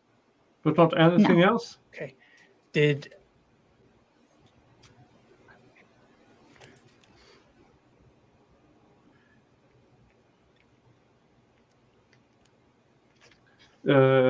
Yes, I'll continue. I saw that. Do you have anything? Oh no. On the body language. No, I saw this comment. Oh, But the one- just kind of random stuff. The brother of her showed up in blue jeans, really professional. Sister was in court. Other family was in court. That's about it. Okay. Wasn't really sure why she forced the recollection issue because she had to spend like 10 minutes finding the right spot. Okay. Yeah. Okay, let's finish listening to this woman. Oh, and the question that lawyer, both the prosecutor and defense kept looking at me. I don't know if they were trying to figure out who I was or why I was there. But Yeah, it was really probably. disconcerting. Yeah, they are very attentive to what's going on in the courtroom. So on Thursday, if you have the possibility to introduce yourself and say, I'm covering this for my channel and for this channel, so that, and you're only taking notes, stuff like that. You are not there to do anything stupid. Yeah. That we know of. Wow. That we know. Yeah. I'm asking you is the information that you believed or knew about as far as what happened to Alissa after you saw her at class, where did you get that from? Did someone else tell you that? Leading. I'm Sure. Did the information, the things that you testified to about a note and things like that, was that information that was provided to you by the defendant? Leading. Yes. Leading. Objection. Jesus.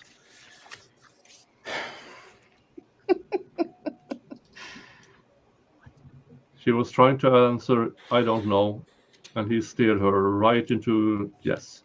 And this call that you have that you missed, that you said you saw in the caller ID, did you ever hear a voice message for that? I did not. Do you know who made that call? I do not. It was just a number that you saw on your voicemail? It was the caller ID. I apologize. Yes.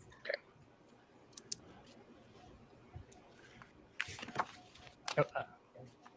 No further questions, Your Honor. Thank you, Mr. Bailey. Ladies and gentlemen, any members of the jury have any questions for this witness? It appears that there are none. May the witness be excused. Any objection? Mr. Jackson, any objection? Thank you, ma'am. You may be excused. Okay. That would be the end of today. I'm going to see if I can redirect you to anyone. This has been more of the things we heard yesterday. In my opinion, it has been witnesses that has a clear recollection about what happened during direct, and an odd way of not remembering once cross-examined. I agree with Elise. Why are we here? Okay, but y'all, I do.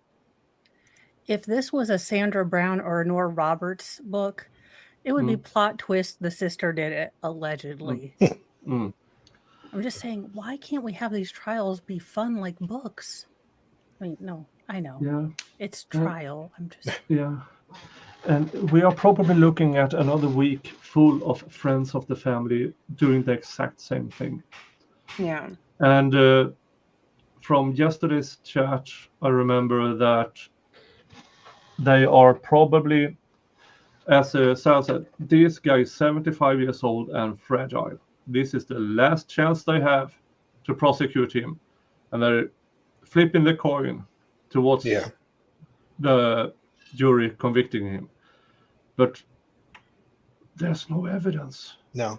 I so mean, the far. guy creeps me the hell out. But there's, I mean, I'm not going to say he should be convicted because he's a creep.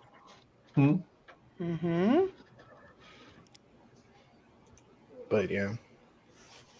The accusation he was a creep came from the statutory rapist next door. That's interesting. Yeah, I'm looking here to see if I can... Oh, let's see here. I don't know when Kosnick comes on. Yeah, I didn't hear anything today that was just over the top. Just like, other than them going on and on about how, oh, he tried to look for her so hard. You know, he was so obsessed with looking for her. Like, why is that a bad thing? That was driving me nuts. Yeah, I mean, there is a lot of suspect about him. There is. There's, I see on the upcoming that Steve has something, but I can't see it on his page. This is weird.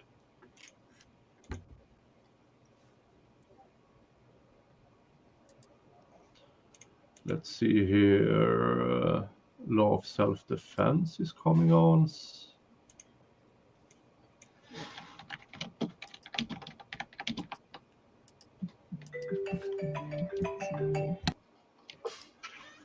Let's see when he is. That's 5 p.m. tomorrow. That's a bit too late. I have Fuck It Friday. I have Mo's Church Lady. I actually don't have anything to redirect you to. I will see if there's anything I can Popcorn Planet, but I can't redirect there. I'm sorry, folks. I can't redirect you anywhere.